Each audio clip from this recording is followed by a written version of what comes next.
AJ Hawk, $5,000.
USA, USA, USA.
The following program is a collection of stooges talking about happenings in the sports world. It is meant to be comedic informative.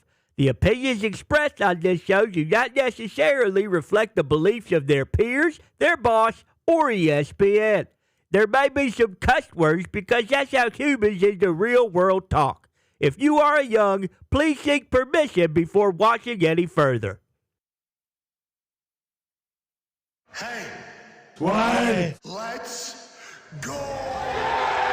This show stinks, and the fact that you listen, we are very, very thankful for. McAfee on the line with a gorgeous assist. The all-time leading tackler for the Green Bay Packers. You pink.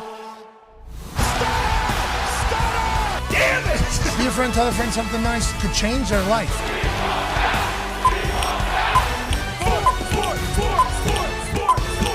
Hello, beautiful people, and welcome to our humble abode, the Thunderdome. On this massive Overreaction Monday, December 29, 2025, this program begins now.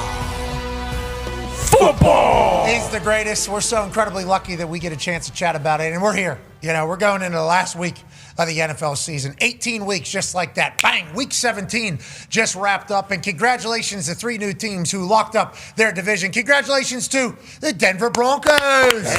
First time in a decade. It's a long time. Congrats to the New England Patriots. Wow, guess who's back on top? And congratulations of that incredibly strong NFC North. The Midway Monsters, the Chicago Bears. Obviously, the Eagles won their division last weekend, so they will not be added to the just winning their division teams, but certainly 4 of the divisions have been earned, and this weekend there is a shit ton of football that means so much. Congratulations to the NFL schedule makers. Feels like you got it right here the last couple weeks of the season, and as we head into Super Wild Card weekend, then the divisional round, then the play, then the shit, then it's we're here. We gotta enjoy every single moment. College football playoffs down to its final 18. Playoffs are literally just next weekend for the NFL. Whenever you talk about, wow, we made it. We did make it to the most important time of football, but we got to remember, it is finite. We do not have a lot of time left. So every moment we get a chance to talk about live ball, actual ball, drama around ball, overreaction to ball. While it's happening, we must enjoy the hell out of it. Now, was there 90-mile-an-hour winds here in Indianapolis last night, and I believe across the entire Midwest? Certainly. Is it cold as hell? Absolutely, but that's what comes with this time of year. Whenever the games mean the most, the weather's normally going to be shite in half the country, but when that shiteness comes alive, it's whenever we find out who's real, who's not, who's contenders, who's pretenders, who's Super Bowl champions, and who's a team that needs to knock it all down and build it back up. Is that the Indianapolis Colts? Yeah. They're not the only ones. There's a lot of people that are already asking that question. Is there still a week of ball left? Who's going to go and win the Lombardi? Seemingly could be anybody this year. And last night was definitely the greatest game we've had all season. Football's throwing its fastball, and we're incredibly lucky we get a chance to chat about it. And oh yeah, the geniuses running the TGL launched their second season at 3 o'clock yesterday, week 17 Sunday. Do they have any brains over there? I have no idea. The Talks the Tables here at Boston Connor and at Ty Schmidt. Congrats to you, Con Man. Thank you very much. Good to be back on top, baby. One half of the hammer, Dahn. Cowboys, AP Tony's here. Congrats to you, man. Made a big-time Week 18 Sunday Night Football game with a loss to the Browns this weekend. Pittsburgh Steelers, good job. Yeah. Woo! Good job, Tony. You got a chance to win AC North and get in the playoffs. So all you got to do is win one game at home against Baltimore Ravens. Congratulations. Prime time. Show your density. Come on now. You guys lost to Shador Sanders and Cleveland Browns. Listen, Shador had a couple balls that maybe weren't the prettiest, but they were touchdowns. That's right. Yeah, maybe there was a couple turnovers, maybe. You know what time it is? Bitch. Perfect timing. That's what it is right now. It's perfect timing in Cleveland. Myles Garrett didn't get the sack record, though, against Pittsburgh Steelers. Heard that's all you guys care about. Hey, way to go, Steelers. Woo! What an idiotic game plan to try to stop the best player on the defensive side of the ball in this league. Yeah, just should have let him get 5-6 sacks. Probably would have won the game ball. Maybe. Just a calamity of errors. You see that balloon ball. What? Which was a genius decision by Shador because Kyle Duggar had no idea where it was because it was so high and floated for so long. So genius situation there. Yeah, it's a good ball. That's cherry ball. That's a touchdown throw. Yeah, That's Sanders unfortunately, right Herbig, who I love, dropped the pick 6. Steelers were 3 of 15 on third down, 0 for 3 on fourth down. Boz, who never misses, missed a field goal. And then Aaron thought that MVS was prime Megatron because DeKalen punched some blue-haired freak in the mouth. Okay, That's whoa. Ryan Kennedy. Yeah, Excuse he's me, got we a learned name. more about Ryan Kennedy, and Ryan Kennedy spoke on Friday was a great about Sunday. wanting the truth to be told, and we would like to let Ryan Kennedy know we're on it. We hope the truth does come out, and we could very much understand if he was getting attacked for something that he certainly didn't do, that he would call a press conference. But boy, DK not being on the Pittsburgh Steelers is very evident in the most important part of the game, and MVS gets targeted 3 straight times with Denzel Ward covering him. Good idea. Denzel Ward was interviewed after the game and actually said, I didn't expect to get targeted 3 times in that particular situation, but I was obviously ready for it. Pittsburgh Steelers say, that was also a pass interference, was it? What are we even doing?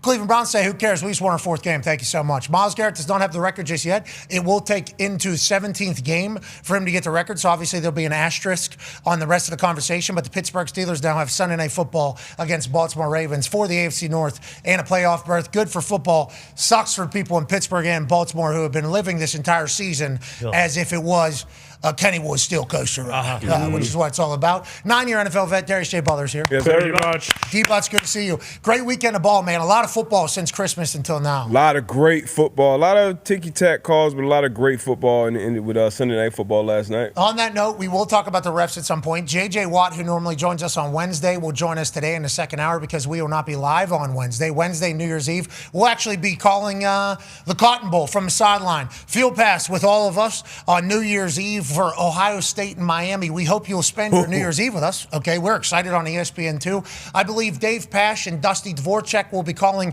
on ABC or ESPN. We'll be on ESPN2 on the sideline. Miami, the team that we just watched beat Texas A&M. Mario Cristobal and I obviously have a double-leg takedown in discussions, but what we saw from their team is a group of dogs. We saw size, we saw physicality, we saw speed, we saw resolve, we saw grit, we saw everything out of that Miami Hurricanes team that makes you believe maybe they could go on and win a national championship. And oh yeah, who are they playing in the Cotton Bowl down there in Jerry World? Oh, the national champs actually, the Ohio State Buckeyes, who have obviously been seemingly uncrackable, unflappable until they played Indiana in the Big Ten championship. A.J. Hawk will be on the call as his beloved Ohio State Buckeyes make their debut in this year's college football playoffs, taking on the Miami Hurricanes, who already have one game under their belt. And then on New Year's Day, Game day will be live 9 a.m. Eastern time, 6 a.m. local in California. And then we'll be calling the Rose Bowl at 4 p.m. in the afternoon as a field pass, as well as Indiana takes on Alabama. So Wednesday, Thursday, we're going to be doing a lot of ball talk from the sidelines. We're so incredibly lucky that we get to do that. Allegedly, Rose Bowl is looking in like torrential downpour. Yep. They're saying like potential real bad rain. How does that change the game? How does that affect it? We've already seen one game be completely affected by the wind. 40, 35 mile an hour wind gusts. Texas A&M, Miami completely changed that game. How will the rain and how will these teams be able to handle the potential weather coming to the Rose Bowl? We'll be on the sidelines on ESPN2. We hope you come join us. I feel like we're actually not ass at this stage. My voice last time wouldn't keep up with everything. I listened to it back. I thought it was going to be insufferable because I have to hear me talk more. And believe me, everything bad said about me, I've said it about me at least 100 times more than everybody else. But I feel like when we call the game, we actually get the storylines. I feel like we're actually in there. Yep. And these coaches are giving us a little bit of a heads up beforehand on what their mindset is. It's getting, I don't want to say easier for us, but it is feeling like we're more comfortable doing it. Absolutely. I agree with you. It is challenging just from the perspective or the vantage point that we watch the game from, but we've watched a lot of football from that vantage point, being on the sideline, watching the games.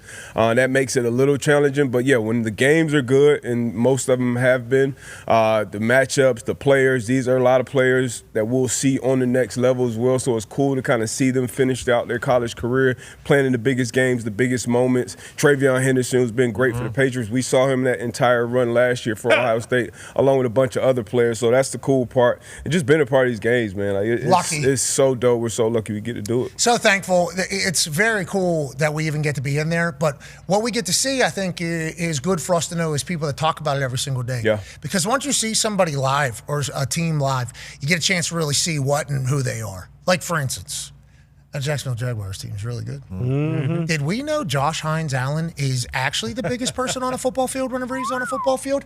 He's an actual giant. I did not know that the tackler formerly known as Josh Allen, now Josh Hines Allen, is the largest dude I've ever seen on a football field. He dwarfs everybody. And it's not like, is he the tallest guy on the field? Kinda. Like maybe. He might be. I don't know. Is he the widest guy on the definitely the widest guy on the field. And then he's built just like a normal human. He's so athletic. 6'5", 260 or 255 is what they say it is. That might be 6'6", 270 at this stage. He was a giant. I mean, I did not know he was like that. And then you got Walker on the other side for number 1 or number 2 overall pick. On the other side, he's getting after it. And then you watch Trevor Lawrence. This guy's an actual stallion. Like whenever he starts running, it's absurd. His throw's outrageous. And then there was a couple times, and I don't know how often they're doing this, but getting a chance to watch it. You know, at 15 seconds, the play caller to the quarterback microphone cuts off. So Liam Cohen's on the sideline, obviously offensive guru, genius. He'll flip that thing up whenever 7 seconds left and just tell Trevor, just like it's in college, like, hey, we're going right here with this thing. And then bang, first down, gain of 10, gain of 9. And they're like, well, how are you able to do it in a lot of us? Like, well, I think Liam Cohen has a very loud projecting voice. Sure. Wow. Or I also think there was a chance it was a little bit quiet at certain different times, but the Colts had to lead in this game. Phil Rivers was doing his thing. Jonathan Taylor was trying to do his thing. And the Jacksonville Jaguars get a very gritty win. I mean, congratulations to the Jacksonville Jaguars. They're a real team. Coming off the bus, it's like, hey, that's a team that could go win a Super Bowl. Then you watch them play, and it's like, wait a minute. And then you see the ownership. Okay, Shad Khan's invested a lot in his team, a lot of time. Look how smooth. Yep, he's done that before. Okay, that was a very casual, and we're going to the locker room here. Yep, very casual. Boom, we keep it moving. It's almost like the Jags look like they were built for this moment. And Liam Cohen becomes the first ever first-year head coach to go from 4 wins to now 12 wins or whatever in back-to-back years. Congratulations to him because we all saw how it started, right? We checked his coaching resume before him. He had some time at Kentucky, I guess.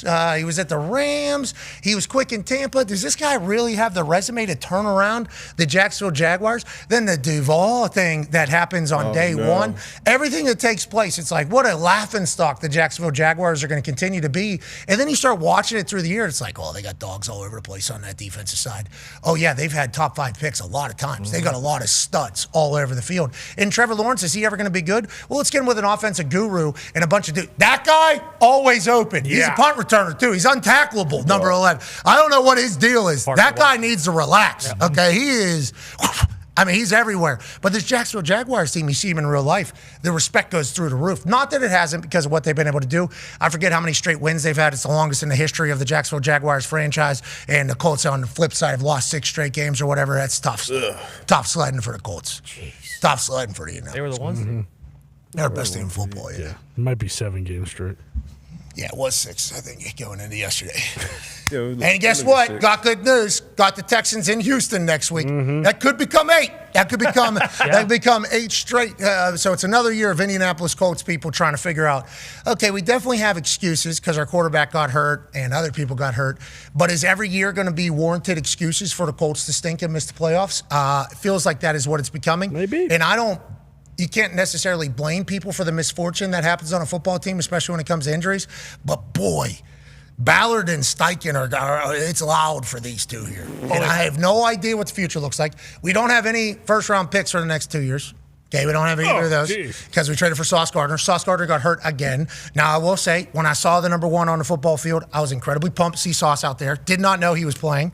Saw him on the field, yes. Then play is made, comes up a little bit limpy. It's like, oh no, what's going to happen? He's out of the game. So we haven't seen a lot of Sauce. Obviously, you give up 2 1s for a guy, you have a lot of respect. He put out a tweet that basically had to reiterate the fact that he is good at football. I agree, Sauce, you are great at football. But the fact that we don't have a 1 this year or next year, and we don't really have a quarterback in the entire situation that we're going to have to do with a potential turnover, if that is what happens, boy, the Colts are in a bad spot, and the Jags and the Texans seemingly are in a great spot. And that's awesome. But I have faith in the big 3, okay? And I don't appreciate what people are doing.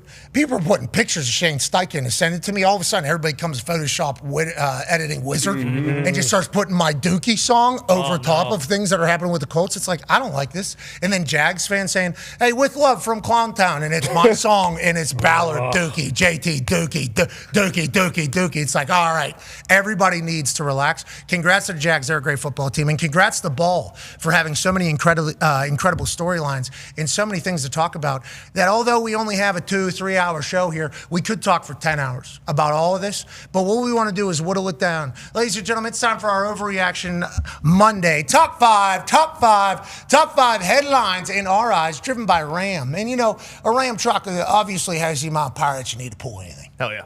Whatever you need to pull. Anything. This whole thing. Yeah, you bet. Pull it. Best towing capacity there is. That's right. And it also has the comfort of high society without having to pay the price. And then all the technology, easy to use, which is a massive thing. Because some of these futuristic cars you get in, it's like you get a spaceship. It's like, I'm not NASA. Come on. What are all these buttons and what is going on? Ram makes it very easy to operate, but also has all the technology you need to be in the 21st, 22nd century if you need it. And then when you hit the gas pedal, the only sound you hear is because the engine is second to none. Now, let's get to the top 5 headlines, shall we? Number 5, long live the king. King Henry. This guy's special. We saw him in high school. There was highlights of this thing running down a football field. Untackleable. Seemingly the same size he is now. He has been since he was 16 years old. Then he goes to Alabama. Yup, obviously. Coach Saban said the same thing. We got something that nobody else has. We got a defensive end. Who's a running back here? Then he goes to the NFL, goes to the Titans. What's he do there? Well, for the first couple of years, not great. It's actually not that great. Not running behind his pads. I think he's trying to dance too much. Maybe because the NFL, he didn't think he could be the same exact guy he was in high school and in college. Then Eddie George has a conversation with him, former Titans legend, and says, hey, we dominate people, okay? You guys like you and me, we're bigger than everybody. We're stronger than everybody. We work our asses off. We just run people over. Derrick Henry started running north and south in the NFL, and guess what started happening? Tennessee Titans started winning bowl games. Tennessee Titans down in Nashville, they weren't supposed to win bowl games. What is this all about? Well, they rode this man and his shoulders and his legs to multiple different heights that they will, who knows if they'll ever see again. And the Titans are a case study in of itself. Sure. All the stars around the NFL right now, seemingly, even the coaches, are from the Titans organization within the last 5 years. They are fully ass and have completely tearing that place down, but that's a conversation for a different day. This dude, still doing this in Baltimore at this age, at this stage of his career, is outrageous. This past weekend against the Packers has his 7th 200-yard game in the the history of his career. That's the most 200-yard games in the history of the NFL. He passed Adrian Peterson and O.J. Simpson. O.J., I believe, had 5. Adrian Peterson had 6. And now Derrick Henry has 7. So whenever you think about Adrian, I haven't seen O.J. Simpson play. I have seen him run. But whenever you think about Adrian Peterson and Derrick Henry, you're talking about a style of play where you can see how people or defenses will quit. Okay, because it's just a punishing. We're running with our knees up. We're running through you. We got a stiff arm if we need it. That will be a cartoonish caricature like stiff arm, and they just pound you. And once they get rolling, especially if it's early, if you see Derrick Henry pop a couple long ones in the first quarter, in the second quarter, the natural instinct is, well, by the fourth quarter, when these guys are tired and when these guys have had to eaten Derrick Henry a few different times, will they be able to stop him or will they make business decisions? You factor that alongside Patrick Ricard in the backfield. Former defensive end right there, number 42. He's 315, 320 plus who can run. They can beat you up if they want to. We did a little science, okay, for this Derrick Henry thing because I thought to myself, would I ever want to stand in front of Derrick Henry? Absolutely not. So we did a little E equals MC squared. Now, obviously, E is energy, okay? And I'm not Einstein or Oppenheimer, but you get it. M is mass, obviously. C is for constant, which is the speed of light, okay? And Einstein said if you took the mass times the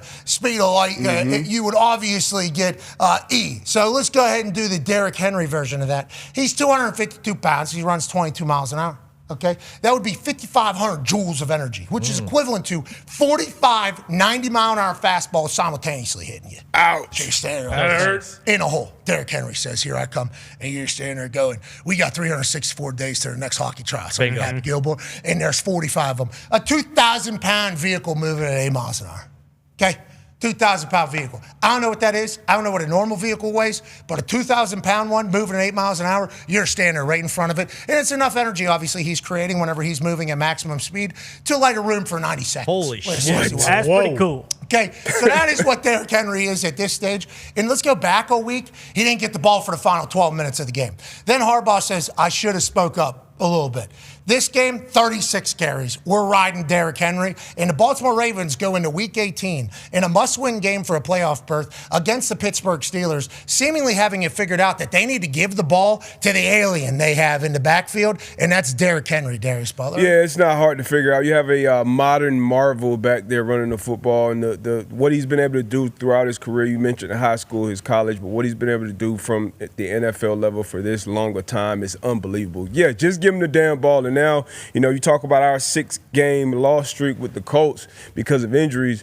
This team has been dealing with injuries with their quarterback, Lamar Jackson, kind of all season long. He was out. So Derrick Henry needed to step up, and they gave him a career-high 36 carries, 200-plus yards, and 4 TDs. Green Bay knew it was coming. Baltimore knew it was coming. But it's nothing you can do about it when you got a guy like this. You mentioned all the different things. Early on in his career, he was kind of bouncing and trying to get outside, going a lot of east and west running. And once he started getting downhill and punishing guys, like you get on that second and third level with linebackers and DBs, nobody wants to tackle this guy. Joins LaDainian Tomlinson, pretty good company, and Jim Brown, great company. He's the only players in NFL history with 25 career games of 100-plus rush yards and multiple rushing touchdowns. Ty, we saw it early with him moving. I mean, he had a touchdown within the first couple minutes. Second touchdown followed suit there. It was like, is Derrick Henry about to have a career day? Possibly. Now, back with the Titans, Vrabel, their entire thing was, we're going to hand this off to Derrick Henry, okay?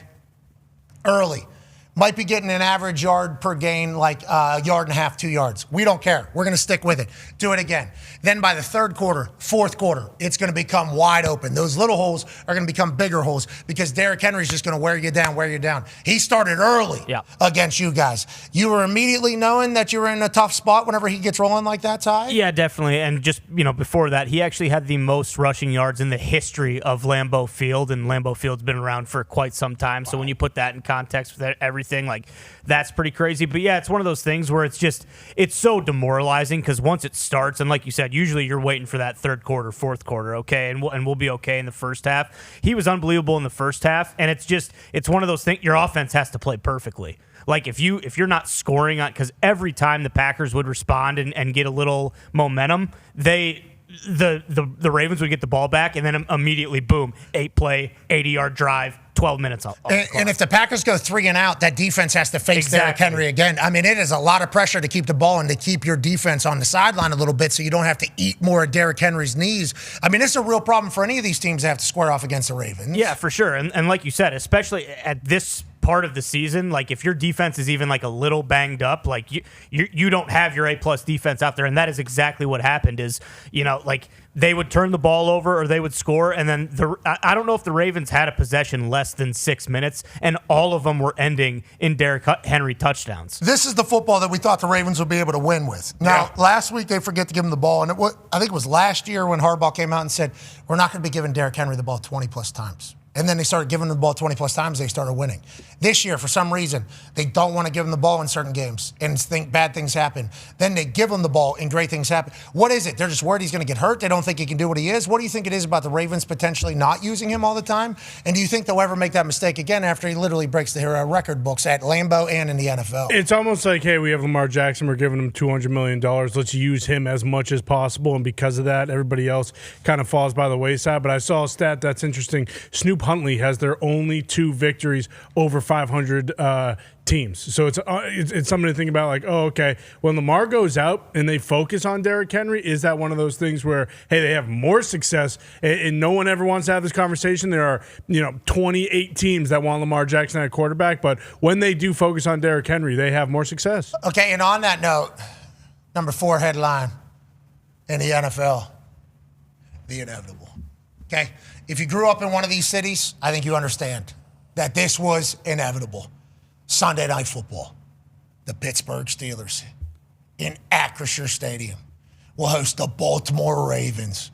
One of the greatest rivalries in all of sport, certainly in the NFL. The Baltimore Ravens and the Pittsburgh Steelers will be battling not just for an AFC North title, but you lose, you go home. Playoff berth means maybe we can go on a run. Derrick Henry, if he gets into the playoffs, is there any team that's going to be able to stop him for 4 quarters if they're able to do it? And on defensive side, are they ever going to be able to just flip the switch and become great at defense? Because they got stars all over the place. I'm watching that game, and I'm seeing big name. I know that guy. How come they're ass on the defense, or how come they haven't been fantastic? Well, let's just say they turn it on, and Derrick Henry's able to do his thing. Are the Baltimore Ravens going to be able to win a playoff game this year? Maybe. If you have a home playoff game, maybe. And the Pittsburgh Steelers, they go all in on the offseason. They're trying to win a Super Bowl. Team's hot. We're doing it. Then we cool off. Just lose to the Cleveland Browns. Oh, my God. But who cares? It's Cleveland, and you move on. You win on Sunday Night Football, and you're in the playoffs. This was inevitable, and Tone, I think you were staring it down for the last few weeks, and you're bummed out about it, it feels like. Yeah, it was inevitable. I am bummed out. Soon as, and this is why I was rooting so hard for the Packers on Saturday night, put out the hashtag #GoPackGo tweet. Soon as they lost, all Steelers fans pretty much had a good idea of what was going to happen yesterday, because Ravens, Steelers, Week 18, Sunday Night Football was the inevitable, is the thing that we are going to all have to go through. Once we move past the disappointment of yesterday, we'll then be able to focus on this matchup and whether Steelers or Ravens have a chance in it. Steelers the last 3 weeks have given up 78, 15, and 63 yards rushing, so that will be the game, them versus Derrick Henry. And we should feel good because we didn't dominate it. We won 27-22 the first matchup of the season, but they scored 10 unanswered in the fourth quarter. But, it's just something that right now I'm just mad that it's happening. Yeah, it does feel like you have a lot of negativity. And if you make it in the playoffs, you're going to have to play a primetime game. It feels like he doesn't want a primetime game because he doesn't want the world to see primetime Pittsburgh Steelers. Last game of the year. Because then his mentions become pretty wild. But I like the fact that this is Sunday Night Football. I like that it's Aaron Rodgers and his Pittsburgh Steelers team playing for life or death for their season, not for actuality. And Hembo sent over a stat. This will be the second time that Aaron Rodgers will play in a win or go home game for the division title in the final week of the season. The other came in 2013 against the Bears, leading the Packers to a 33-28 victory and a late touchdown to Randall Cobb in the final minute. This is what we have here, actually. It's 28-27, 46 seconds left. 4th and 8, Aaron Rodgers magic to that stud, that handsome, blue-eyed Randall Cobb. Those were the good old days, Ty, weren't they? Yeah, they certainly were. Ben Johnson's done on the sideline for that Bears team, and that was before they were good, better, or best, and that was when they were letting it rest instead of never letting it rest until they good became better and their better became best. Bears are certainly a different team now than they were then. Jay Cutler, obviously Smoking Jay, we're certainly a fan of him as a human. But the Green Bay Packers getting a late win or go home touchdown like that is special. Would that be the same thing that happens on Sunday night with the Pittsburgh Steelers? Do you think the Pittsburgh Steelers have a shot against this Baltimore Ravens team who seemingly just found who they were in Week 17 going into the biggest game of the year? Yeah, in that last matchup, a big reason the Steelers won was because DK Metcalf had a big game, and now DK won't be there. And we saw, the guys who were there when the game was on the line. So I think they'll be missing number 4, and I think the Ravens will, whether Lamar plays or not, I think they're going to lean heavy on 22, keep giving him the ball, and force the Steelers to show up and stop him. We'll see if they can do it. But I like the Ravens going into this one. Yeah, it's going to be hard. Nah, it's Aaron Rodgers. Let's remember, guy just ran for 236 yards. I mean, it's going to be hard not to think about all these things as we're picking this game. We don't have to do that today. We'll do that on Friday. The dog in this series between Harbaugh and Tomlin is 25-8-3 against the spread. Against the spread. What about straight up? Well, I know the Steelers were dogs in Baltimore earlier in the season and won. Okay, so 1-0 in the last one. That's definitely too many points. 3.5. It always seems to be 3.5 in this game. Well, is Aaron going to treat MVS like Megatron, or might have to? We'll see. He might have a great week of practice. Or the demon. What was the demon? The demon was out there. I mean, is Artie going to forget that we're paying Jonnu and Muth more than anybody else on the offense, or? I don't know. The real question Are we going to stop is running Ryan the ball when we run Kennedy for 6 yards a carry? Is Ryan Kennedy going to be sitting in Acrisure Stadium front row wearing a backwards Ravens hat?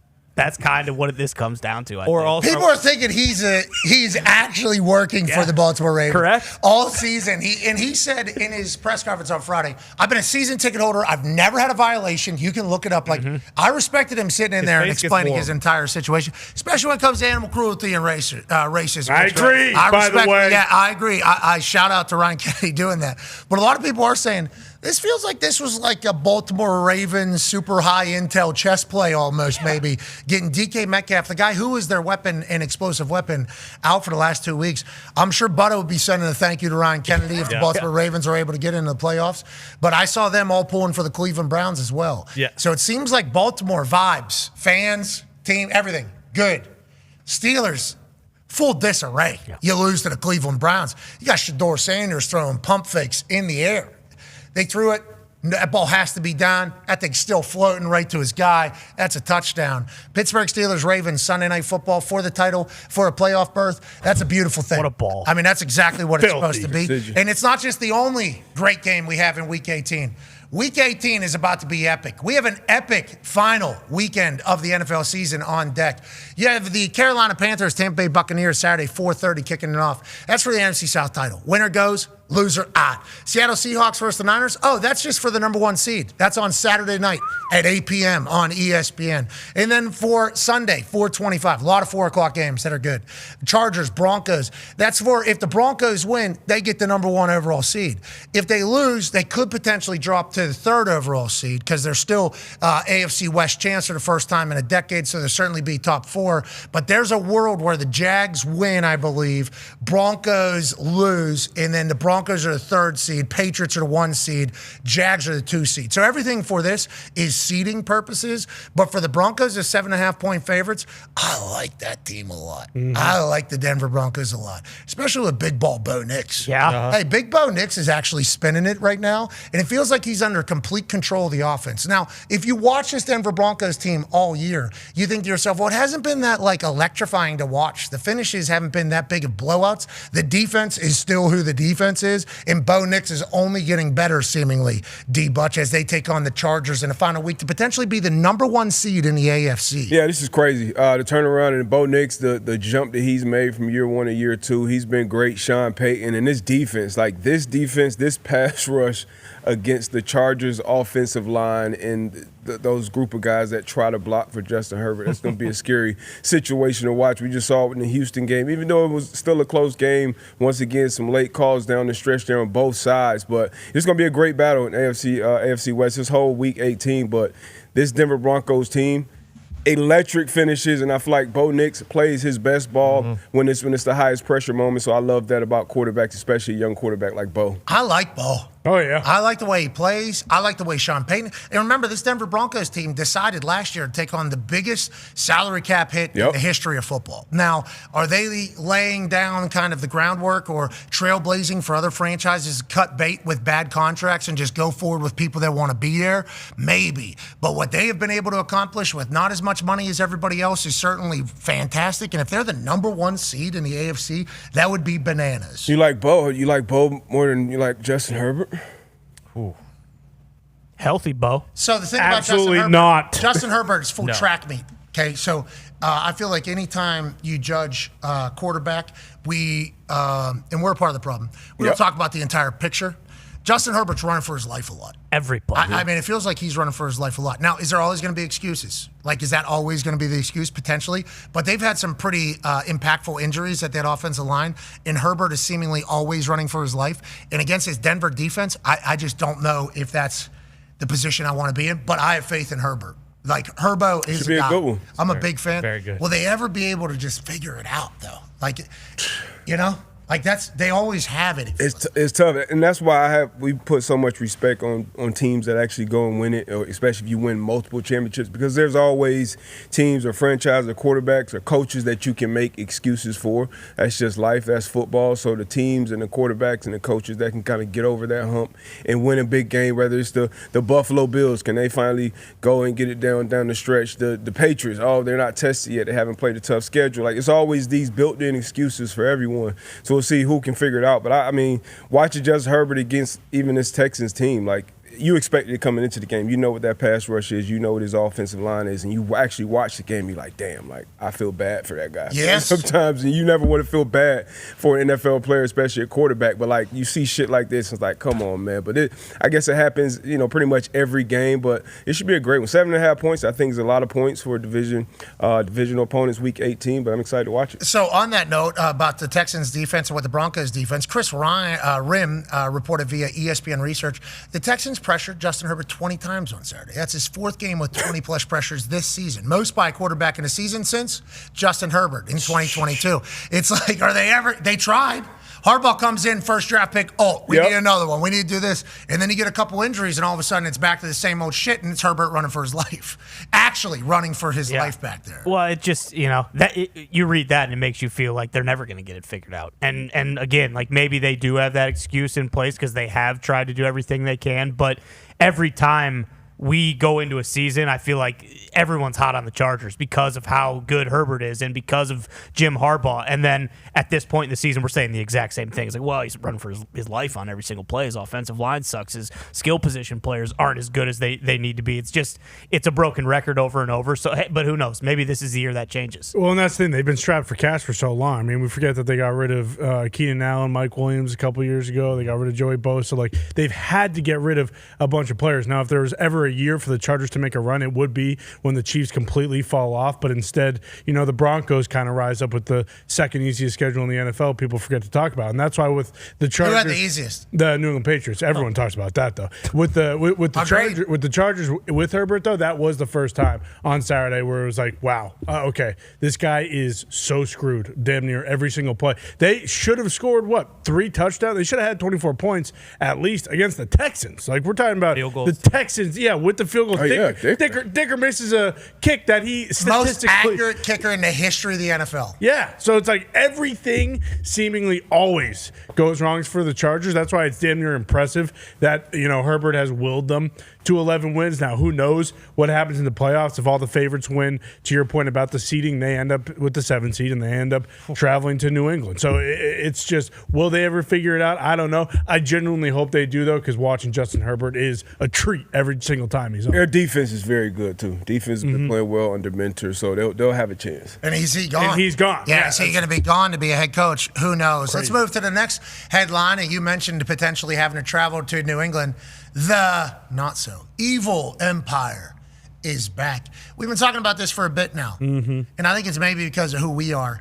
But we like Vrabel as football coach. We like Vrabel as human. We like Vrabel's story, getting kicked out of Tennessee and basically going freeloading the Cleveland Browns for a year back at his hometown and then going back to the place in which he's in the Hall of Fame. Drake May, this guy was talked about being a guy who, he's athletic, but it's going to take forever. Every time he answers any question, he says the right thing. And he's damn near perfect. I think he just had the best quarterback game in the history of football. Yeah, ever. He has the highest QBR in the history, single game QBR in the history of any quarterback that's ever played football since 2006. Drake May just did that. Now, granted, we're going into the playoffs, so what a time to play your best football is what we're aiming for. But not only does he play best football on the field, it's like off the field, he says everything that you would want your lead man, your front man to say and be like. Seems like the entire team loves him. Seems like the locker room is together. Vrabel has it right. And it's hard to hate this team. I'm going to be honest. It's hard to hate the New England Patriots. Now, will we be able to figure out how to hate them if they start stacking up Lombardis like they did for the last 20 years before in the last dynasty? But it's crazy to think that the evil empire, the New England Patriots, are all the way back. Could be the number one seed in the AFC. Could obviously win the Super Bowl this year. No questions. They have everything that you could potentially win a Super Bowl with.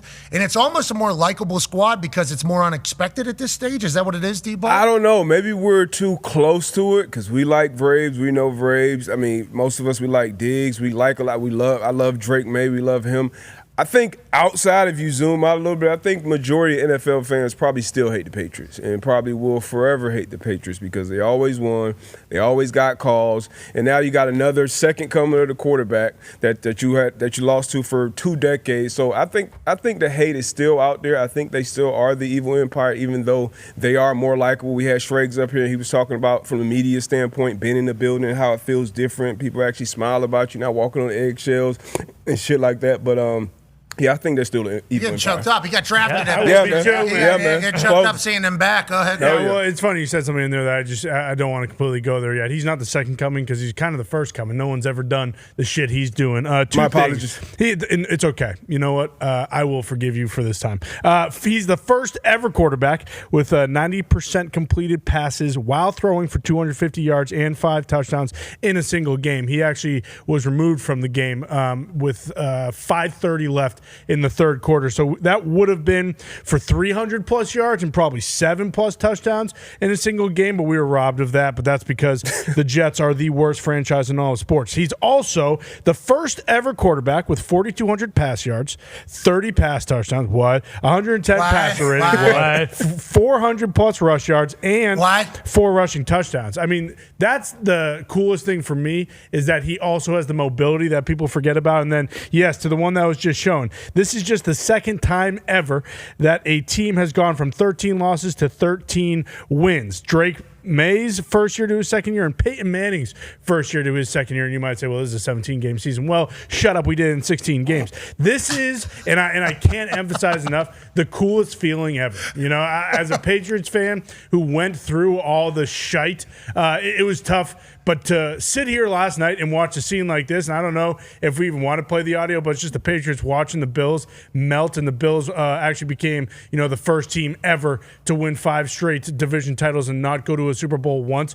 Kind of cool, I guess, too, for a New England Patriots fan, another victory you can take. But it all starts with that guy. It truly is Mike Vrabel, and he just seeing the vibe around it is something that is new when it comes to winning, because, the winning shit isn't new for New England Patriots fans, but the winning with a smile on your face, that is new. It is cool to see all the players get the love and kind of respect that they deserve from the layman, if you will, and from the football fan. But yeah, you might as well listen to it. No, listen to it. Him calling everybody up at the FBO after a game, after a flight home, not normal. This is an abnormal situation just in general. And by the way, to your point about Vrabes, just everybody buying in, yup, Vrabes is talking, let's go ahead and relax.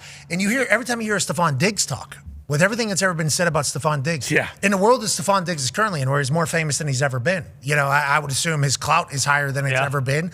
It's like listening to him be a leader on the team. That was clearly Vrabel going to him early, like, hey, I'm going to need you to be a guy in here. It's like what he does, how he does it, clearly gets everybody to buy in. But it's winning football. It's winning football as well. And you mentioned it a few times before that. he kind of seems like he's in it with the guys. Like, yeah, I'm in it with the guys. Obviously, my vote just counts 10. And I don't know, you probably have more context, but I saw a clip, I didn't have the audio on, with him and Christian Barmore going into a halftime. I think Barmore maybe got into it with another player. Yeah. And you see, like, Vrabel, like, in his face going back and forth. And that's the thing. A lot of coaches are put in a position, and sometimes they avoid those type of conflicts or those type of conversations with their players, but Vrabel just steps right into it. I assume he said, like, hey, we'll fight him afterwards. Something like, it felt like it was like a very, very intense. And he hit him in the chest, too. Yeah. Vrabel, like, hit him in the chest a couple times, like, yo, we don't need that right now. Who you are and who they are. I think it was, and hopefully they do have the mic'd up moment.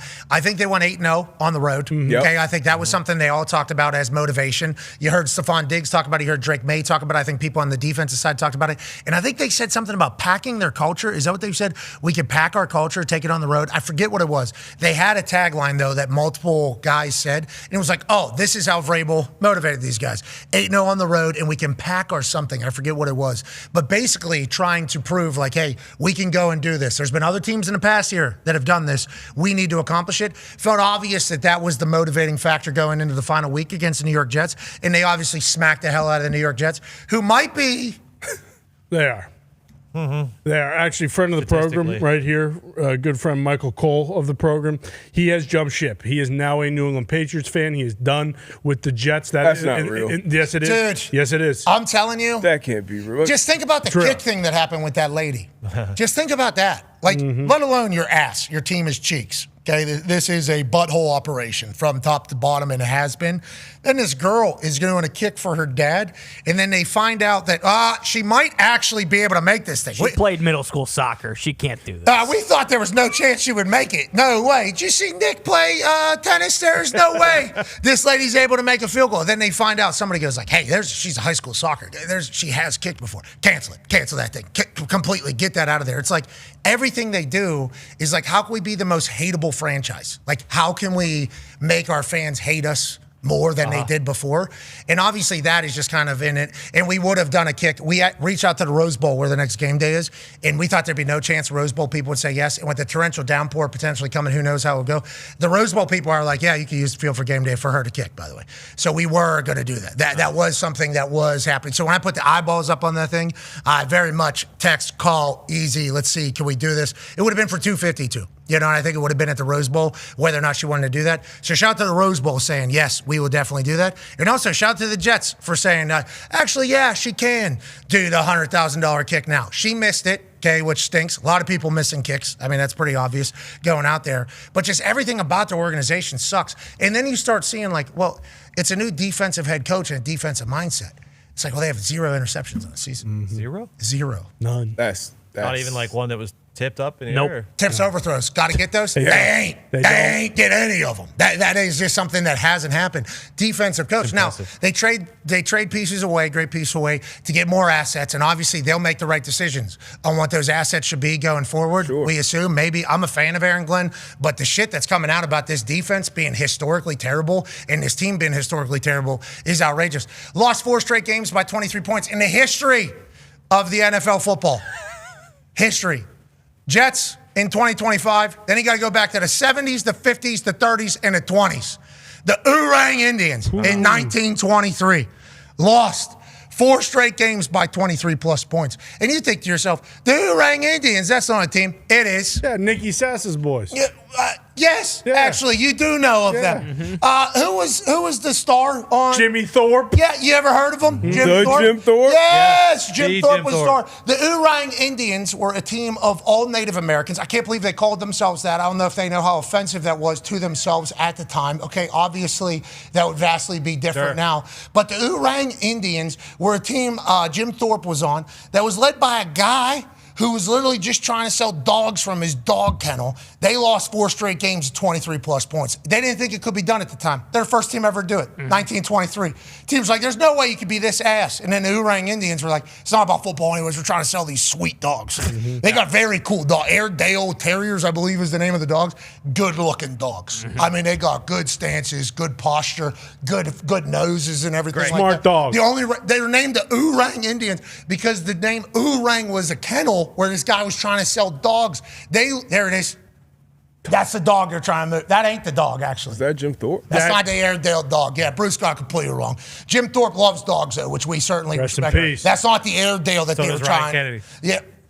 What's that? You're right. Oh, yeah, true. That's one of the things. Oh, yeah. Yeah. Animal cruelty. Yeah. I completely forgot about Makes it. face hot. But anytime you're in the same conversation as the Oorang Indians, who are a team that was literally only put together to move some dogs, you know it's not going well. And that's the New York Jets of this season. And it's first year with a new head coach. And he's a defensive coach, and we love Aaron Glenn, but we don't save him. We don't know if they could be saved over there in New York, honestly. I mean, it was ugly, all-time bad. You talk about 0 interceptions. That seems impossible to be able to do. I think they're second or third to last in the league when it comes to sacks as well. You mentioned trading Quentin Williams, trading Sauce Gardner. So, obviously, they were tanking on this year. It was a little stretch in the middle of the season. I think they won 2 or 3, maybe back-to-back games. But, yeah, it's just an all-around shit show. From the top down, the New York Jets.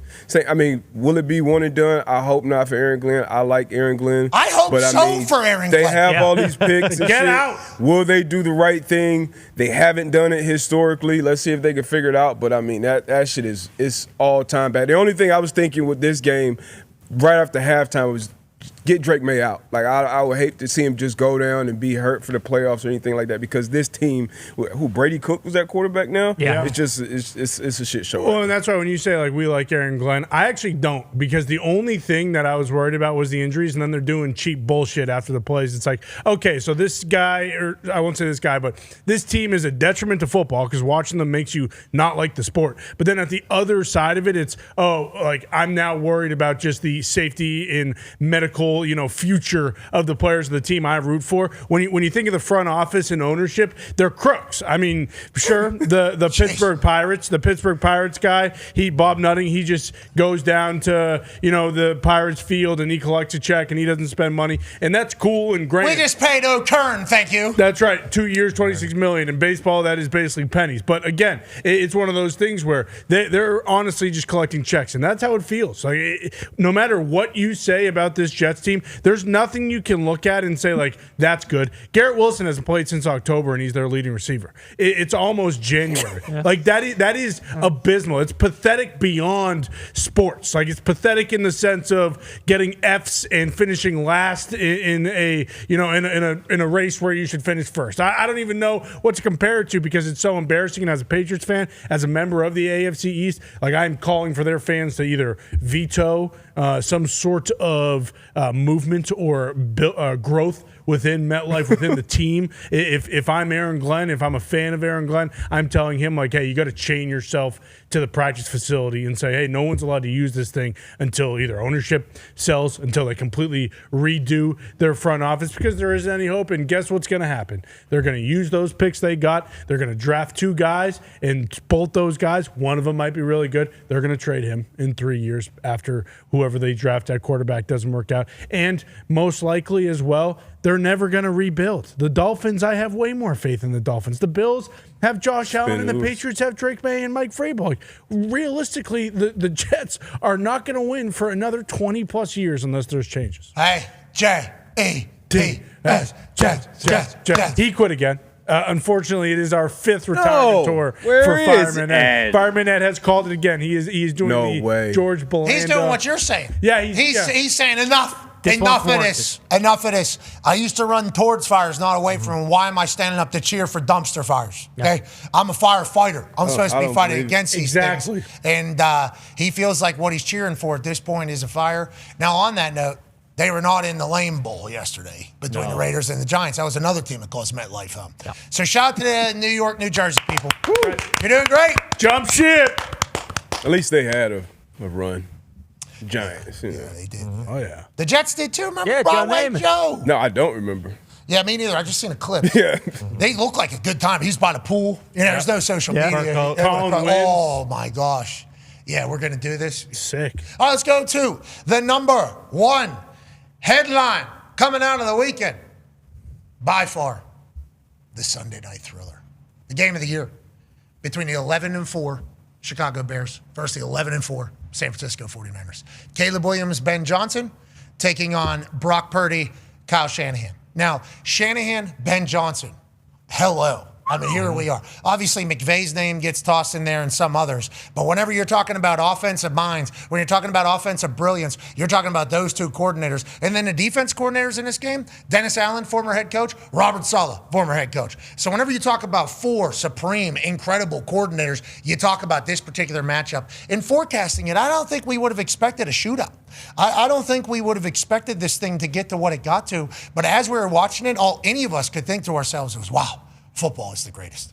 Brock Purdy's obviously dancing his ass off. He's got the Dougie down pat. He said he'd been practicing that in front of the mirror. He certainly has. Clean. First play, pick six. Chicago Bears defense. How you doing? Keep it moving. In Santa Clara, 15 seconds into this game, it's 7-0 Chicago Bears. Is Brock Purdy going to have one of those ass games that he's had in the past? Is Christian McCaffrey not going to be able to do anything?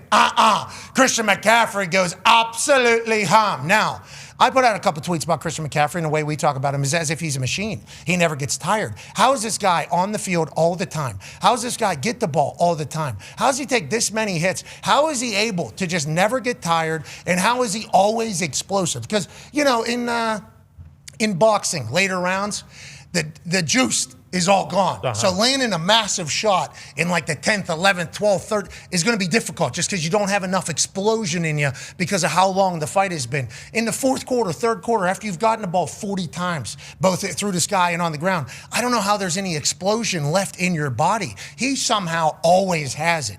Always explosive, never gets tired, always has the ball. And this dude is special. In Brock Purdy, he's seemingly at a different level this year. The Purdy moxie is fantastic. It's not just through the sky and understanding what is going on. How about on the ground, I'm going to be faster than you, and then I'm going to do my shit. Yeah, hey. I saw some white people on the internet saying what Purdy was doing was cringe. Yeah, right. Purdy crushes that thing. Clean. Now, a little bit of a juke here, stays clean. They even gives the Hulkster, excuse me, let me hear it, Santa Clara. You got an absolute dog here getting paid $50 million a year. And then this play, obviously going to run for the rest of time for Brock Purdy on Sunday Night Football. He's shaking, he's baking, he's cooking, he's looking, and touchdown. Harvard big brain juice with the perfect spike. And Brock Purdy got Euro step. Hey. Brock Purdy, unbelievable. Now, Trent Williams pulls a hamstring. Okay, so what is that going to do? George Kittle obviously not playing. What are they going to look like going forward? But this San Francisco 49ers team outgunned, outmanned, outlasted the Chicago Bears team who had a chance. The Chicago Bears had 4 seconds left on the clock, down 4. And they had Caleb Williams with the ball in his hands. All he had to do was score a touchdown from the 2.5-yard line. He's cooking. He's moving. Is anybody open? Final answer, no. Does he throw one? Yes. Does Tirico make a great call? Absolutely. Love the energy. The San Francisco 49ers win. The San Francisco 49ers won that game on that play. Nobody was open. Now, were we expecting some Ben Johnson shit? Okay, they ran a hook and ladder right before that to get down there. Was there a 2-point play maybe that could have happened that Ben Johnson had in his back pocket to win the game? Potentially. But instead what we saw was an electrifying, epic, instant classic between these two teams who obviously are going to have great runs in the playoffs and potentially are only getting started with these two franchises for the next 5-10 years. Thank you, football. Thank you, Bears. Thank you, Niners. Thank you, Sunday Night Football, D-Bud. Yeah, unbelievable stop right there by Diamador Lenore at that corner on that hook and ladder. If he likes to get that edge right there, even get out of bounds, it's kind of a different game down there. You kind of maybe some Bears fans wanted this play a little closer to the end zone, but if he wins, if they win it, he scores right there. Ben Johnson's a genius. Just a great game by both teams, both offenses. Usually you can find some corner of the internet bitching or moaning or something about any game, and most of the internet is pretty universally agreed, like, hey, this is a great game. It's a great primetime game. Went back and forth. Wasn't history, I think, back and forth being tied all the way up until 35. Just an unbelievable game. Great game by Caleb Williams as well. 330 in the air, 2 touchdowns, no interceptions, but back-to-back games now for Brock Purdy being responsible for 5 touchdowns. And we always talked about it early in his career. Hey, he's just doing this because of Kyle or Debo or Ayuki. You mentioned all those names being out of the lineup and then putting this shit on his back. So just a big-time performance by both of these teams and an unbelievable job by the Niners. Still got a chance to get the 1 seed and have home field advantage throughout the Super Bowl. If they Tong is doing his thing. Pearsall doing his thing. Jennings doing his thing, having a couple massive plays. And it's like, without Fred, we saw Fred last night, which was cool. It was good to see Fred. He was pretty active. Without Bosa, is this team going to have enough? Do they have enough on the defensive side? I know Ben Johnson and Chicago Bears offense is very good, but do the Niners have enough on the defensive side? They're playing for the number 1 seed. No, I think that'd be the question for both of these teams. The defense, can they step up and stop? You gave up 80 points on the field, so I don't think either one of these teams have enough on that side of the ball. Offensively, I think both of these teams can make a run. Okay, so that's the number 1 headline coming out of Week 17 is the Sunday Night Thriller. What are a couple things we missed, D-Butt, you think? We kind of mentioned it a little bit with the Broncos, first time in 10 years in a decade winning their division. Last time, I believe, is when they went to the Super Bowl. And then on the flip side, on the other side, the NFC, the Eagles, they get an ugly, ugly win in Buffalo. But their defense since Week 8, giving up a 15 points per game since that Jalen Phillips trade. Cooper DeJean has been phenomenal. Quinyon Mitchell, also a Pro Bowler, 2 Pro Bowlers in the back end. Jalen Carter's back, and whenever he's on the field, he's going to be dominant. Had his mitt on another field goal this weekend. So, yeah, this is a team that is poised to make a run in the playoffs. I've never jumped off the Eagles bandwagon. I know my head coach just missed the locker room, but I'm still on the bandwagon. I think they can get hot and get rolling. Josh Allen missing that throw, abnormal. Completely abnormal. Jalen Carter blocking a kick, the extra point of Michael Badgley, not abnormal. He's a guy. Obviously, Jalen Carter has become a part of this, and maximum effort on field goal or extra point blocks is a good sign from your best players, especially with Jalen. And if he has a little bit of hope that he's going to be able to get it, he's going to continue to push. Them going from 2, I didn't mind it. I mean, I know people are saying, hey, Eagles offense, I think Jalen Hurts was 0 for 7 in the second half passing, which is like the worst, I think, out of any team that's ever won a football game in the history of football or something like that. So why not take this to overtime? You have it. It's like, well, you have all the momentum too. The guy's wide open. Josh Allen does what Josh Allen does 99 out of 100 times. He puts this on him. They win the game right there, and everybody says they love the play. So it's very Monday morning quarterback-ish to be able to go after the decision. But on that note, Josh never misses that. No. Reigning MVP. He put the ball in his hands. And Coach Sirianni afterwards was talking his shit going up the tunnel. Not so much anymore. Woo! Not so much anymore. AJ's like, you got it. Locker room's right here. Egging Right him here, on. Coach. Missed the locker room. Almost missed the locker room. That locker room's been there since the beginning of that stadium. Them coming down the same tunnel, out the same tunnel is obviously a part of a lot of different scenes in the history of ball. But him almost missing that locker room just so he could talk his shit feels like Sirianni's back. The Eagles' defense is back. Is Jalen going to be able to get back? We shall see. We appreciate you all for allowing us to do this for a living. We'll see you on the other side. Be a friend, tell a friend something nice. You know what? I think there's only one thing left to do here. I've experienced cafecito time. I've experienced the wonderful culture. I've experienced the beautiful people, and I think we got some Canes over here. We got some Canes over here. We got some Canes over here. This day in Coral Gables is going to be one that I will remember for the rest of my life. Ray Lewis started his dance right here at Miami. Ed Reed started his legendary run here at Miami. The legends of football run deep. The moments are special. The national championships are in abundance. Just last year, a lovely University of Miami woman diver from Italy won a national championship. This thing's been staring at me all damn day. You're out of your mind, brother. You're crazy. Kirk, I'm a little winded. That's what I was going to say. You talked the whole time you were running. I'm giving you a chance to catch your breath, you son of a bitch. You're crazy. I hope somebody got a lifesaver over there. Is there a lot of Something. My man's out of breath. It is a long way to the top. Are you going to jump in your suit? Are you going to jump in that Oh my God. Yeah, so I'm tired for you. Oh, my God. Oh, he's going to take the jacket off. Okay. Okay. Oh, he's taking the shirt off now. Okay. All right. Looking ripped. Yeah, Looking looking ripped. fit. Oh, he's taking the drawers off. ladies and gentlemen, The pants. Not the drawers. ladies and gentlemen, if you come to this beautiful campus, you will notice quickly that the students here love this university. They love this atmosphere. And I'm with everybody. I think the U is back.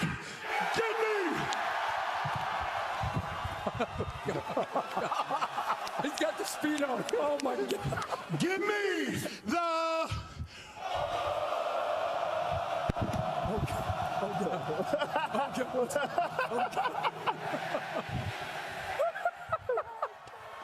Canes, baby.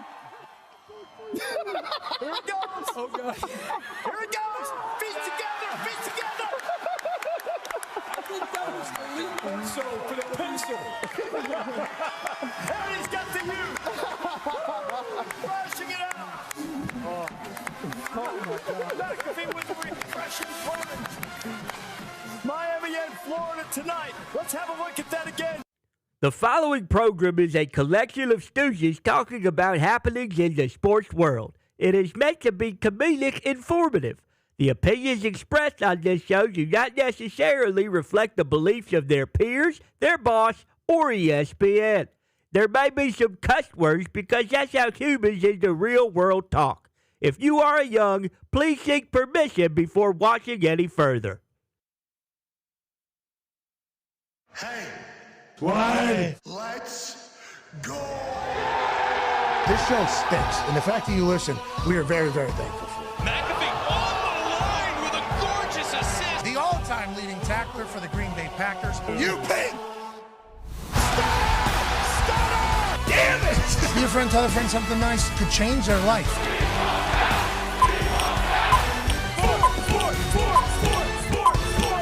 Hello, beautiful people, and welcome back to our humble abode, the Thunderdome, on this magical Overreaction Monday, December 29, 2025. Hour 2 of the program begins now.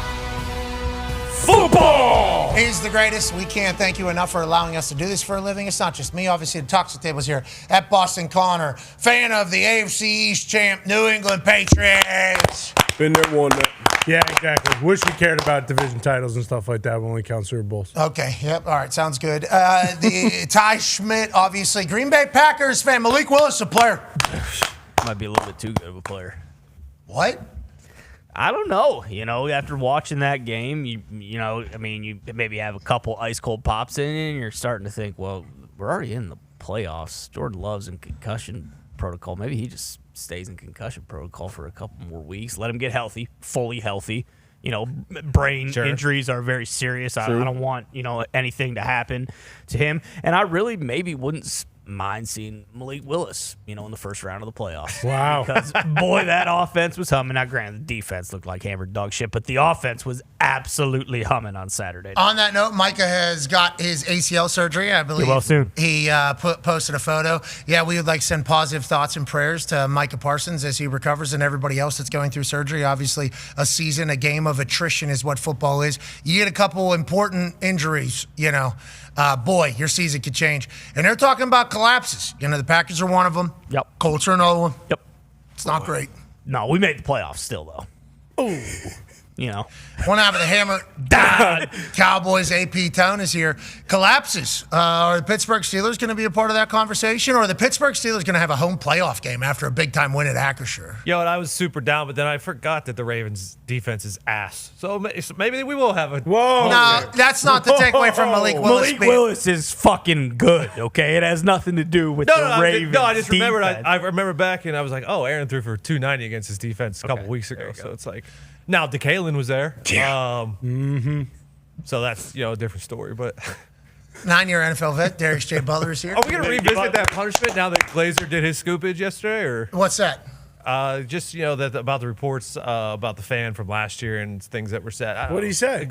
Some sort of scoopage. I can't remember exactly. No, the scoopage I saw from him was that they kicked Max Crosby out of the building and he wanted to that play. Was scoopage as well. And then Max Crosby basically said, I'm not hurt. Look at this.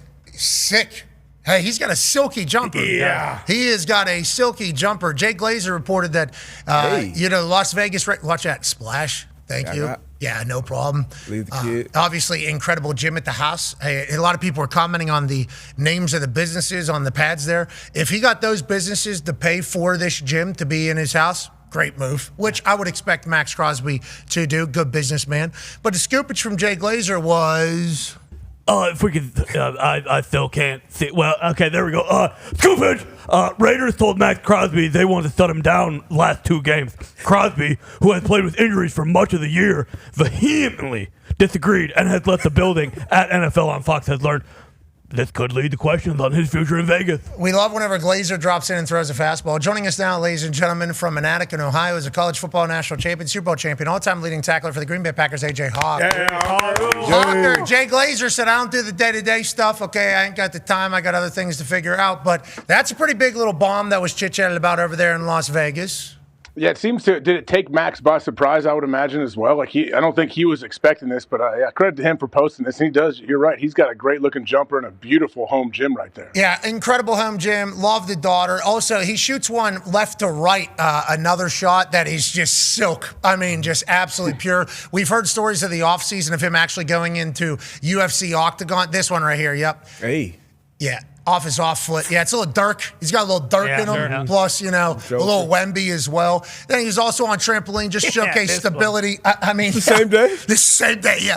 This is him getting a chance to kind of hang out with the kid. I just been sent home from a building here. Now, Pete Carroll was asked about it.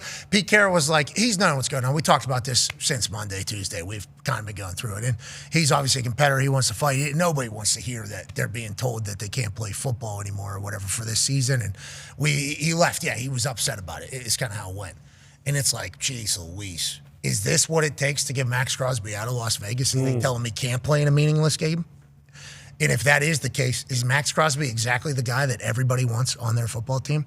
And then you start looking at his contract. I think it's very tradable. It's unbelievable. Joining us now, ladies and gentlemen, is senior NFL insider for ESPN, a man who might have a little bit more on this entire situation, Adam Schefter.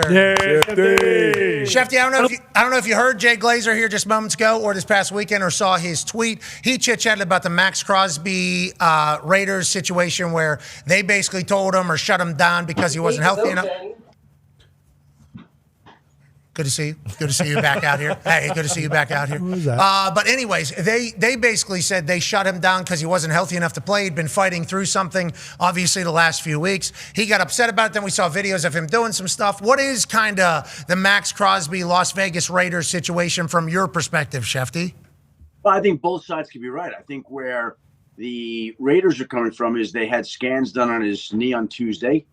Doctors felt like his condition had worsened. He needs knee surgery at some point this offseason. They're in a spot where why would they expose him? He is a football player and wants to keep playing, of course.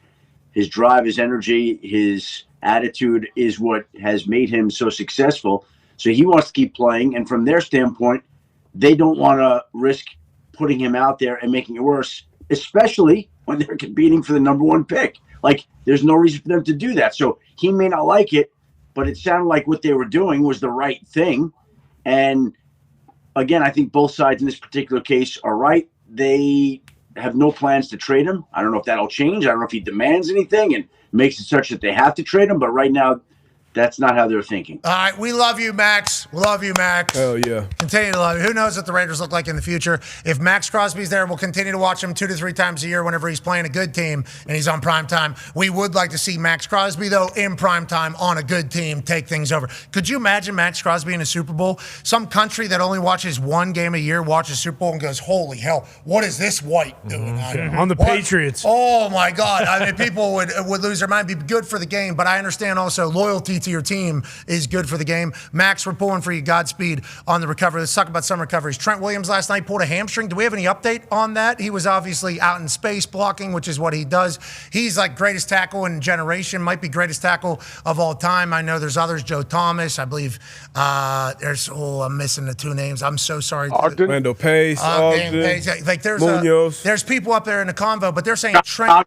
Yep. Trent is in that convo, and obviously what the Niners look like with him versus without him stats-wise, even though they win last night, not great. What should we be expecting from him? And then also George Kittle as the Niners make a push for the number 1 overall seed.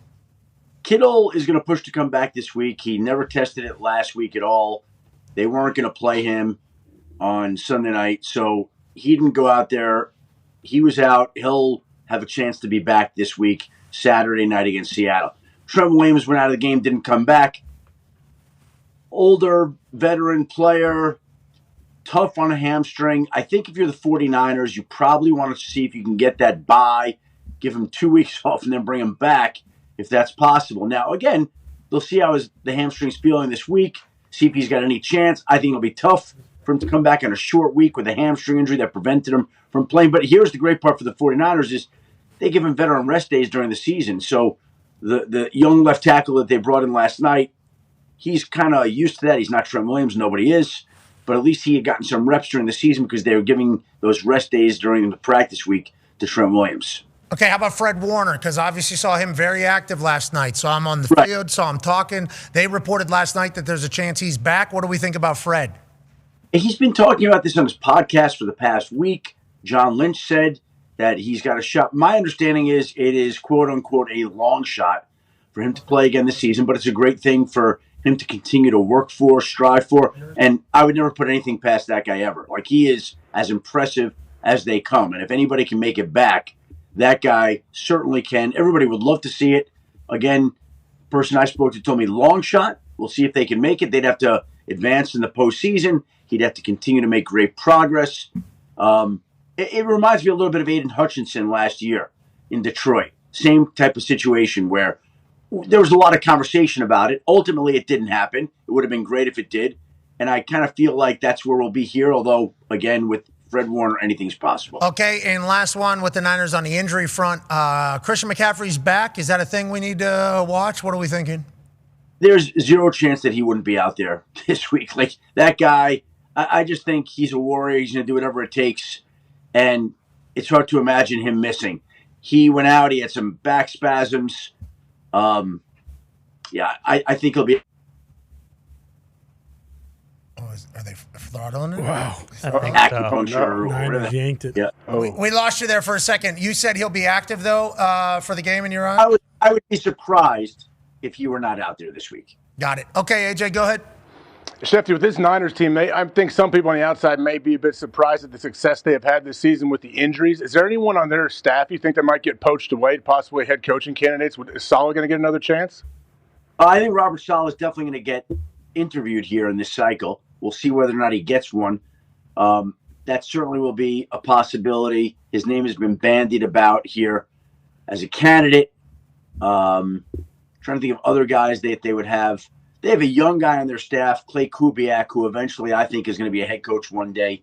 Clint Kubiak's brother. I don't know that he's there yet, but eventually he may get there.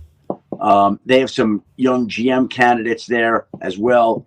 From the head coaching standpoint, Saleh would represent their best hope to get one this offseason. And then for the Seattle Seahawks, there's some Darnold stats coming out about back-to-back 13-game win seasons. And obviously what McDonald's been able to do there has been very special. The Seattle Seahawks, whenever we're forecasting or projecting what they could potentially be or become, what are your thoughts, Shefty?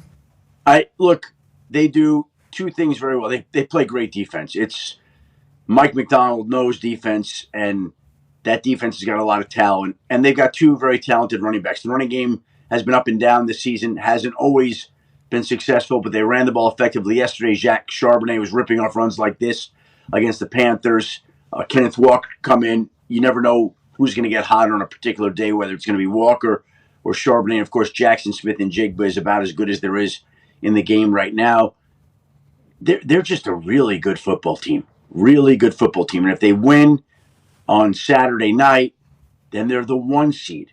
And now you got to go win in Seattle in front of the 12th man for 2 games. Like, good luck with that. Somebody might be able to do it.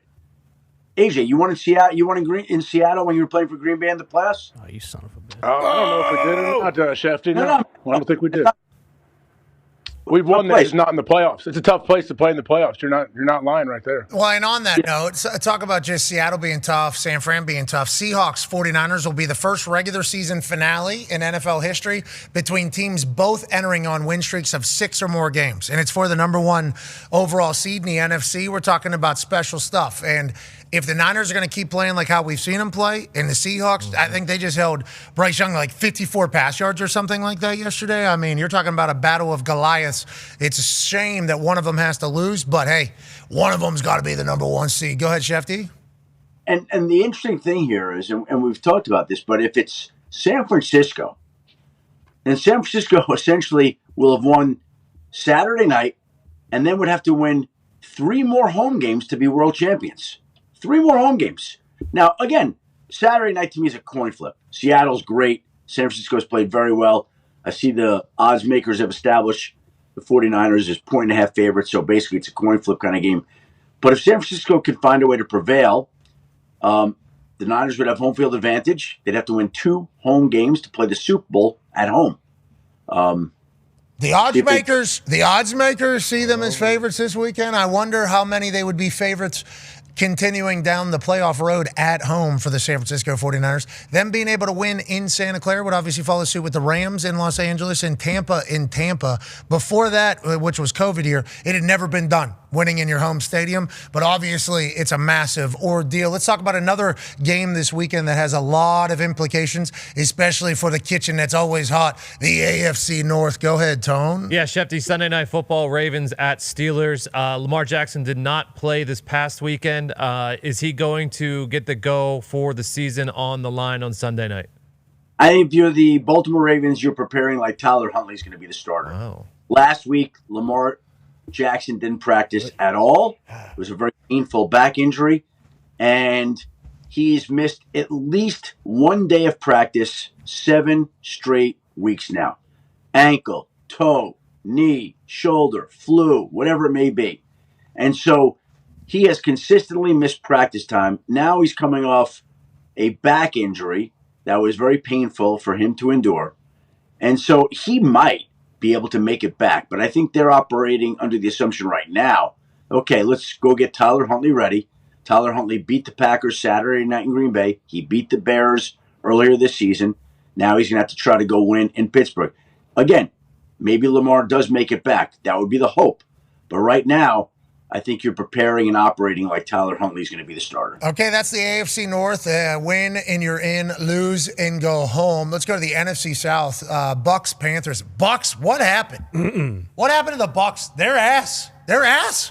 I don't like that the Bucks are ass because it's everybody I know is playing for them. It's not like the people we don't know are playing. It's not like significant injuries to many positions. It's like they're actually getting more people healthy. Yeah, they got healthier as the season went on and seemingly got worse. Lost a bunch of games. And Shefty mentioned the odds makers that they were favorites in. So, yeah, it's a great question. What the hell happened to the Bucks? And the Panthers played like ass against the Seattle Seahawks, but are the Seahawks going to make a lot of teams play like ass? What do you think about the NFC South? Somebody's got to win it, I guess, Shefty? Well, I think Carolina's played pretty well here. Even yesterday against Seattle, they didn't win the game, but Carolina played the Seahawks pretty tough, and they've gotten better as the season's gone on, and the Buccaneers have not. The Buccaneers have gone the other way, and I don't know when this started, how this started, why this started. I have a feeling that Baker Mayfield's been playing hurt. I have a feeling that we'll hear something about that after the season, like, oh, his shoulder was, his hip. It was like he just hasn't looked right at all times. And the defense, usually the Buccaneers under Todd Bowles, they're aggressive, they're unpredictable, they make things happen. And this defense has not been that way for the past 6 or so weeks. And I think football, a lot of times, it's a lot about confidence and momentum. And this team's lost its confidence, lost its momentum. And they've been one of the worst teams in football the last 6 or 7 weeks. Yeah, and it's been ugly to watch. Shout out to the Dolphins, though, hey. Hey, spin overs. Yeah. And hey, look, Baker may be playing hurt, but to be honest, we don't care. I don't care. Josh Allen's playing hurt. Justin Herbert's playing hurt. It's week 18 in NFL season. Old man Rodgers is playing hurt. We got a 44-year-old quarterback hire. We know he's hurt. He was hurt as soon as he walked in the building. So, I mean, that's just part of it. Guy's throwing his shoulder out for the Packers. That was awesome. Leave it on line. Okay, so let's talk about that, Shefty. It got a little loud by drunk Packers fans after their 5th time now watching Malik. How many times you guys see Malik come in? Yeah, I think he started at least 4 games. He's played a few more, but he started at least 4. How real, and this is not saying how I feel. I love Jordan Love. Jordan Love came on a show. Like, we are very thankful for Jordan Love, friend of the program. But there was a narrative building by Packers fans that were like, every time I see Malik, everything looks good. Every time I see Jordan, maybe it looks good. So you tell me, percentage of good versus percentage of There was people like really rallying the troops for Malik Willis from the Green Bay Packers faithful saying, we can kind of maybe get something for Jordan Love in return to this entire conversation. How much of those convos are anywhere near real? Let's not just stay here.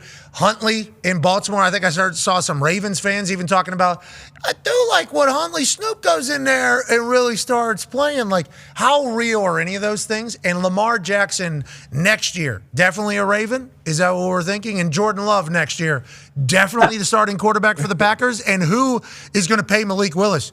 Maybe the Colts. Yeah. Maybe the Colts, Adam Schefter. Well, Here's what I would say, that it's Overreaction Monday. Have some respect.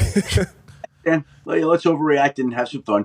But in the NFL, there are no definites ever. Like, nothing's ever definite. But it would surprise me to see the Packers move off Jordan Love from Malik Willis. Malik Willis is going to be a free agent, and there's going to be a market because there are enough teams in that quarterback space that need help. Like, could you see him in Miami? Could you see him in Atlanta? Could you see him in Minnesota? Could you see him in Vegas? Could you see him in Arizona? Like, we can go on and on. Jets. Like, there are any numbers. Don't go to the Jets, Malik. Don't do it. We like Malik. You've already been in one dysfunctional franchise. We don't need you to go to another. Tennessee to the Jets? Jeez. That'd be a tough go for a kid who seemingly has it all figured out and is a great football player. You didn't say Indianapolis, so I like that. That means we're probably bringing back Dimes, and he's ahead of schedule, is what Schefter's saying. From my understanding, what you just said there, Schefter? Well, I think they are banking on Daniel Jones being back, and I do think that they'll re-sign him, and I do think he'll be ready for the start of the season. And if that's the case, then the Colts don't need to sign Malik Willis. Yeah, Therefore, need to mention the possibility. Daniel Jones in the building this past weekend, by the way. Okay, he was at the game. I don't think he was able to do anything. Obviously, he just had surgery. We wish he would have been able to get down there on the sideline with the boys and motivate them, because what Liam Cohen and Jacksonville Jaguars are doing is outrageous. This is outrageous. What's going on? Did you know, AJ, did you know Josh Hines Allen is the biggest fucking guy on the field? Did you know that? I knew he was a large individual. I didn't know he was the biggest guy on the field all the times. I heard you guys talking about it in the first hour, but yeah, he's a gigantic human being, I guess, the more you look at him. It was startling. This is him walking through the tunnel. These dudes, obviously it's Cam Little, the kicker, so it's a little bit different, but he made everybody look like that. Everybody looked small. Every human that walked by him on the field, off the field, looked tiny. I didn't know that about Josh Hines Allen. I guess I should have known that, and I should have looked into it more, but it was like our offensive linemen were standing there, guys I thought were pretty big, and his shoulder pads were sticking out wider than it. I'm like, what is this thing? And then Walker's on the other side. It's like they were both hunting it, and they did not have any time for any of Phillip Rivers' stuff. No. There was no real heat. Jocularity. There was no jocularity. Rivers threw the ball. Yeah. Yeah, well. And he damn near killed Josh Hines out. Grabbed the dude's hand. Yeah. One of the D tackles, I think, grabbed his hand. Yeah, there was a lot. We were there. I did not expect that type of heat from the Jags, but then I remember Liam Cohen has been telling the boys that everybody on earth has been pissing in their faces and telling them that they're nothing. Like that. Liam clearly. That guy's 6'5", 270 right there. Okay, that guy that just got knocked down by that ball. And that's what Phil Rivers can do. Phil Rivers throws a ball, it might look slow, it's got power behind it. And we didn't do the full E equals MC squared, but if somebody else is throwing that, not that big of a hit, coming out of Phil Rivers' hand, a little bit more thump to it. A little bit more thump to it. And we obviously have respect. Okay, let's start talking a little bit broader pictures. And we don't want to talk futures immediately because it's not a fun thing to do for teams or for franchises or for families or for guys that are potentially losing their jobs. But we're going in to the last week of the season. Go ahead, Todd. Yep. Yeah, Shefty, outside of some of the usual suspects who we've already discussed this year who coach teams that absolutely stink and are probably going to be fired, are there any other names that are kind of starting to bubble up? Like, there's been a lot of smoke about, hey, maybe the Colts are firing both GM and head coach. I saw a lot of stuff, hey, if the Packers with their late season collapse and if they are eliminated in the first round of the playoffs, is it possible that Matt LaFleur loses his job? You mentioned the Bucks and Todd Bowles. Like, are any of those kind of names starting to kind of bubble up to the surface, or where are we at right now with coaches on the hot seat? Well, Todd, I think we're going to get some conversation about all these guys here in the next week, and the speculation obviously will run rampant. And I think it just comes along as part of Week 18. It just comes along with this time of the year. I think when you look at it and survey the landscape, I think where it's interesting is that Sunday night game, because somebody's going to lose that game. And when somebody loses that game, we heard the Steelers fans chanting to fire Mike Tomlin earlier in the year. We've heard Ravens fans saying that there should be conversations about John Harbaugh after the season. Somebody, one of those two teams, is going to come up short. One of those fan bases is going to be unhappy. One of those owners is going to want to have some conversations about what went wrong. And so I don't know what's going to happen, and I don't know what the fallout and all these other coaches that we're talking about. But every year, there are always some things that happen. It never just goes the way that people think it will. There are some obvious names this year. We already have 2 openings. There are some teams that people have talked about. But it's always those second tier, that unexpected level of indecision coaches that we don't know how it's going to go, whether it's Baltimore or Pittsburgh or some of these places that haven't. Well, I don't think it's going to happen, Indy. But again, we don't know how the owner's not said that to me. So on that note, when you talk about Pittsburgh fans think unless Tomlin says I'm done, don't ever make a change. I think Baltimore Ravens fans think that it's gotten to that point with John Harbaugh too. So you saying that right there, saying ownership might want to have conversations. I think for Pittsburgh people, their ears perk up a little bit, saying ownership might actually do something. Didn't know that was even a feasible outcome in Pittsburgh. I think is how Yinzers feel. Yeah, I think that somebody's going to lose that game.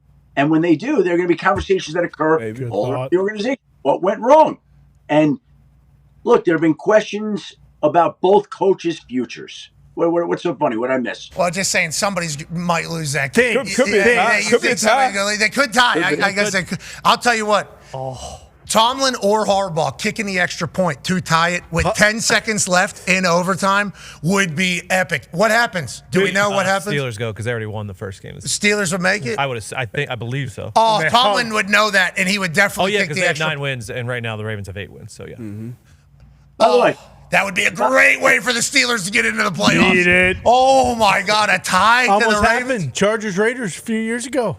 I remember Almost that. happened, yeah. But that decision was But made. then they called timeout and they decided to Oh, that would be amazing. So somebody might lose that game. I guess you're right. There's a chance both of them don't lose. There's a chance that happens. Well, I also think that both these coaches, Mike Tomlin and John Harbaugh, for all they've done, for all they've meant to their respective organizations, for all they've meant to the National Football League, they will have a big say. You mentioned owners. I didn't say owners.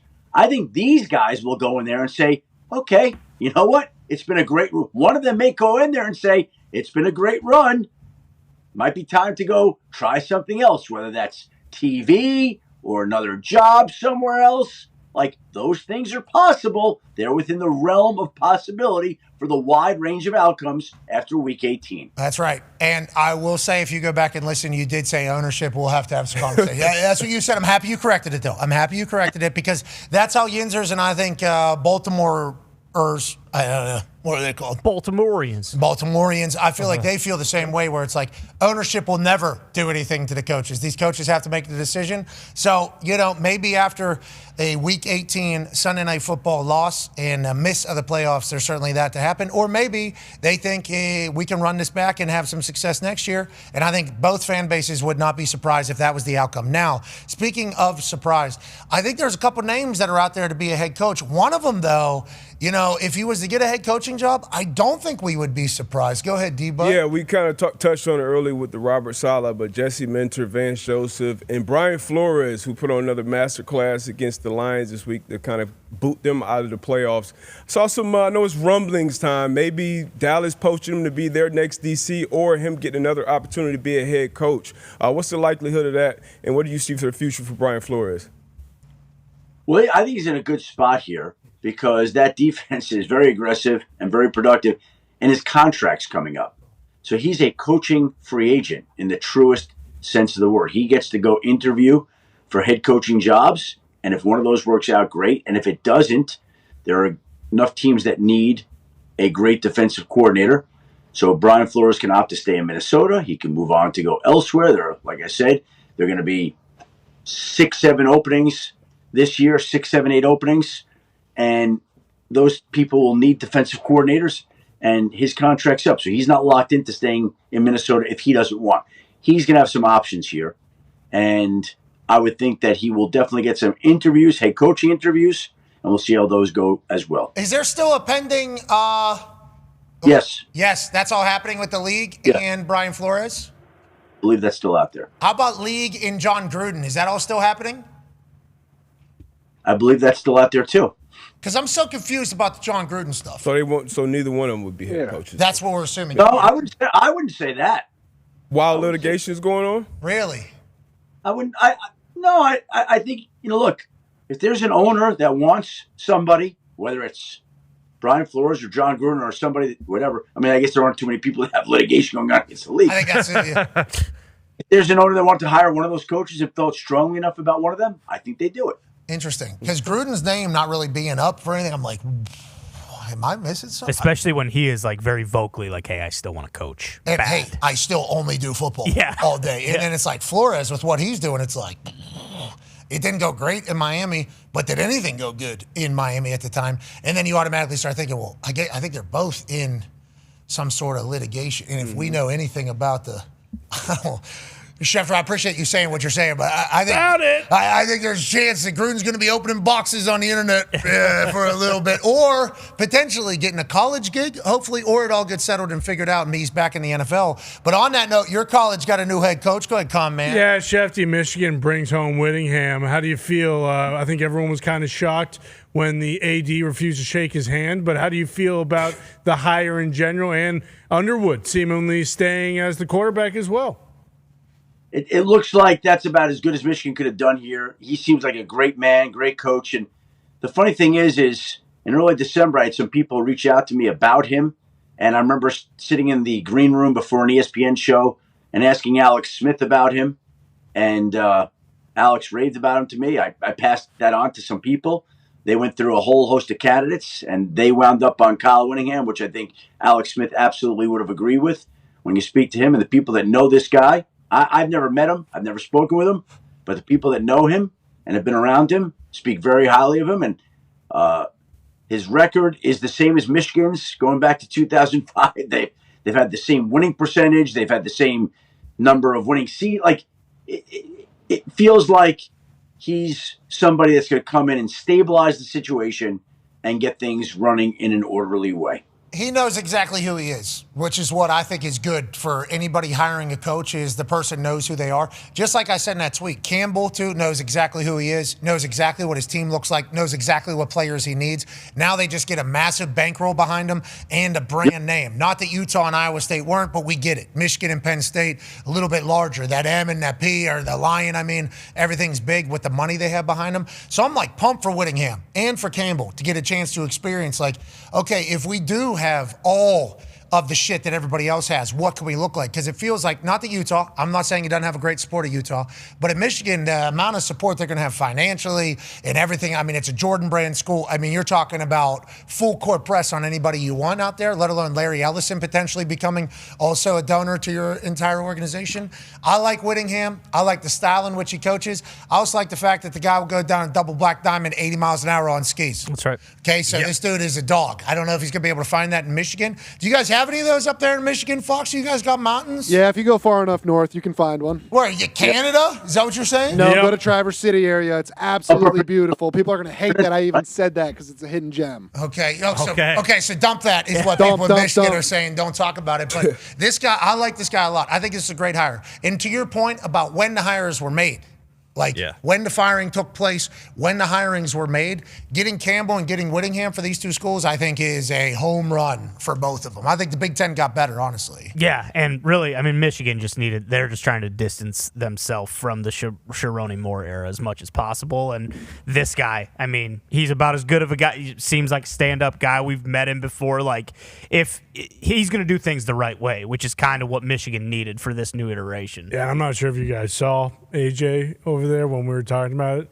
guy's shaking in his boot. Ohio State's nervous. That's what it seemed like. He's the team up It's a north. great hire. Hey, I think best possible hire. When I was thinking of candidates, he didn't pop up, but I think it's an absolute slam dunk of a hire for Michigan. What would people be saying negative about it? Just he's old? Yeah. Yep. Oh, no I believe, ties. yeah, the big stat that That he doesn't have Michigan ties, I guess, right? That'd be good, though, right, at this time? Yeah, I remember when James Franklin got axed, he had the second most ranked losses as a head coach at Utah. So I know that was kind of what some of the Ohio State Buckeye fans were holding on to. We are big fans of, go ahead. How old is he? 66, I was there. Okay. He's jacked. He's a Years young. 64. Years He's young. 80 miles an hour.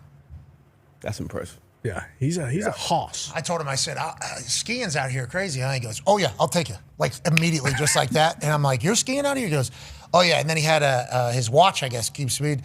And he, showed me. It was 82 miles an hour last week. I went 82 miles an hour down, double blacked out. That's so bad. I'm like, holy fuck. Dog. Holy shit, dude. He's like, yeah, it's awesome. It's beautiful out here. Like, getting him to leave Utah, I think, is a big deal, first of all. Like, him leaving the state, I think, is a massive ordeal. So congrats to Michigan being able to do that. And I think you guys got the right guy. And shout out to you, I guess, saying, you guys need to hire Whittingham. Alex Smith told me it's a good hire. I like Alex's brain. I like yours as well. Have a good one, Shefty. We appreciate you. Happy New Year to everybody. Hey, you spend New Year's Eve with us? Wednesday night, we'll be on ESPN too. Sure, absolutely. I'll be watching. I'll be unless you're inviting me on the show. Yeah, I'll come on. And if you want to, if not, then I'll just watch you guys. That's all. Yeah.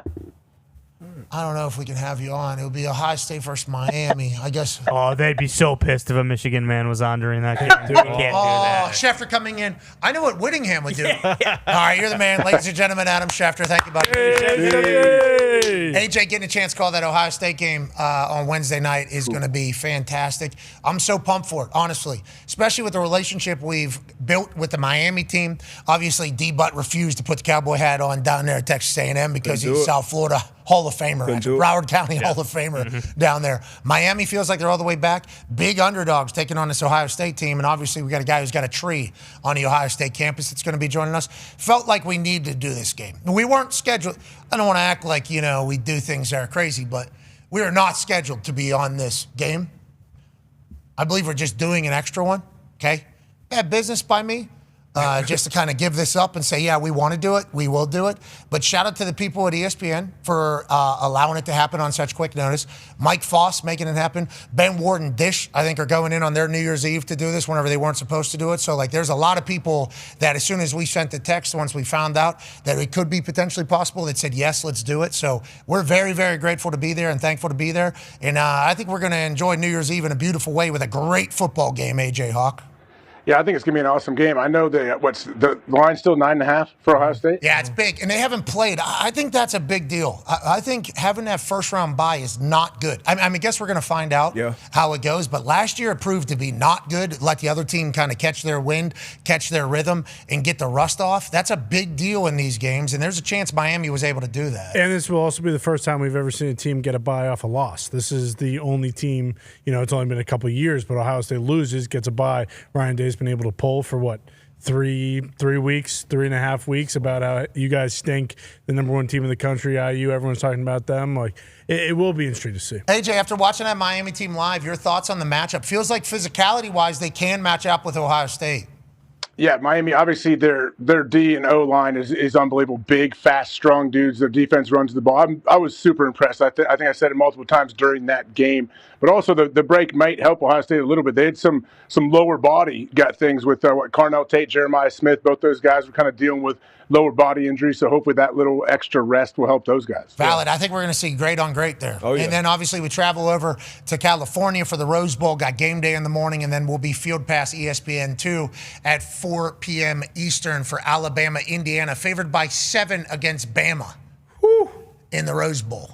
Well, in the college football playoffs at the Rose Bowl. Joining us now, ladies and gentlemen, is a man who's been calling games all season and has done a fantastic job. Called the Seahawks and the Panthers. Excited to get his take on the team that could be the number one seed in the NFC, the Seattle Seahawks, and everything else. Ladies and gentlemen, friend of the program, Bull Ring of Honor member down there in Houston, future first ballot Hall of Famer, J.J. Watt. Yay! J.J., how you doing, pal?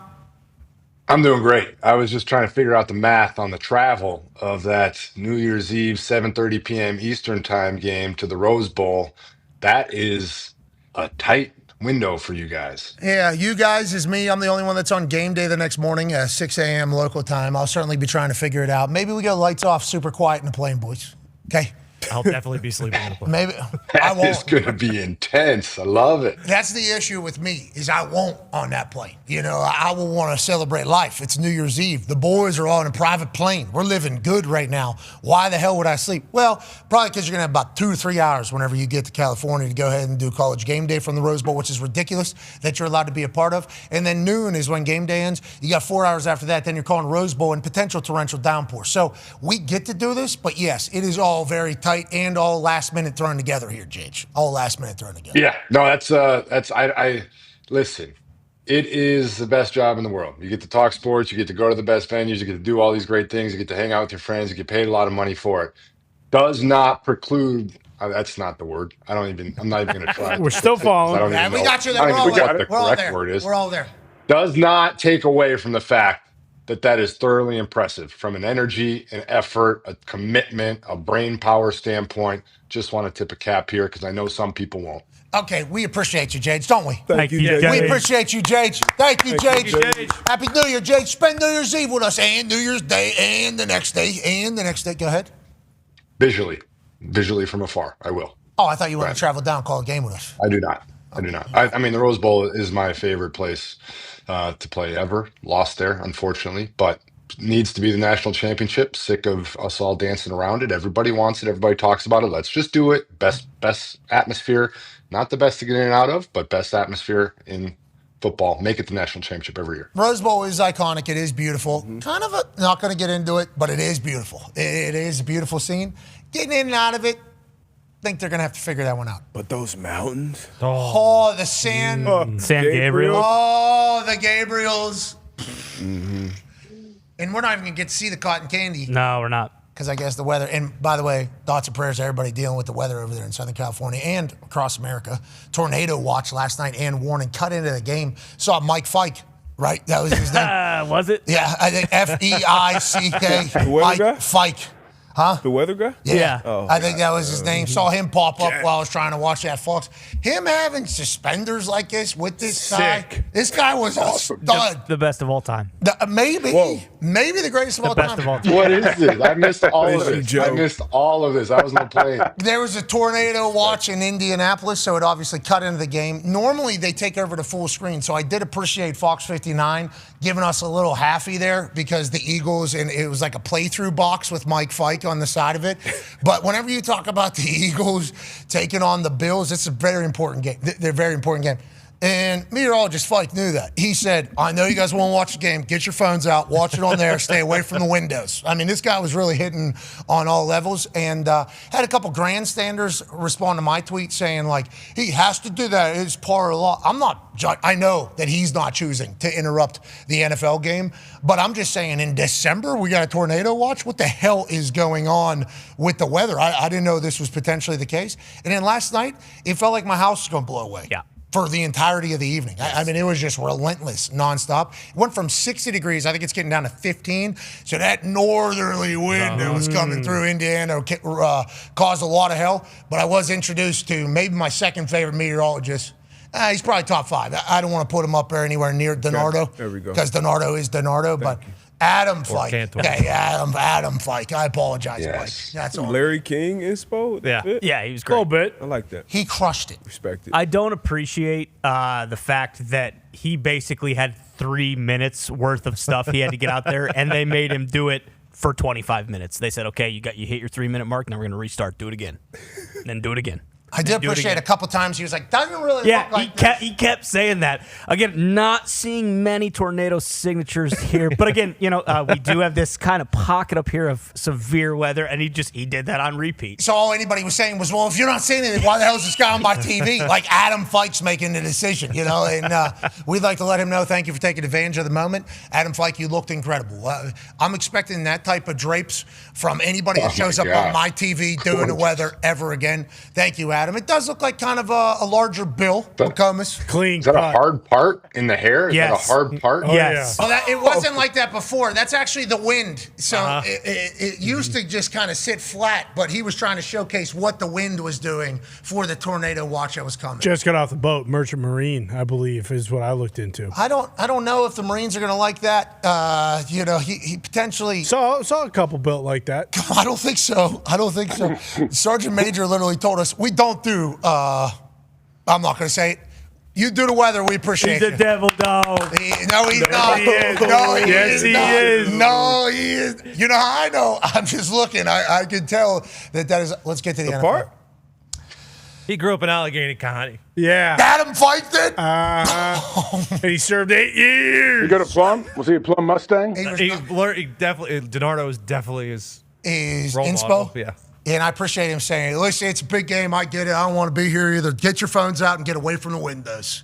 Actually, it doesn't look like there's anything that should keep you away from the windows. I don't know why. We're still in the middle of a warning. But I'll tell you why it was crazy. But that means good football is happening. You saw the Seahawks. Let's talk about this.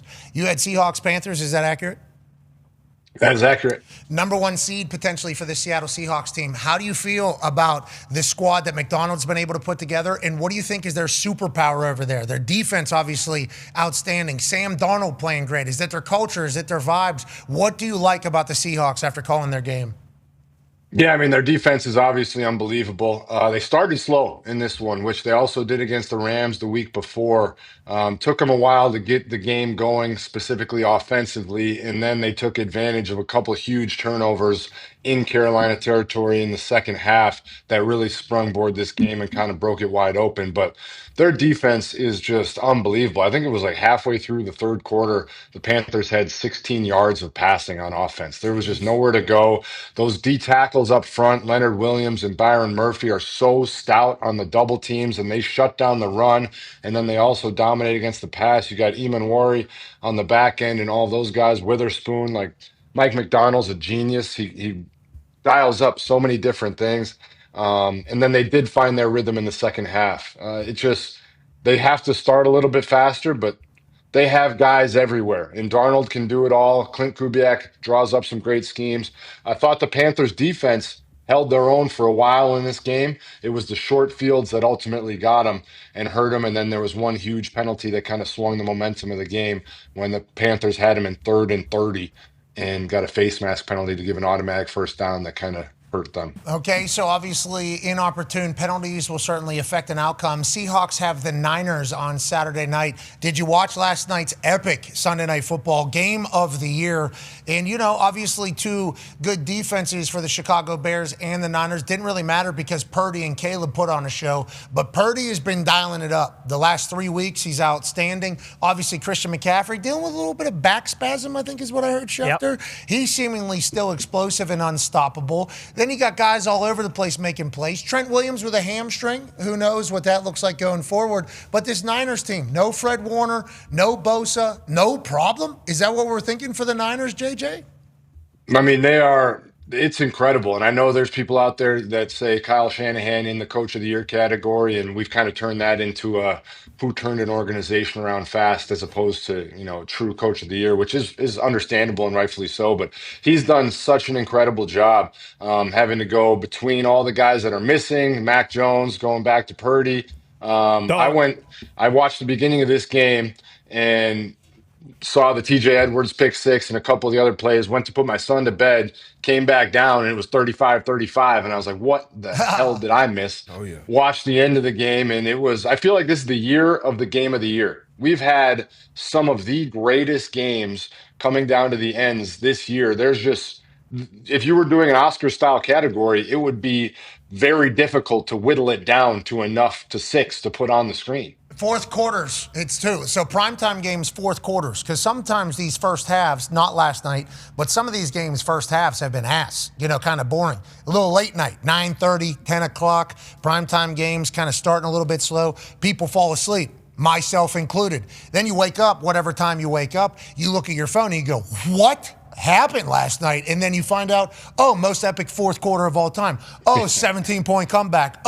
They were able to get crazy in the second half. It has been a lot of that. I think the thing that made this one different is from jump. Literally, Banger. pick six to start the entirety of it all, and the energy never relented, D-Bud. Yeah, it was unbelievable offense. The one that I can remember most recently would probably be the Seattle Rams one with the 2-point play. Like that was a wild game, unbelievable game. But yeah, this has definitely been the year of the great game for sure. Good for the NFL. Yeah, got the Packers, Bears Okay. one. I mean, there's so Both many of of them. them. It's insane how many that there have been. JJ, Vikings, JJ McCarthy, Vikings, Bears. Was that fourth? Yeah, quarter? week one. Yeah, week One one. or week two? Bills, I mean, Patriots a couple weeks ago. Josh Allen coming back down 21-0. Yes. Texas Jag, 26 straight. Texas Jags, yeah. Oh, Danny Dimes when he didn't punt for like 5 weeks, remember? Yeah. Every game was Good the game of time. the year. Good times, man. There's been some. I mean, like that game last night was obviously awesome because you've got the coaches, the masterminds, the people. Like you can just see so many different mind games going on within the game. I think that there's been some really, really good coaching matchups this year, showcasing a lot of skill on the sideline. I mentioned there, and Purdy just filthy. I mean, in the Dougie, in the Euro step into the Dougie. Keep doing it, Purdy. Keep doing it, Purdy. We need more of that, not less of that. I'm excited that he's coming into his own. And obviously, he's a wealthy man at this point. And I think he gave away Toyotas as his gift, but also I think the vets as well. How do you feel about the quarterback gift thing that we got going on? A lot of ads. Okay, a lot of ads, which I respect. I respect that it has become an ad-based thing. I don't think that's necessarily the quarterback's fault. Quarterback gifts to the offensive line has been a thing since the beginning of football, I assume. I'm not 100% sure. I'm not a quarterback. But then it becoming like a sponsored event almost. I don't hold it against the quarterbacks because if I was being offered up, and this is not to his offensive line, this is the vets. Shout out to Brock Purdy doing this. But to quarterbacks buying things for their offensive line, it has become an interesting little game, JH. It has become an interesting little game. And the fact that Joe Burrow bought something that was not sponsorable, okay, fossils. I like the move. I think that was a statement about like, hey, I bought these. Like, I think that was Joe Burrow saying, I bought these things. Your thoughts, D-Bud? I wouldn't say that. I don't. Okay. I don't know. That it's You think Big Dino's giving away fossils to Joe Burrow to give to the offensive? I don't think it's a Burrow statement. I just think it's Burrow. We've seen the quarterback say he's just a different. He's a weirdo. He's a different. We win 6 games and I get bones. What? Is there any part of it like looking across being like, man, did those guys just get 4x4s? Did those guys just get pickup trucks? Like, this is really cool. Bones! Fossils! Please, have some respect for these dinosaurs. I'm sure Ted Karras loved it. Ted Karras is a jovial lad. If I see someone get in a truck in a 4x4 and I got to take home a freaking mammoth tooth. What about a quarter of a cow? I think quarter of a cow is also sick. Okay. Remember last year he it's gave them Cindy Lou Lou Who, man. It's Cindy Lou Who. We're all doing it at every level. Some of us with our own kids, some of it with our offensive lines. It's all commercialism. Who can have the most? And now you're sitting there trying to figure it out. The brands are calling. It's corporate. I don't hate them for taking it. I've done my fair share of endorsements and ads over the year. I can't hate on anybody for that. But it's that where are we at? Is an offensive line going to get a house in the next 5 years? Coldwell Banker coming through. Just guys, whole neighborhood's ours. Here's your keys. I mean, there's a chance. That's a good $60 million a year. Let's start to go ahead and paying for some stuff. Guys, we need to create the chemistry. We're all in the same cul-de-sac. Look, it's 5 starters, 5 houses. I'm at the end, on the corner. The O-line chemistry compound where you buy just 10 ranch homes, no families welcome. Yeah, you gotta live behind the center. The lineup is actually center, guards, tackles. Backups are right behind them. Yep. Obviously, bigger the yard for the starters. Something to think about, building a whole compound. Then investment money, obviously, into it so we can sell this later to another builder. If these guys want to really be good teammates, this is what they should be doing. Yeah, bonding. Oh, fossils. Good one. It's got to happen. I mean, they're fossils. You sound like you're out on the fossils. I'm surprised. Imagine walking in and being like, Joe Burrow, big fashion guy. I'm going to get a Louis Vuitton suit or bones. They're fossils. Last year it was the swords. Last year it was the samurais. This year it's the fossils. They're building like a museum in their houses. If you stay there long enough, you're going to have the Smithsonian. I like that he's thinking outside the box. What is he, 8? Yeah. Grow up. Samurai swords and That's dinosaur cool. bones. Gift stinks every Jesus year. Christ. Oh, my God. Gumpy's first thing. I haven't seen. Do we have a picture of any of them? Like, is it like a T-Rex tooth? Like, what kind of fossil is So that? Ted Karras got him. They're big Ted ones. Karras got like a mammoth tusk, and then I believe Orlando. That's cool. That is Very. cool. It'd be cool if it was the whole head. Huh? The whole head. Well, I've seen The Rock. Doesn't The Rock have it's a T-Rex head. Is that what Joe's giving up? That's fake. No, I think he's giving That's fake. No, it's not. No, it's The not. Rocks is fake. See, look at that. Nicolas Look at Cage that. has Look at one, that. too. That's what you're going to have to deal with now. Hey, this is my my mammoth tusk that Joe Burrow got me for Christmas one year. Yeah, okay, Ted. Okay. Where are your Hot Wheels, too? Let's go play with those, Ted. I'm sure you believe in that. Probably just gave it to his dog to chew on. Here's a picture of the tusk. Everybody will think it is true and real. That is cool. Oh, yeah. Merry Christmas. That's Cool. not Might be cool. worth, it might be worth $200,000. We don't That know. is not Nice cool. bones, Ted. Not cool. Leave that under your pillow for the tooth fairy, too. I didn't see that one. That one stinks. I thought it was like a T-Rex head or something. What about a side-by-side, though? Aaron's Exactly. not for the Bulls. Exactly. That one to the right, there was a mini head. That was cool. Look at the mini head. Yeah, that's cool. Joe kept that for himself. Ted got home with this thing and threw that fucker in the corner of his garage. No, he did He got not. first pick. That's a dinosaur. I went to the Children's Museum this weekend. There's They a got lot some of good dinosaurs. bones. Yeah, there's They bones got some everywhere. good bones. And I want to let you know, Ted, we appreciate Joe. I appreciate that Joe spent his own money on this stuff. Not that everybody else isn't doing it. Well, actually, I don't know if he was doing a big He museum. may have dug them up himself. Do we know? Like, Joe could have dug these up in the offseason. True. I mean, very valid. He could have cleaned these things, framed these things, did the whole thing. So we appreciate that any gifts are being given. It's a holiday season. It's very kind. But I'll tell you what, the boys hopping in those side-by-sides, that had to feel so cool with that garage kind of opening up. What's that, Jay? Did his own archaeological dig. He was out in the middle of Egypt just digging up bones. Would you be shocked? I wouldn't be shocked. Me either. With the record, I That would wouldn't be add shocked. such a cool layer to the story. I feel like it would take a long time. Connor, would you rather have that Galactica game in the background or the whole table Bingo. of bones? I mean, you just nailed it. Yeah, give me the arcade game, Joe. I don't want your stupid bones. Okay, I want something that I can actually have fun doing. What am I just gonna stare at my bone for 3 hours? No, and let alone Jage, there was no reason to do what you just did right there. Okay, you knew it. You knew what you were doing the whole time. Joe Burrow, thank you for thinking about your teammates. maybe he got those for someone else, and he was like, "Shit, nobody wants these." Guess I'll give them to my linemen. Yeah, these guys suck anyway. They have these stupid ass dinosaur bones. What do you guys do each other? Do you guys do gifts? Do you guys do gifts? Yeah, we hang out with each other every day. It's a good presents. The gift that keeps on giving. Every day, every day. You got New Year's Eve night together, New Year's Day together, the next day together. Is anybody's significant others ever like, hey, this is a lot? Yeah, I would assume that is happening in a lot of houses, just by my personal research. Okay, I would assume. And shout out to Sam, love you, baby, absolutely love you, and Mackenzie. It's amazing. But yeah, there's a lot. Christmas, New Year's Eve, New Year's Day. You guys are. We're there Christmas. And I saw you Hold went in. the You phone. went in on the day after Christmas. You were like, I had to stop in and pick up some stuff. I'm like, is anybody ever like, you're going in on the one day you don't have to be there and you're still going in? Now, first of all, always, okay, always, which is part of the problem, and I do understand that. But wife, absolute badass. And, we're pregnant right now. She's pregnant right now. Baby Bambino. Every once in a while, there's going to be days where you're a little sick. Might have some things. So me getting out of the house, probably good move for about an hour or two. You know what I mean? Mm-hmm. So then getting back in there. But yes, we enjoy the hell out of what we do, but we do a lot of it. Somebody has to, somebody gets to, and it's us somehow. Hell yeah. I have no idea Amen. how that's the case. We're incredibly lucky to do it. That's JJ, that's AJ. The boys are here. We continue digitally. Be a friend, tell a friend something nice, Jage. Might change their life. Wow. Nailed it. Best one yet. Oh, a little party. You do a little party.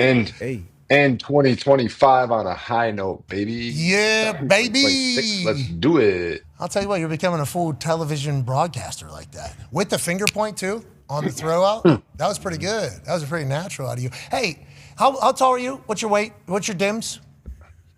6 feet 6 inches, 272 pounds. Just a Goliath of them. Pretty big. Yeah. Josh Hines Allen. Have you seen Josh Hines Allen? You and him eye to eye, right, huh? I mean, that's like, Yes. Yep. Met with him a couple weeks ago. Great player. Big dude. what is that, Gorilla or Godzilla and Kong? King Kong? That is when you two are looking at. He was bigger than everybody. Like, he was bigger than everybody on the field. It was unbelievable. I had no idea he was that large. I genuinely had no idea until I saw. I mean, what do you think of like DeForest Buckner? Well, he hasn't played much because he's got a hurt neck. And I am very worried about DeForest Buckner because he played and then now he's not playing again. That means did something bad happen? Would like to let DeForest Buckner. Procedure. We appreciate the hell out of DeForest Buckner. We love DeForest Buckner. Thank you for your service. And we hope you come back to play football. But anytime you're talking neck is crazy. But yeah, DeForest Buckner big. But DeForest Buckner middle of the line, so I'm not watching like Josh Hines Allen. We're seeing him do like little guy shit. And it's like, I don't think in my head I had him pegged as the biggest fucker on the field, just by watching his film. He's gigantic.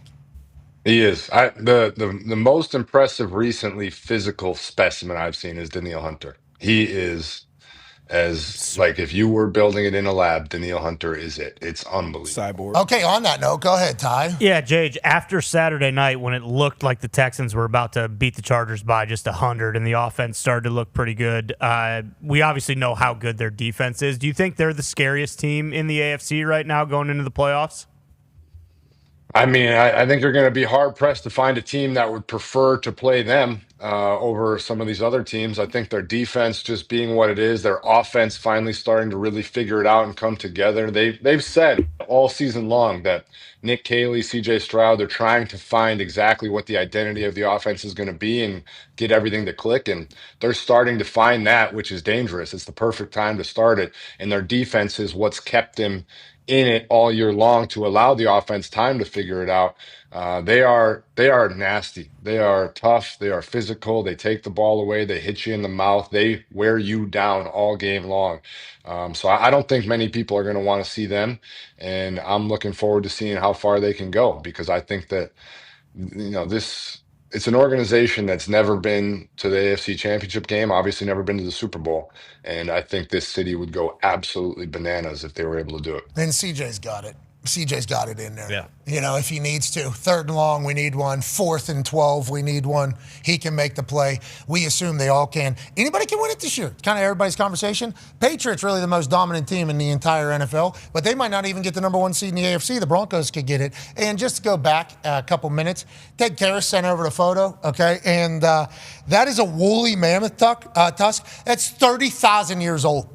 Okay, does that change anybody's opinions? Nope. That thing was late process. I'm on record saying the tusk is cool. Okay. I'm on record. We're trying to bring them back. Behind the They're tusk, trying to bring not Woolly cool. Mammoth back. Whatever's behind it. There's a T-Rex head in that picture. Someone got that. They won. That's a baby T-Rex, it appears. T-Rex? Okay, that's cool. That's cool. Baby. This is Why'd someone real. kill a baby? Well, I think these things potentially died all at They one died, time. AJ. We don't know. We don't know. Allegedly. Allegedly, yeah. Were you there? Were you there? What's the thing behind, directly behind? Because that thing looks like it stinks.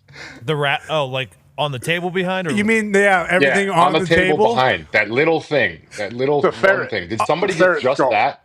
Yeah. One person, they showed up one by one. I believe it was seniority picks first and then went down the line. And whoever was last ended up with elephant poop or something that was fossilized. Okay, so then this one, the mammoth tusk, woolly mammoth tusk, permafrost deposits in Yakutia, Russia. Okay. So dinosaurs are in Russia. Dinosaurs are all over the place. Oh, great. It's a spot. Although I was not there, AJ. Would have destroyed the room that I was in. Are you shitting me, Joe? You're making $250 million a year. I got bones. Get me something cool, Joe. You just spent $10 million on a Batmobile, and I get bones. What a joke, man! You just found out. I request a trade. Bones that spy on you as well. We don't know if this is a Russian oligarchy. It's certainly possible.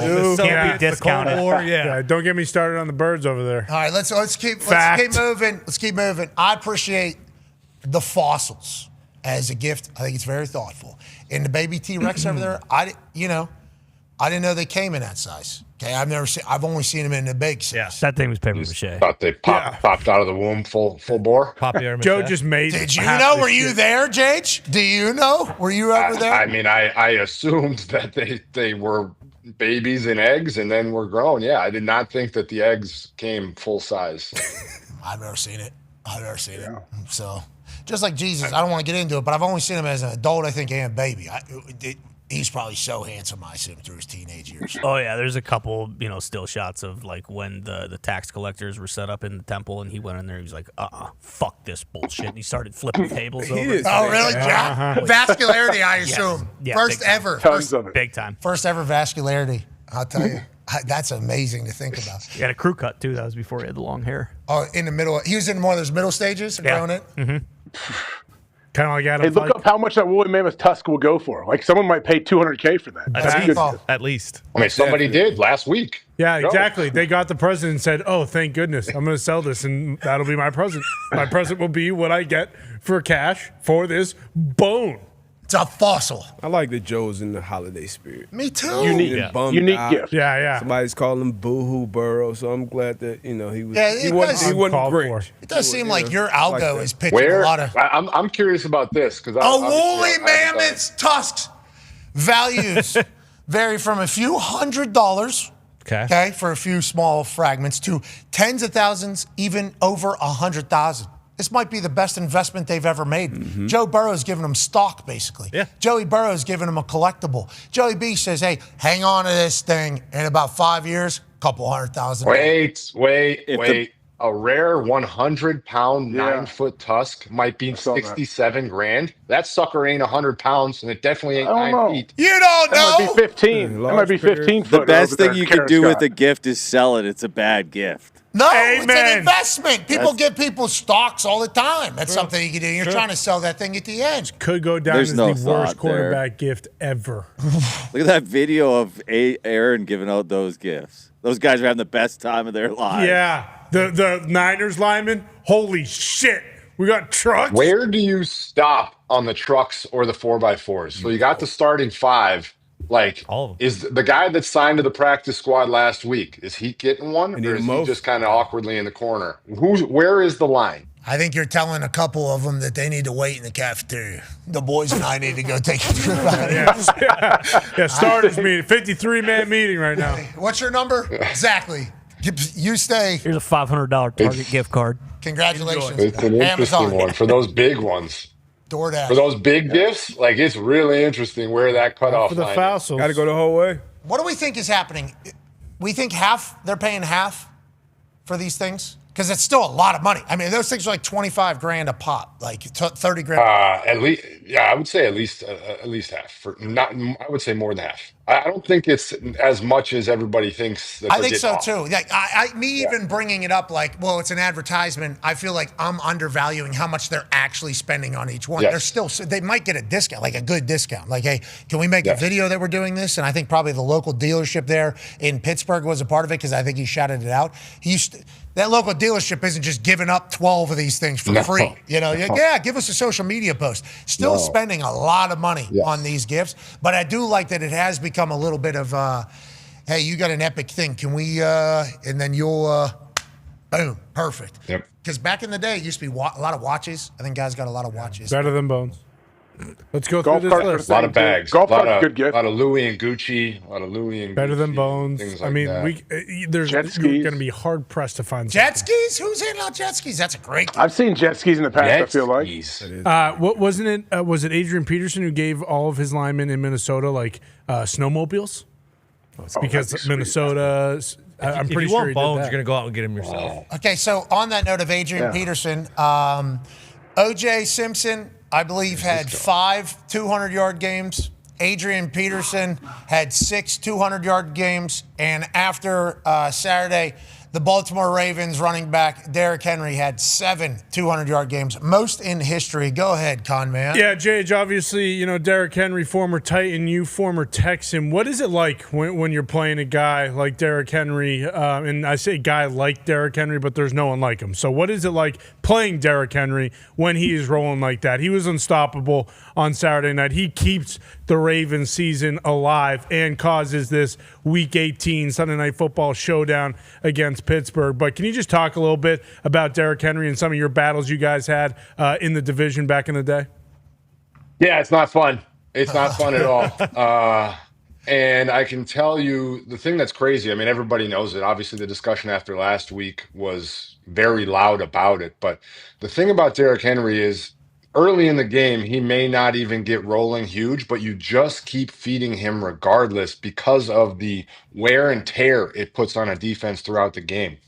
Having to tackle him over and over and over again wears the entire defense down by the third and fourth quarters, and then he can pop off even more big runs. So that's what gets frustrating. I mean, we've called a couple Ravens games this year, and you see them, and yeah, they fall behind a little bit, so they think you got to go to the air a little bit more. But the reality of the situation is you just keep feeding the beast, and at some point it's going to pop, and at some point it's going to demoralize the defense and wear them down, and he is going to have his way. You watch that Packers game, and it's like, yeah, that's what happens. And it's such a, for them, it's such an unfortunate stark contrast from the week before where you're like, why didn't you just do that?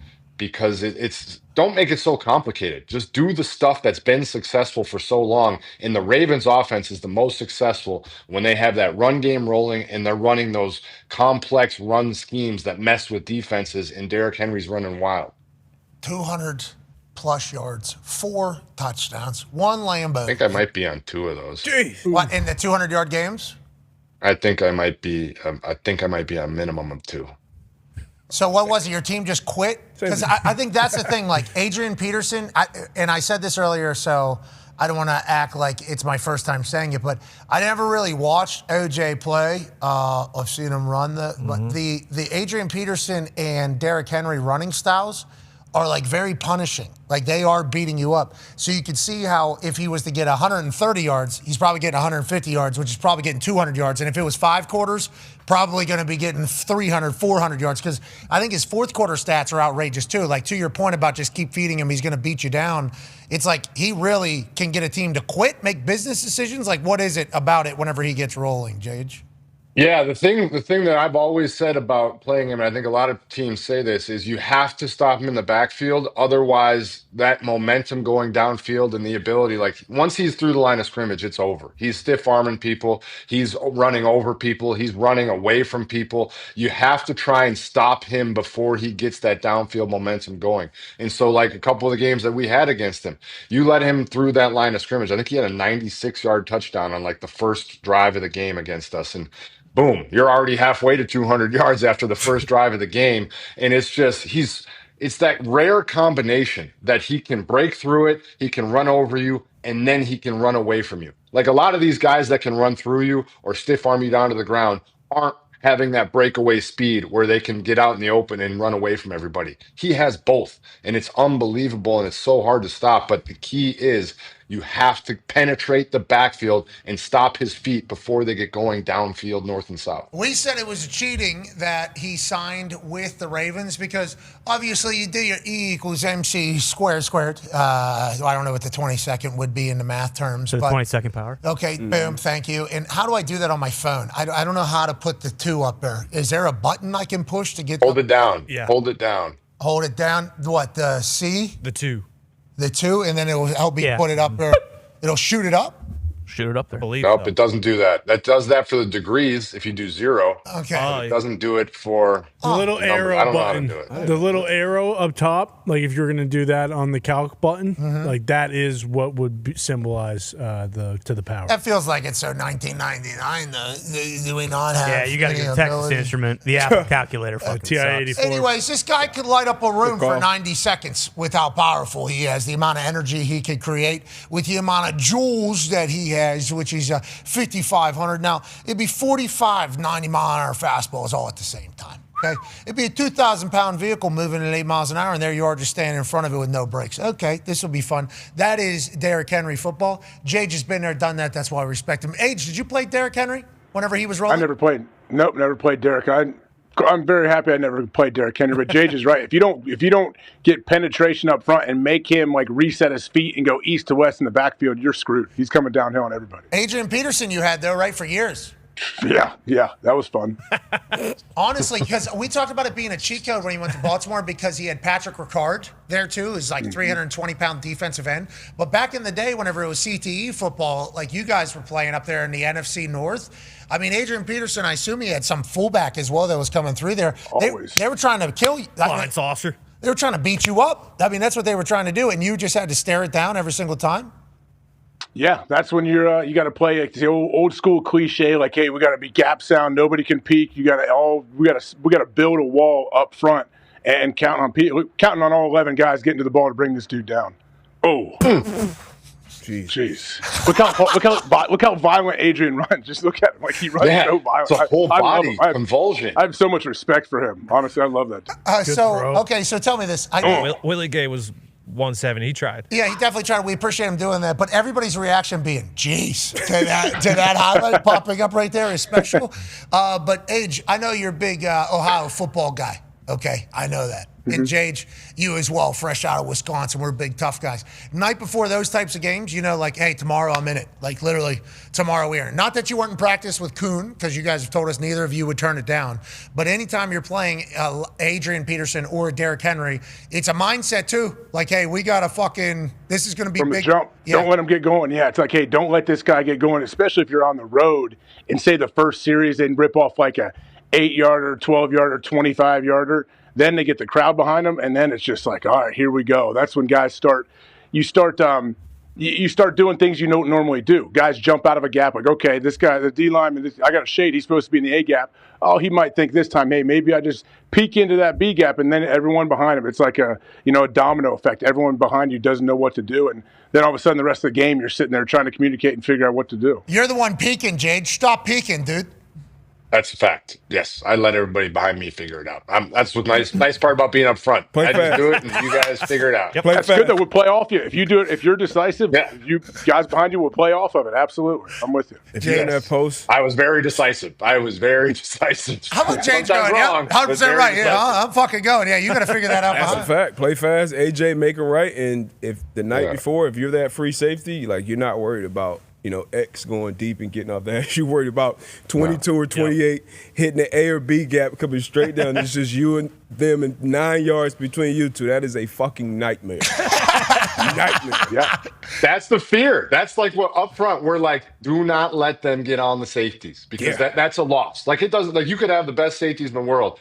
At some point, he is going to stiff arm or run over the top of them. That's just a fact. So up front, we're like, dude, we have to stop this or it is a problem.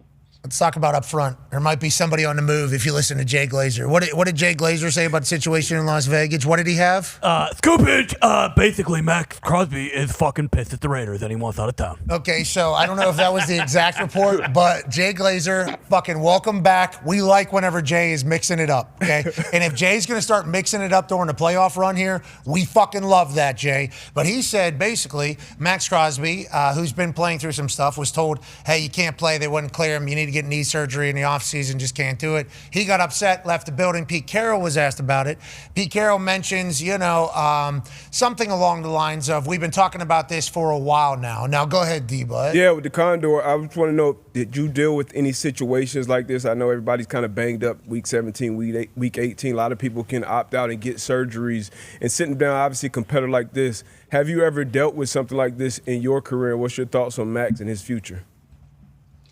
I haven't dealt with that exact thing. I definitely have been a part of, some teams that were out of it at the end and teammates and seen some situations where there were decisions made in that light. But clearly he's trying to show in these videos that he's fine. He wants you to know that he's fine. And also, I'm just with everybody else on the internet trying to figure out why he has advertisements on the boards in his own house. I think there's a chance somebody else is paying for that gym that he has in there. It's a beautiful gym. Looks like it's a couple $1,000,000. Yeah, new era, Papa John's. Anybody else want to kind of get in on it? Maybe somebody else foot the bill for him. Or he just wants it to look legit, so he puts some ads on the pad. It's great. Yeah, whatever. But I mean, it sucks. Like he's a guy who's such a great player. He's stuck in a very tough situation there. I mean, if you literally just look at the contract that he signed last year, he could have signed a significantly better contract. I mean, that was a very team-friendly deal. When you look at the play that he's had and the leverage that he had that he did not use, which to his credit, he was taking that deal for that reason. He wanted to get it done early. Great. But that is a deal that could have been significantly better for him. He's back in the building. Ian Rappaport is reporting that Raiders coach Pete Carroll says Max Crosby is back in the building today. Okay, everybody wanted to chit-chat about him not being in the building and him being pissed off. And Pete Carroll said, I knew he'd be pissed off. Any competitor wants to play, and with what we got going on, what he fought through, he did the classic Pete Carroll. Boy, I don't like seeing Pete Carroll like this. It's not how I'm going to remember Pete Carroll. Okay, I want to let everybody know that. No. This is not how I'm going to remember. USC, Seattle. Having fun, for sure, jovial, spinning it. Will Ferrell's coming to practice. Snoop Dogg's there. They're doing shit in a team meeting. That is how I'm in Seattle alongside the water there, where he's running, having them compete through the music thing like that. I don't even know what you're talking about. That's because they pan over the walls, so that ain't real. That came out that was not necessarily 100% true. There are some Legion of Boom tributes and some others, I guess. Oh, I remember Legion of Boom. Fuck. Are you kidding me? Cam Chancellor? That was the best. Pete Carroll, the gum chewer from Vegas? No, he was originally, he's with New England. He was with you guys. No. He was. No, that's like Patino with the Celtics. That never happened. When was Patino with the Celtics? That's what I'm saying. Okay, that's what we're doing with Vegas, with Pete. That's what we're doing. The only thing I'm going to remember from Pete Carroll's entire tenure, Vegas. No, don't do that to Pete Carroll. Yeah, please don't. Fuck Pete Carroll. Is he gone for sure after this? You think he's gone for sure? I don't know, man. One and done is crazy decision. Only had a 3-year contract. Most of these coaches who that are with their teams, it's 4 or 5 years, right? Because he's old. He only signed a 3-year deal because he's old. It was kind of flip the culture. He flipped the culture. He flipped it so much that he pissed Max Crosby off, and now he wants to leave. Okay, Max Crosby's back in the building. Let's remember that. And they are potentially staring down a full rebuild. Going to have to get a new quarterback. Geno Smith, obviously, I'm a big fan of. It didn't work out there. Fired all the coordinators. I mean, you're just... Well, not all the coaches, though. His boy's still the O-line coach. So, all right. Okay. Mendoza, though. Hey, the Mendoza Vegas stuff that's cooking on the internet right now, keep it going. It's amazing on the internet. Is it? They're going to try to get Mendoza down to Miami, I think. Could you imagine Mendoza as quarterback for the Miami Dolphins? Speaks perfect Spanish. I mean, the whole thing, and he's a guy. From down there. And if it was McDaniel's offense, we think Mendoza would be able to figure it out, right? How are we going to get him? Is he going to be number 1 pick? Spin yours Number is 2 spinning pick? it right now. Raiders are, they are full-blown. I swear, I saw the offensive line do an entire sunshine move and just let Geno get fucking bobbled on a 3rd down. I am almost sure that happened yesterday. Okay. Well, Pete Carroll needs to get it tightened up over there. And Max Crosby's back in the building. He's going to get surgery, is what everybody's saying. Who knows what building he goes into next. Speaking of buildings, one could look very different next year, especially if there's a loss in Sunday Night Football. Go ahead, Tone. Yeah, Jage, how many defensive MVPs do you have? 3. Okay. So teams probably game planned around you a few times. Did you ever think to yourself during a game, tell you what, they don't care about winning this game. They're just trying to stop me. And I asked this question because there was a large sentiment of the internet yesterday who said the Steelers only cared about stopping Myles Garrett and the sack record. They didn't care about making the playoffs. So did you ever feel that way? And I'm sure it's Monday, so I doubt you've seen the tape yet, but how do you feel about that sentiment? Yeah, that's if you're trying to stop the best player on the team from getting sacks, that's generally the way to try and win the game. What would be the alternative? Let them get sacks? No, you don't get it. You don't get it. Trying to score. Aaron was throwing, he threw his 3rd, I think, fastest of the season, and Myles Garrett was chipped the 8th most this season. So that would be my strategy. Yeah. Like that. He's a game wrecker. He destroys the game. The Steelers have an undrafted free agent tackle who's first time playing Myles Garrett, so they should have been one-on-one, right? No, the Steelers didn't want to win the game and make the playoffs. They wanted Sunday Night Football, Week 18, to be bigger. So they said, Myles doesn't get the sack record. Let's just get Sunday Night Football for the last one. But on that note, if you look at the Steelers all year long, Aaron's he gets the ball out of his hands faster than anybody else in the whole league. That's what he does. That's what he's done all season long. And of course they don't want Myles to get the record. That's in a rivalry. That's exactly how they're going to do it. But trying to comprehend the first sentence you said where they care more about that than the win. I'm just saying, like, if you let the game wrecker wreck the game, you're not going to win. Now, they didn't do a lot of other good things, it seems. I haven't watched the tape yet. I saw the final drive. That was a lot of bad. Certainly interesting. But I think that the way to win the game is to not let the best player win the game for them. Yeah, you take care of the game wrecker. Normally you have your best shot to win the game. So maybe one comes with the other, is what everybody around Ball is saying about Myles Garrett. Miles said it as well, too. So I don't know. It must have been something. He said what? That they were more concerned with him getting a sack? To an extent, they were more worried about keeping me away from Aaron than getting the win. Let's hear it in his words. I believe him. To an extent, I feel like they were more worried about keeping me away from Aaron than getting the win. And I think that's what came back to bite them.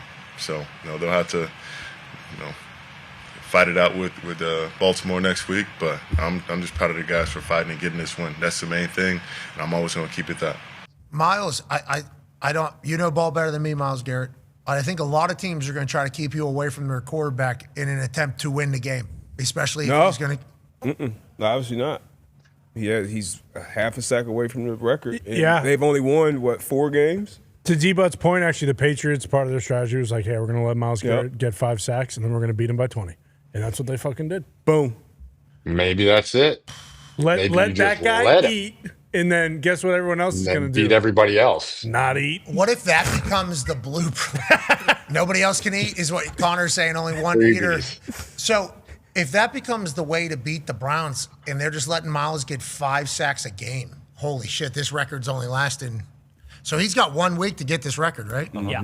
What's the number? 22 and a half? Yes. So he would have to get to 23. Where's he at right now? 20. I think he's at 22. Yeah, 22, right? Yeah, 22. Yeah. Needs 1. He's at 22, needs 1 to get to. Next year, if this is the way to beat them, is just let Myles Garrett get all the sacks. I think so. 50 sacks by week 10. That's what I'm saying. What is this? 2-8. Yeah. Yeah.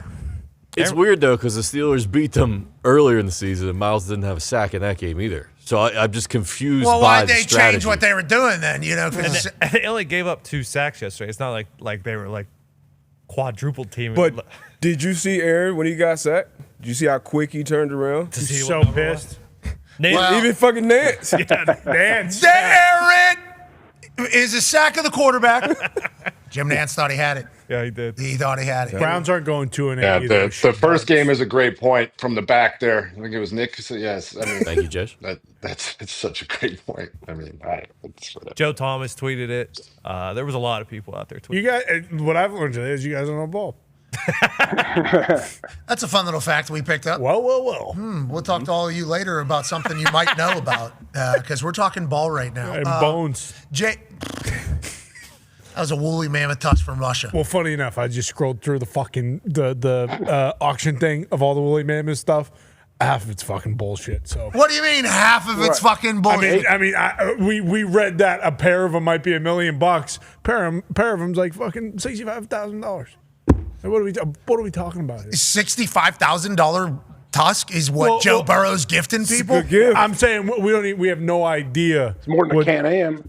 I don't know about that. He said a pair. That looked like only one. He said a pair. Yeah, that looked like so a that's single. a So can I get 30? subspecies. That's also a subspecies, which there's not a lot of these. Oh. That's a dwarf. That's just a little one. Yeah, that's a cute little move. Is that a baby? That's a cute. That looks almost identical. That's That a looks wagyu. Almost. That identical. looks way cooler. That 15 G's at the bottom looks very similar.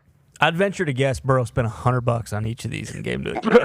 Yeah, maybe a couple scratchies. Yeah, a couple scratchies. No, yeah, 15 exactly. sounds right. 15 sounds right. 15K? That feels like it's in the Does ballpark. Flacco, yes. does the backup, does Flacco get him stuff too, right? Because he played for a decent amount of Yeah, season? Flacco gets some good shit because he's got a clue. Yeah, amen. Burrow had them hold their bones as he played chopsticks on his piano. What is everybody's problem? This is a good, thoughtful gift. A fossil? Nobody else is doing Where did the Burrow burial session come from? He's been calling him Boo-hoo Burrow. I have been calling him that. People on the internet have been saying Boo-hoo Burrow. And I said, whoa. We don't have to call him Boo-hoo Burrow. And he's not boo-hooing anymore. He's got Speaking bones. of the records, that's where it is this week, isn't it? That's who it's against. Oh, no. Yeah, Burrow's just going to throw the ball at Garrett anytime he comes Did you around guys the happen corner. to see the clip of Flacco on the sideline by any chance? Yeah, it's going down. Yes. Said he was happy. frozen. He was happy. Well, that might have been the first time he heard about getting a bone. You're right. Just taken back. Holy fuck, a woolly mammoth from Russia's available. See you, Jage. I could drink water out of this. Jage doesn't like that we're burying the fossils. I want to let you know, because they were. I am in an interesting spot now on all the fossil talk. At the beginning, I was a big fan of it. Now I'm trying to wonder what I would have done with it. There was a time the Colts would get Christmas gifts for all the players. Mm-hmm. Does that happen everywhere, Age? I don't believe so. Definitely not Green Bay. Like ownership or? Yeah, I think so. Yeah, it was ownership. Like what kind of gift? What would you get? Xbox. They got us TV. all that stuff. All Yeah, right, TV was one year. It was awesome. Like But making a bowl game? the first, it was like a bowl Yeah. gift. It was like a bowl Sick. gift. First one though was meat, just all meat. Okay. Just the first one we got was just a shit ton of meat, and I remember being so bummed out, but like so happy.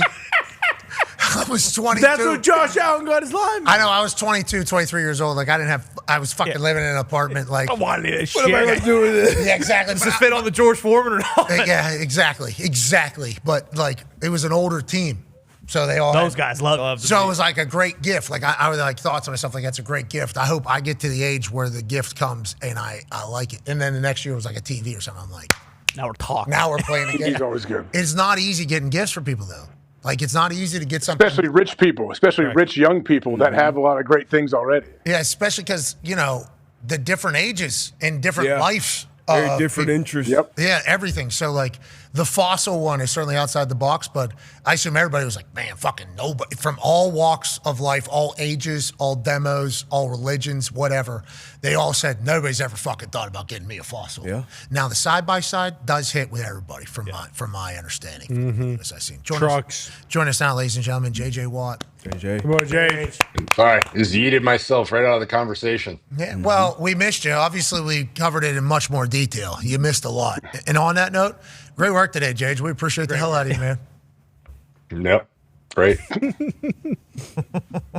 What's your problem? I have no problem at all. I'm doing fantastic over here. Do you have any Life is dinosaur good. bones, Jage? You have any of these fossils around? No. What do you collect? What are things? What do you? It seems like a Defensive gift Player you of would the get Year from one of your. trophies. Oh! Got him. Yeah. Good one. That's good. There That's you a good go. one. Yeah.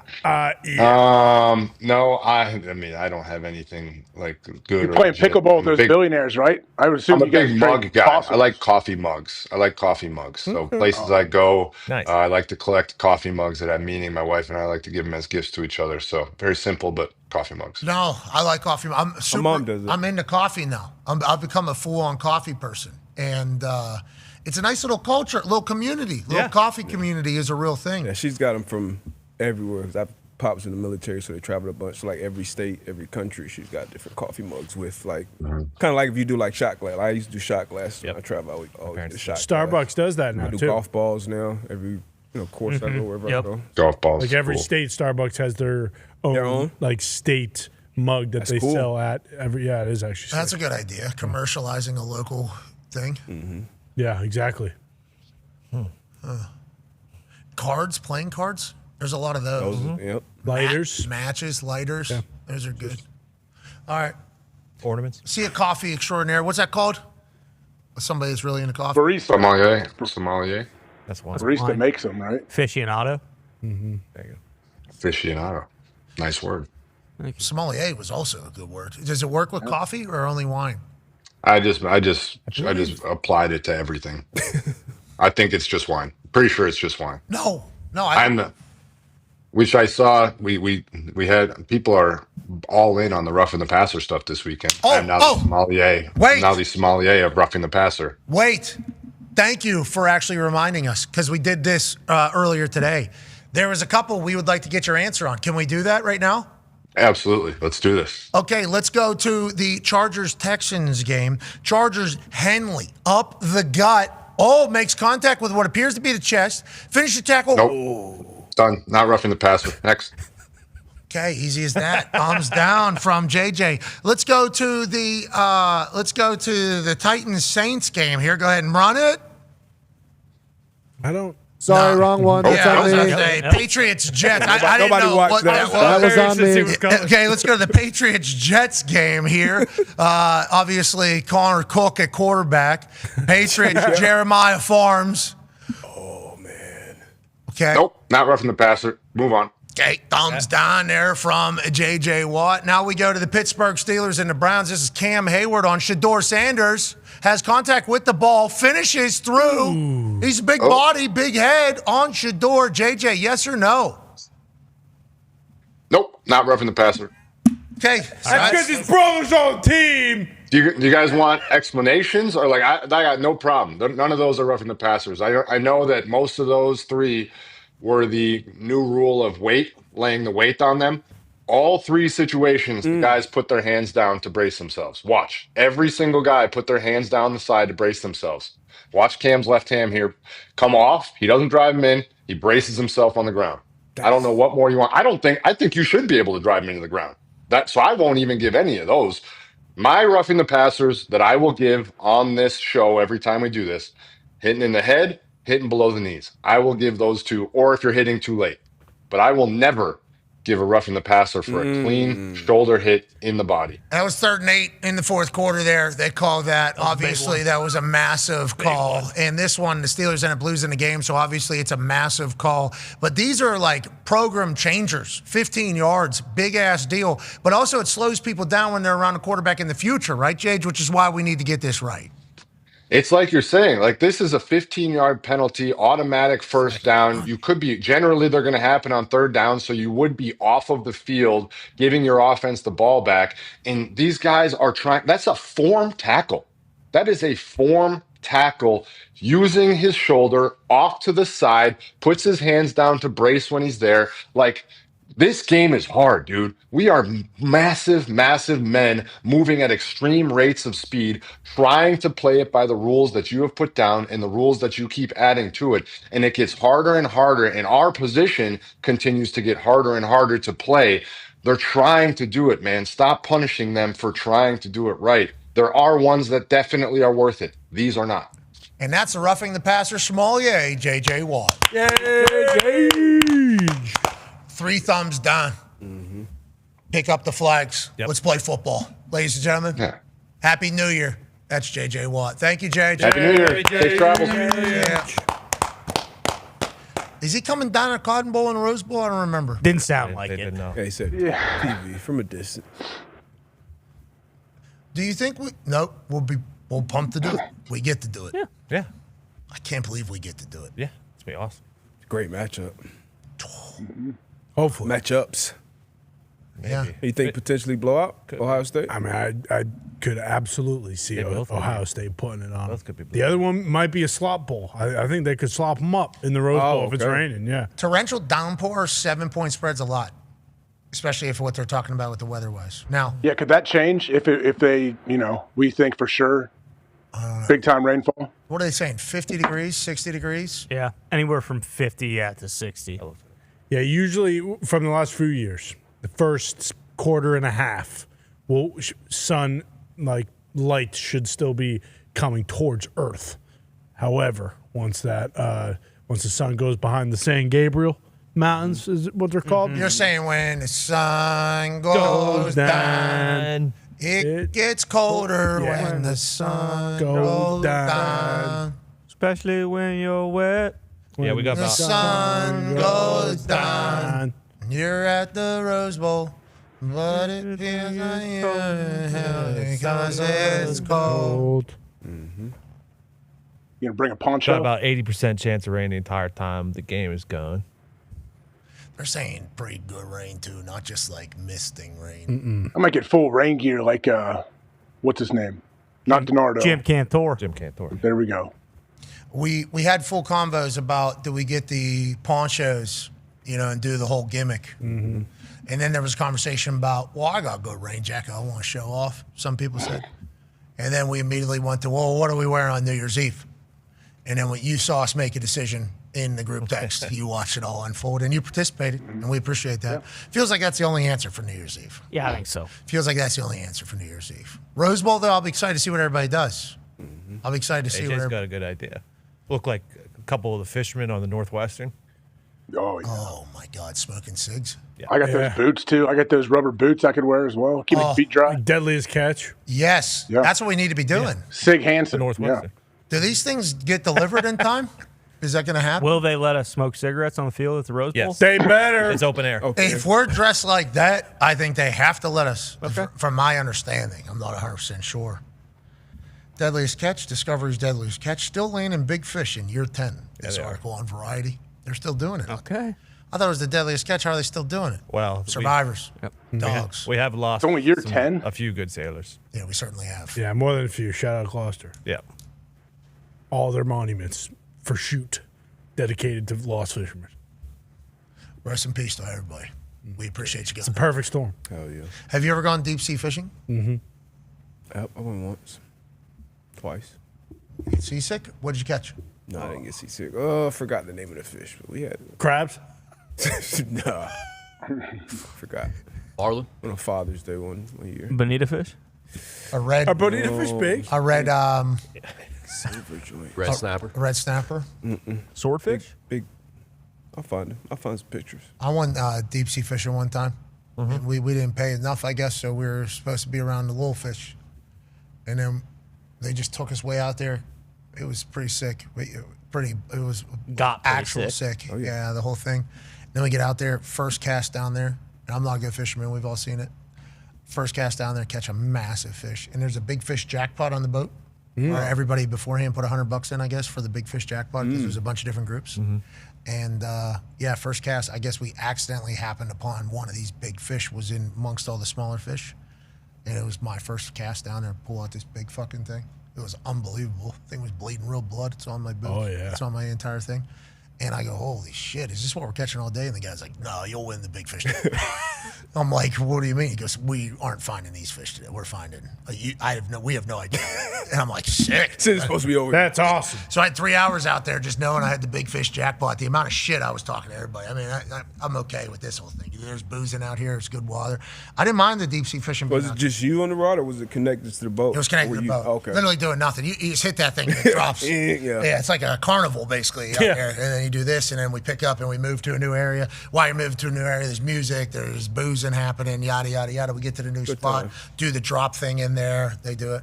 But they were taking us, I guess, to small fish parts of town. You know, I guess that's where we're headed for how much we paid. So me just pouring, I think it was a red something. I forget what it was. Redfin tuna? It was big. They were worried about the actual... The rod snapping. Yeah. That might have been a tuna then, actually. Yeah, I was going to say, tuna are fucking massive. I don't think it was that.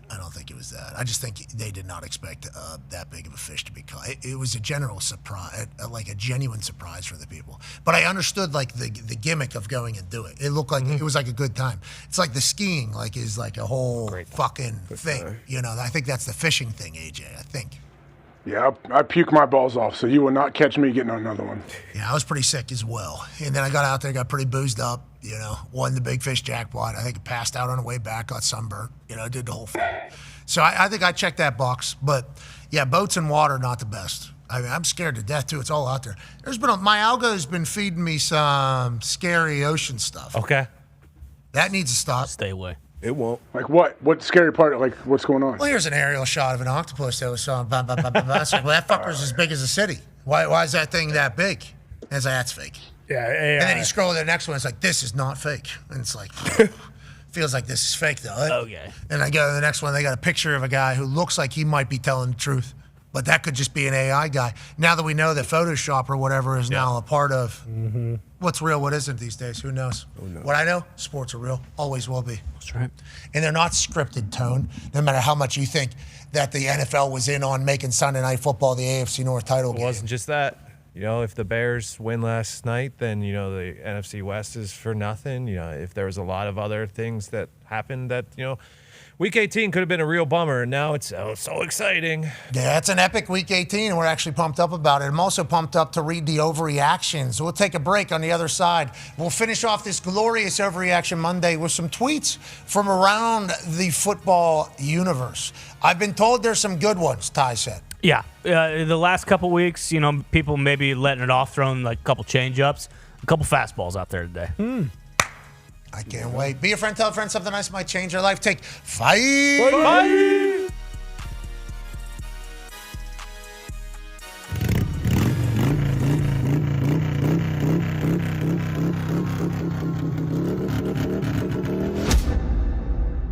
All the way here in Eugene, smoking on some new green, changing up routine, gratitude, truly. I'm all the way in Eugene, smoking on some new green, changing up the routine, gratitude truly. Feel like new school, G, and life's pretty cool, G. 3 jobs, few beans, tank top, blue jeans. So this is insane. I'm the 5th guy ever to ride this motorcycle. It's a 1996 Fat Boy. They've been doing it since 1999. It's called the Leader of the Quack. You can call me the leader of the quack right now. Quack, quack, quack.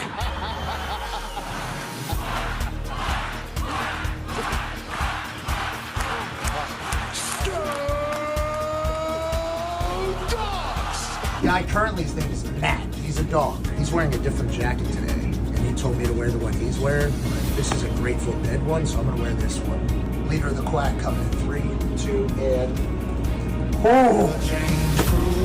Flip shots, view screens, movie star, 2 scenes, bank account juicy, cancel you me, boogeyman spooky, folks watch who sees, hating folks dookie, yeah you waiting for.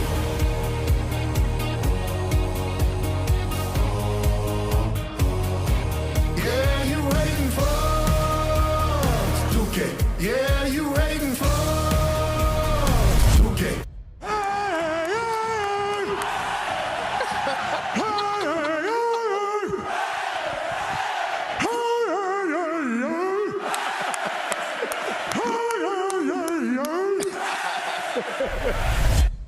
Yeah, I'm up here in Eugene, smoking on some new green, checking out some new scenes. And you hating folks. Were you the one that I beat the hell out of tic-tac-toe and Rochambeau? I just beat him at tic-tac-toe. Hook, line, and sinker. You're the worst tic-tac-toe player of all time. Yeah, get out. Undefeated. Completely different. You guys came down into the thing. Boom! Go! Go! Make me wanna put my hands up and hang my heels up and smoke some tree and give me the Oregon Ducks to get a huge win today. A little bit softer now, a little bit softer now, a little bit softer now, a little bit softer now, a little bit softer now, a little bit softer now, a little bit louder now, a little bit louder now, a little bit louder now, a little bit louder now. don't let that shit happen again today.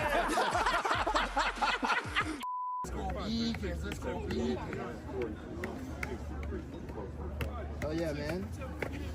Oh, get it. Oh,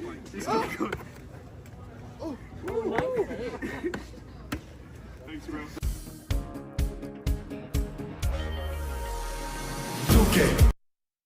Jack, you got anything to say to the team here? Oh man, you guys keep crushing and firing everybody up. It's bigger than you guys, and you guys are the friggin' best. Boom. Thank you, Jack. That's amazing. Yes. God damn, I needed that. I got back in shape. I was in best shape of my life. I felt like I just throw people through walls. Oh shit. What's happening? What is this?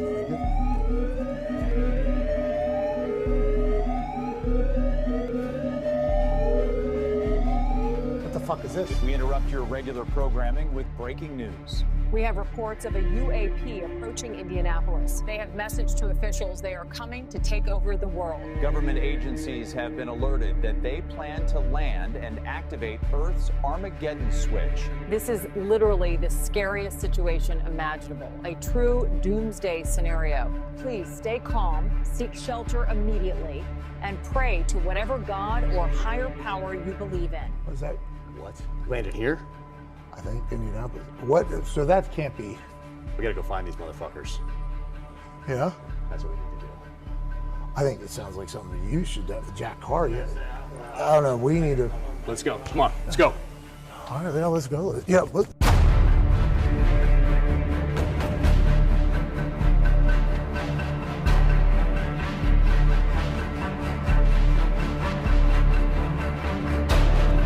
pieces of shit. Let's get him.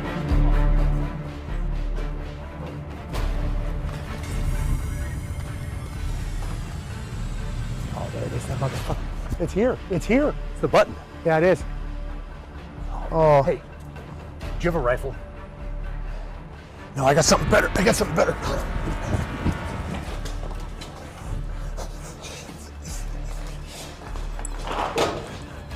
Jack, I've been saving this. What? Yeah. What is this thing? What? Ask for a rifle. What is this? Yeah, it kills aliens. Yeah, I bought it online, deep web. That's certainly convenient for us. All right, here we go. Hey, you be my spotter?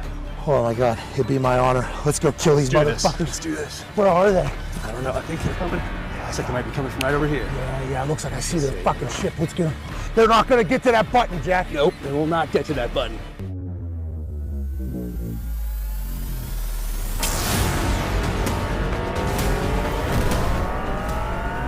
Is that one of them? Yeah. Black helmet, Carhartt khaki. He's walking right at you. Go ahead and pep. Yep. That's it, Jack Carr. That's it, Jack Carr. You killed that son of a bitch.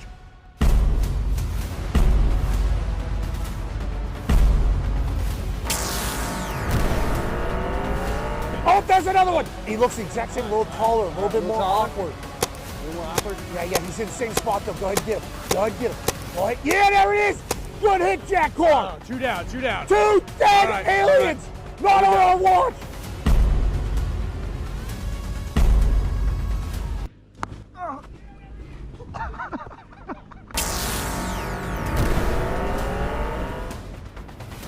Oh, he came down backwards. This one's showing you his back. No respect. No respect.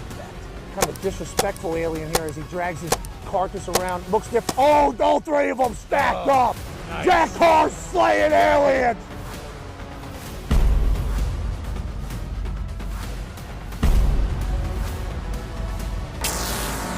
Oh, there's one more. It's a big one. Oh, he looks like an eater. He is an eater. Oh, man. This must be their Supreme Commander. Look at the size. He's looking at you, Jack. He's coming at you, Jack. He's coming at us, Jack. Get his big ass, Jack. Boom. This guy trying to take down our planet. Go the fuck out. That's it, Jack Carr.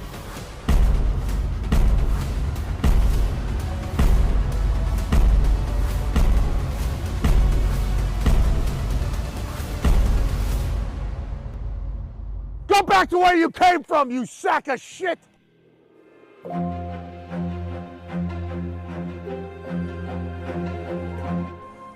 good work, dude.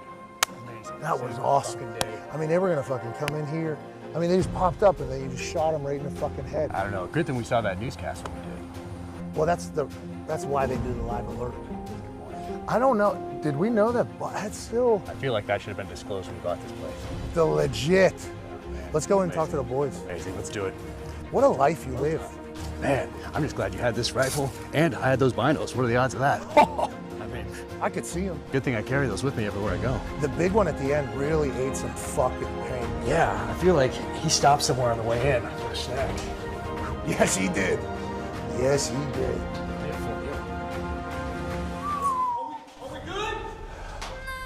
What do you think, boys? Fucking Jack Carr's here.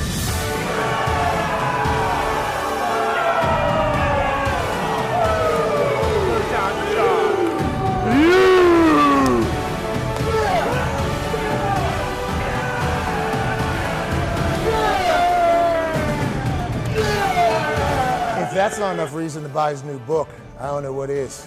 Fucker just saved the earth. And nobody would have known about it if it didn't just so happen to happen right here with all these cameras. Thank you, Jack Carr. Thank you, Jack Carr. Thank you, Jack. Thanks, guys. Thank you, guys. Three-time World Saver Jack Carr has done it again. We're all mind blown that a global attack always seemingly happens when Jack Carr comes to the Thunderdome. But boy, we're thankful he's always there to save us all. On that note, Jack Carr's new book, Cry Havoc, is available now. It's a Vietnam-era thriller and the 8th installment of the multiple-time New York Times best-selling series Terminal List. Hell yeah, Jack Carr. Hell yeah. Hey, let's go! This show stinks, and the fact that you listen, we are very, very thankful for. McAfee on the line with a gorgeous assist. The all-time leading tackler for the Green Bay Packers. You pig! Damn it! Be a friend, tell a friend something nice could change their life.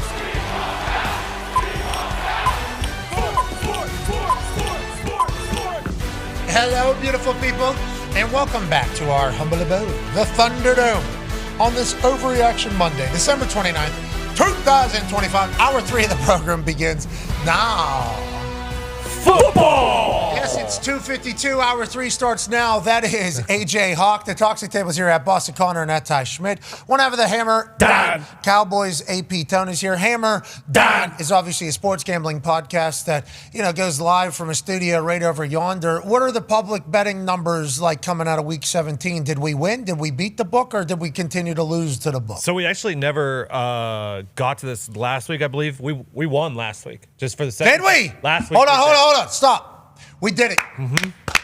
We did it. We didn't get to do it last week. We are now borrowing a time from last week and inserting this particular celebration into some shitty part of our show last week. Okay. Now, it was the Christmas week, so it's going to be tough for us to really do anything of good for the world. But we would like to take this moment of we did it. Hell yeah. So this week. Congrats to all of us. Here we go. This week, I'm not sure if you saw the Christmas Day games. They sucked. The Dogs all covered there, and then the Dogs covered Saturday. So the Dogs were off to a 5-0 start when that happens. Jeez. Normally not great for the bettors, but they came back a bit. 4-6 against the spread this week was the public when teams were getting 60% or more of the bets. 4-6. We're almost there. Mm-hmm. Almost. That close. Almost. And Christmas games. I'm starting to think NFL give them back. Play. Just give it back to the NBA. I was watching the NBA. They had a good Jokic. day. Fucking great day. Choker and yeah. I mean, they had a great fucking day. They kind of stunk last year, too. The Ravens blew out Texans and Chiefs blew out Steelers. I mean, even like Cavs, Knicks, I believe. Like, that was a good game. Yeah, big comeback. Big comeback. Tyler Cole. But also, it's Madison Square Garden, like on Christmas Day. Like, I felt like, it's kind of cool to be watching this. Then Coco and Donovan Mitchell, I guess they're dating. I learned that while I was watching. I'm like, I'm fucking happy for Spider. Look at this guy. He's doing his thing. And then huge comeback. Well, I mean, it was Jokic is. It was a fastball. The NBA, I think, threw its fastball on Christmas. And Jokic is out. Lakers stink. KD versus Brown. Really? Luke. Well, JJ Redick's saying these fuckers are bad at basketball. That's man. right. He ain't doing it. Fucking sick of that guy. Who? Whoa. JJ. Oh, you don't like accountability? No, it's just he's trying way too hard to be Joe Mazzulla. What? and that is a fact. He is. First of all, I love Joe Mazzulla, West Virginia grad. I just learned another West Virginia legend is on that coaching staff, and I assume the world knows. I don't want to put him on blast, but I'm a big fan of who he was as a basketball player, and the person is also coaching up there. So I respect what you guys got going on. They also played the Pacers, I believe, in the last few days. Gumpy was sitting second row for the game. What was it like watching the Celtics live and Mazzulla live? Mazzulla was running all the boys. Everybody on the bench gets burned, and I told Ty about this. Garza was just up and down the court. I mean, he probably logged about 30 minutes. The bench kind of pissed off Jaylen Brown. He wasn't doing nothing. They started laughing. Jaylen Brown looked at him like, all right, here we go. Went off the rest of the game. Unbelievable. I'll say this. Gumpy told me they got an all-whites. Oh, yeah. Smacking the wood. Yeah. I mean, they're coming out there for 5 minutes of hell for the team, and then it's a substitution. Is this brand new? Is this always been in NBA basketball? I didn't know we had that. I believe it's brand new. Jaylen Brown has had 30 points in every single game in December. He actually has had a historic month when it comes to basketball. But, yeah, we have our bench mob, and they come in and they cause havoc. They chew on wood. That's what he said. Wood. He said they come in there and just give us some relief, but it's just like hell. Yeah. Like absolute hell for them. It's basically like semi-pro when they put on eyeliner. Yeah. That's what they do every And there's single no game. sweat. It's not running into their eyes. They're able to do it again and again and again. I didn't know that sounds like a sound idea, especially if you're out one of your stars. Like, hey, how do we kind of shorten the game? Well, we can put this crew in that's all grit and jam. Yeah. I mean, all grit and jam. Nobody's going to be ready for it. Mazzulla's always cooking. Mm-hmm. I mean, that's basically the point of this whole thing. Yeah, one of the best coaches in all of basketball. Wemby, what's going on with him? He's the guy. He's dominating. Yep. He first shoot hates Chet Holmgren. Now those allegations are no longer allegations. He hates that fucking guy. awesome to watch, though. Oklahoma City, what, 27-5? Yeah, Oklahoma City. I think they're even. I don't know if they've lost. Have they lost 5? I'm not sure. I think I saw that as well. I think I saw 27-5 on the graphic. They had lost 3 games whenever I ran. Caruso was at Texas A&M because they had lost 2 out of their last 3 in total. Because I had a full surprise moment when Stanford Steve tells me from across the field, basically, they're the fucking best team in basketball. And I go, what? They just lost 2 out of 3. He goes, yeah, they've only lost 3 out of the entire thing. So then I go to Caruso, oh, you guys are playing really well. And he's like, I heard Steve as well there. So I was like, okay. So he kind of caught me in this entire thing. I had no idea. But I guess Oklahoma City, the real deal this year, yet again. 3 of those losses, 3 of the 5 are to the Spurs. Yep. Okay, and that's the next question. So Wemby is who we fucking thought he was going to be? Yep. Really? Oh, yeah, big time. If he stays healthy with Castle, too. I mean, their team is so young. The fact that they're this good. Harper, too. The, number 2 overall pick this year? Derek Harper Jr., he's a monster, too. So I like that he hung out with the monks, right? Yep. Which is like quiet, reserved, everything like that. Still high thinking and everything. He flexes immediately. I mean, he is, because he wanted to hang out with Kevin Garnett as well, right? Feels like he knows everything about everything, too, and he handles it all perfectly. He started talking about the universe with us, or whenever not with us. He started talking about the universe during interviews before the draft. We didn't really know anything about this guy. Got a big French guy who's allegedly an alien. Yeah, he is, and that's actually what they're going to design his entire line of shit around, which is sick, too. It's a great logo in the entirety. And it's like, well, this guy would be the greatest basketball player of all time. Could be, they said. And he is. That's what's starting to happen here. Oh, yeah, for sure. I mean, you could make the argument he's already the greatest defensive player in the history of basketball just because of what he does on the court and his presence. He's 7 foot what? I think he is 7'4" or 7'5", yeah, and then his wingspan's like 8. So that's why it's just like everything is getting. He is the SWAT team. Yeah, pulling up. Even when he doesn't go up, just his presence in the paint, like people. They'll dribble right past him, won't even throw a layup up because he's like neat. No easy buckets. Yeah, it's crazy. Block party. Yeah, and he can dribble and shoot. You know, that certainly doesn't hurt. Jeez. So if I recall the story, he gets drafted there. There's a couple older people on the team that don't get it that he's the one. And then they had to kind of change out the team. Is that accurate? Yeah, exactly. Remember they had all the primetime games and all those guys were looking to get their shine in. He also, it was tough because Greg Popovich had a stroke like mid-season, so they had like this whole like new coach comes in, a lot of different stuff. And then blood clots last year, makes the All-Star game first half of the season, unbelievable. Gets blood clots, misses the entire second half of the season. So that season also goes down the tubes. And now this year, fully healthy, De'Aaron Fox, guy they got, another very highly paid player. He's probably their vet, but he's only like 28 years old, if that. And then the guys they've drafted over these last 3 years since drafting Wemby, Castle, and Harper, it's like they have their own homegrown big 3. So everybody knows that it's Wemby's team then. Yeah. Like he's the guy. And shout out to him. Also, I saw you post LeBron with a high aim. How about the Lakers stink their ass? Yeah, JJ. What do you mean their ass? I thought they were really good. Well, when LeBron wasn't playing, they were great. It was all Luka. Hey, let's pass the ball. You know, everything goes through Luka. Not that LeBron doesn't pass the ball; he does, but more so everything goes through Luka. And now with LeBron, it's just different.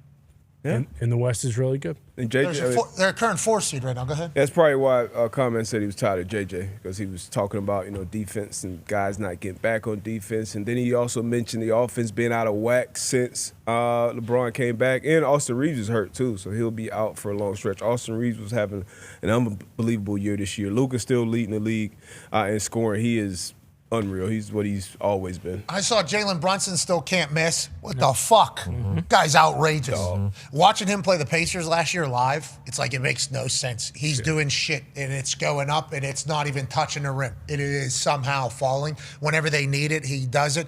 I saw a lot of that on Christmas, and I guess he followed it up the day after as well. Are the Knicks a team that's going to be in it? Oh, yeah. We're all the way back. We have a bench now, too, which is awesome. So Tyler Kolek on Christmas Day. Oh, I saw a little Kolek. Yeah, he came in, hit a bunch of threes. He was a game-high plus 25, I believe it was, plus minus. And then Mitchell Robinson, our big rebounder, he's still coming in off the bench. I think he had 13 rebounds in 16 minutes. So almost a rebound a minute. There was a possession where he got 3 offensive rebounds in a row. How was Marty Supreme? Timothy Chalamet, I immediately think of with the Knicks. It did the biggest opening for an A24 movie ever. The studio was with, and then Hey, way to go, Timmy! same deal. A lot of people are saying like it will be a travesty if he doesn't win the Oscar for Best Actor. Okay, he's going for that though, right? Because Yes. we heard him speak before about how he wants to win this is his goal. He wants to be a great, yeah. Yeah, Michael Phelps, Michael Right. Jordan, these Kobe Bryant, these are my inspirations, not other things like that. He wants to be great. And then everything he does seemingly lives up to the expectation. Like his entire marketing angle here, they were talking about it as it's the most innovative thing of all time. It's like he became a full-on internet person. He basically exposed the fact that he understands what's going on in the world that we currently live in with the way he marketed it. And then his performance, he just buys into the character so well? Like, what are you being judged whenever you win those types of awards? Yeah, I mean, I think that's part of it. I don't know how many people his age are, I don't know if I'd say he's method, but I think he does, like the Bob Dylan one, a lot of that is coming back around where he basically said, like, hey, I invested like 5 years of my life into like, really diving into this character, making sure I got it right and everything. And I think a big part of it is he makes the right choices movie-wise, and now he's getting to a point where I think like directors who are really well respected by the Academy and things like they want to work with him. And it also doesn't hurt that like he's one of the top guys right now. Like he's not really doing any movies where he's in 2 scenes and he's got 12 minutes of screen time. Like he's up there the whole time. And on that note, he's a sports guy. He's a sports guy. Oh, yeah, Timmy. Knows ball. Yeah, he does. We like people that know ball doing their thing, and congrats to him. And I can't wait to watch Marty Supreme. When's it coming out? I would like support. I'll buy a ticket on Fandango to support the entire thing. When's it come out on the thing? I'm not sure. I'm sure it's one of those things where like in February maybe you can like rent it on Apple. Because that's the other thing is if it's like truly Oscar bait, they're going to want to keep that in the theaters for a while. Because they want to run numbers up in that particular world, even though they understand the modern world. I've been back in the Oculus, AJ. You know what that means. Really? What are you playing, ping pong? Well, boxing mostly. I found out I could box in my bathroom in the Oculus. That's changed things a little bit. So, the boxing in the Oculus, I don't know how many new listeners we have. Sounds dangerous. So, yeah. You draw your area, and it looks out for you. Make sure that you're staying in there. But I haven't been able to, and I'm sure somebody more technically savvy would be able to do this. Mine doesn't have any boundaries now, except for whenever I'm getting close to the boundary that I created. It like pops up a wall to let me know I can't be there, starts vibrating, so it helps me. You set up a boundary on where you could be, it's connected to the internet, it helps you out. When I play ping pong, I used to be in like an arena. Like I'd get in there and I'm in an arena. So I'm in the room that I'm in, but in my mind, there's 7,000 people. I'm Marty Supreme. Sure. I'm Marty Supreme in there, and I'm playing against a floating head, somebody from somewhere, Germany maybe, you name it, all over the globe, and they have the access to it. Now I haven't been able to figure it out. I'm just in the room that I'm in all these things. Sure. Okay, so I'm boxing this guy. He's walking out of my fucking closet, AJ. This guy's walking out of my closet. Okay, I'm sitting there in my bathroom. Personal. It's personal. Exactly. So I'm throwing bombs in my bathroom. I mean, absolutely. We know that overhand right is coming. We know you better watch out for that. There it was. Yeah, you know what's happening. This guy's walking out of my closet. Yeah, right. So it's been fun. But I've gotten back into the ping pong in there. Like after the boxing, I do the little ping pong to kind of calm it down, because boxing takes a lot out of you if you're getting punched in the actual face or in the Oculus face, and you actually need to knock his Irish champion out, because for the good of the bathroom and in the closet, you got to win. Boom, yeah, there, bang, boom. I'm in an arena right there. Look at me overhand right coming. Yeah, well, this is the third round. This is the third, 4th round. Yeah, you don't know that guy was getting tired in that moment. That might have been Tejada. Tejada gets a little loose with his hands, puts him down. Shout out to Val walking through. She understood we were in between rounds. We needed to get back. Boom, bang, pow, boom. Left hand needs bang. There's a lefty, by the way. Knocked everybody up. Bang. I want to knock him out. Lefty. Boom. Boom. I watched study film on these guys. Okay. Anyways, real fighting in there. There's a real character in there. Yeah. Okay, I'm connecting with something's actual face in there. And I started doing a ping pong afterwards. And I thought to myself, Marty Supreme, they need to fucking, that ping pong company in the thing, they need to be pushing that. Like if ping pong becomes something because of Marty Supreme, which it certainly could, right? I mean, it had a hell of a run. Did you play ping pong down in South Florida? No, I never really got into it. Was there games down there? Ping pong? Yeah. Yeah. We had somebody like one person every group basically have a ping pong table in their garage was kind of like how it worked in Pittsburgh. Same in Iowa. Yeah, ping pong, big deal. Like, I mean, exact same thing. At least multiple people in my friends group had ping pong tables. Massachusetts. Yeah. Oh yeah. I feel like it is a game that like everybody. Ohio, you guys certainly same as us, I assume. Absolutely. My grandma had an old pool table in her basement, and she had like the ping pong tables you put on top. That we would set it up, yeah. And then attach that net to the bottom. Boys and Girls Club for us. Boys and It's Girls where Club. like ping pong, pool. That's what you had. Always in a garage. Larman had one. Bone had one over there. Fessick had one. I had one. Yeah, Tony. Ping pong's fun. Ping pong is legit. I enjoy ping pong. Yeah, it is. It's a great sport. And in the Oculus, they kind of got it figured out. Like, it's kind of... I'm actually surprised they don't have some sort of like Marty Supreme tie-in on there. That's what I'm saying. Because I guess the Oculus is dead. I saw there was some sure. 78 billion loss or something like that. And they were saying it was dead. I was like, well, this ping pong company that's in here should be... They should be trying to like, hey, this is really good. You don't need... All you need is fucking 4 feet. And it's like real... You're playing against people around the world. So Marty Supreme, a ping pong player? Yes. Yeah. I didn't know it. Yeah, I didn't know that's what he is. Yeah, I've not seen the movie. I do not know the story. I've only seen a trailer, and I saw the actual guy playing. He's still alive. He still had it. I mean, there was still a lot of this. So he was a worldwide sensational table tennis ping pong player. Yeah, I believe so, and I think it's just loosely based on that guy. But again, I don't know very much about it either, other than Tim Chalamet is playing like a big time prodigy in this. How are you at ping pong? Not good. That's should great. be good though. Got a brother that's really good. Yeah, military big. not Your good. dad probably played a he's lot. good. He does the spinning and shit. He got one in Forrest his garage Gump. now. You should get Oculus ping pong. I'm telling you, you can get really good really quick. I think it does fuck your real life ping pong though. You can't have that. I realize that. You played pickleball lately? When's the last time you did that? Arizona Super Bowl? Yep. Then we played here for a while. We had Thunderball in here. Remember we picked up we the didn't tape. even have the tape. So I Had drove perfect past, dims. I drove past the pickleball place around where we lived. That place was packed. Oh, everywhere. Still. Huh. What was Ben? The chicken and waffles in pickleball. Remember that? What was that place called? Yeah.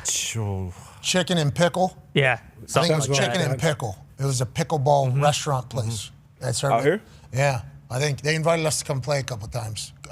We couldn't make it happen. Wish we could have though. Love it. Pickleball was a good time. Great time. That doesn't sound sanitary.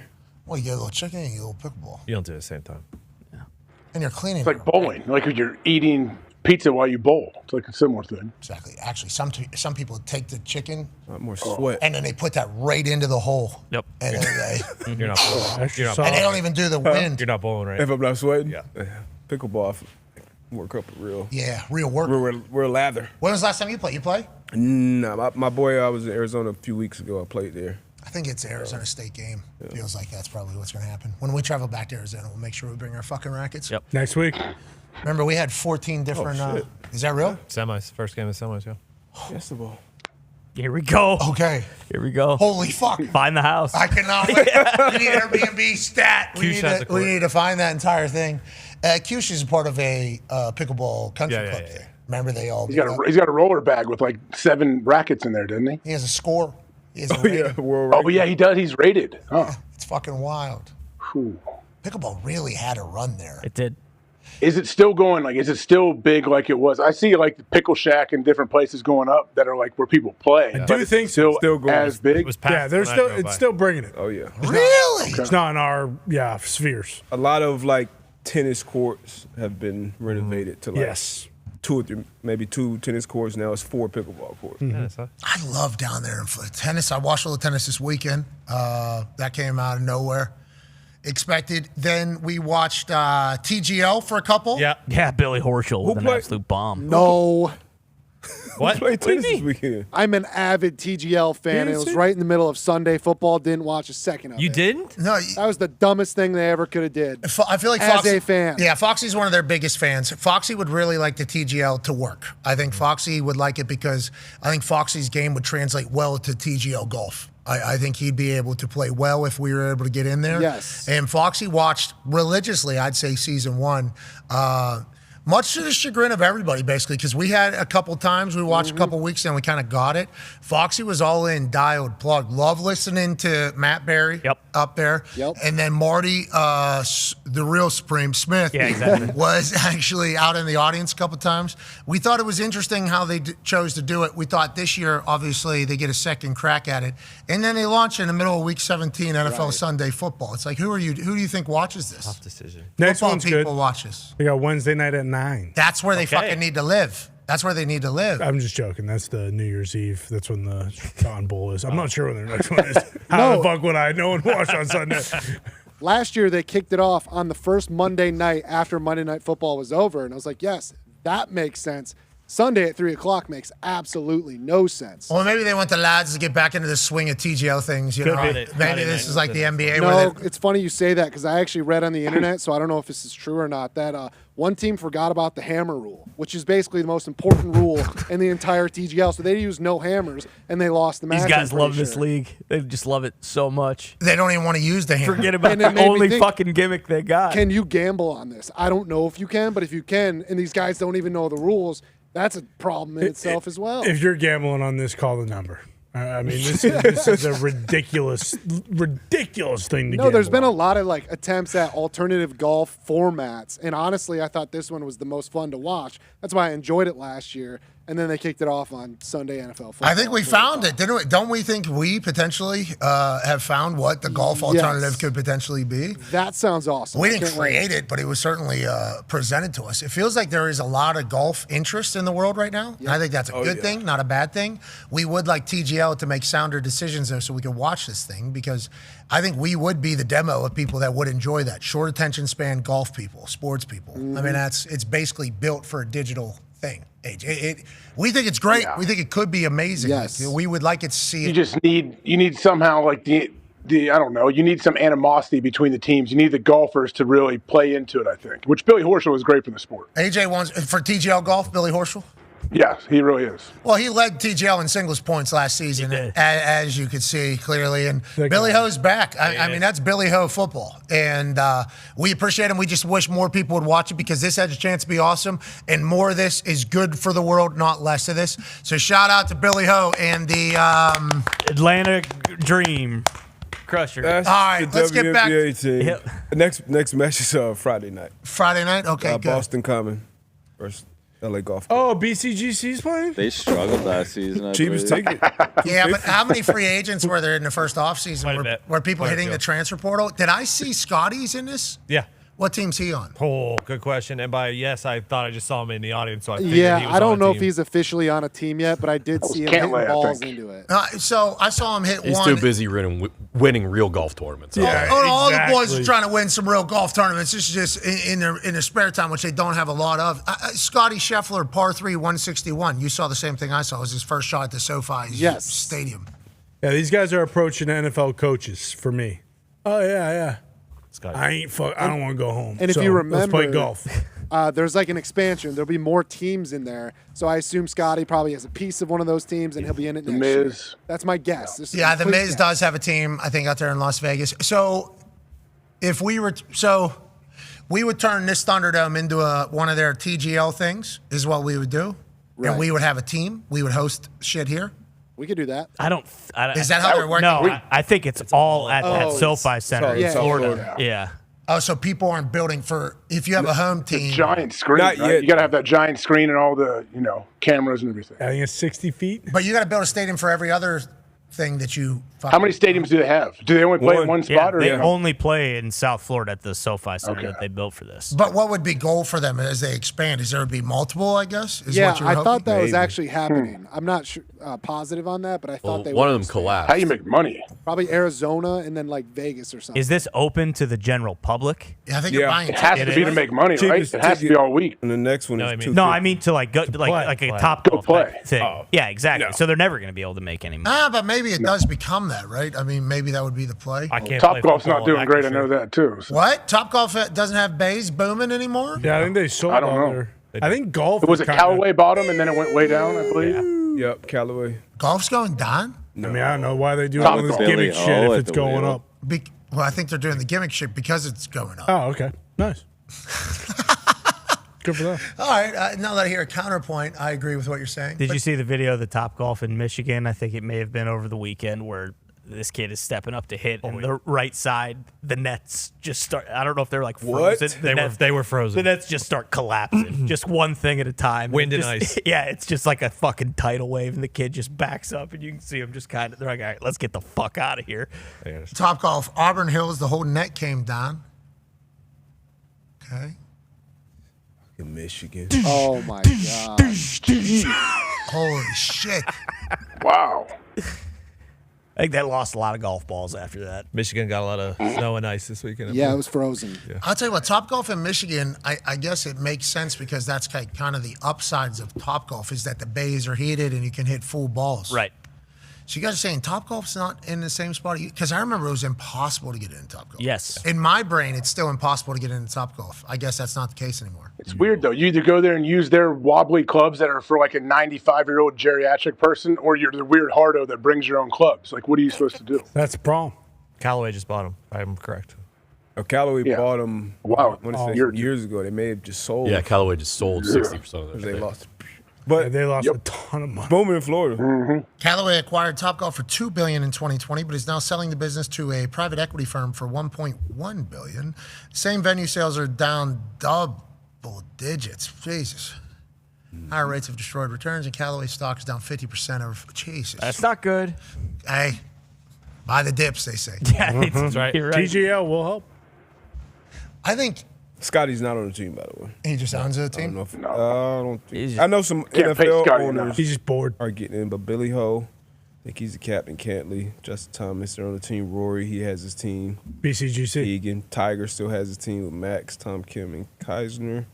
Colin Morikawa, Justin Rose, We'd like to see it work. Matt Fitzpatrick, Xander. It's everything that we would like in something. Have different groups come in, like stream it. Have sometimes where it's strictly like streamed online. It's like Coach BA and another coach and Chuck Pagano versus Bill Belichick and somebody else. Yeah, in my head, I'm looking at this place and I'm thinking about what it would take to build this particular thing. And then you can make it an attraction. You can sell it to groups and then, bachelor parties, all that. You can get groups in there to do it. You would have to monitor it, I guess. And simulators kind of suck, so you'd have to fix those. But there's sim bars everywhere, right? Oh, yeah. Aren't there sim Those are bars? super, Very super popular. This is why I think flag football has a run, because I would rather watch flag football with people that I don't know than watch this, for sure. Well, for like the viewing part of it, like AJ said it jokingly. 1,000%. Diego, okay, Pavia versus, I don't know, Cade McNamara or Gronowski. Yes, I absolutely. Or like the Miz should have a team.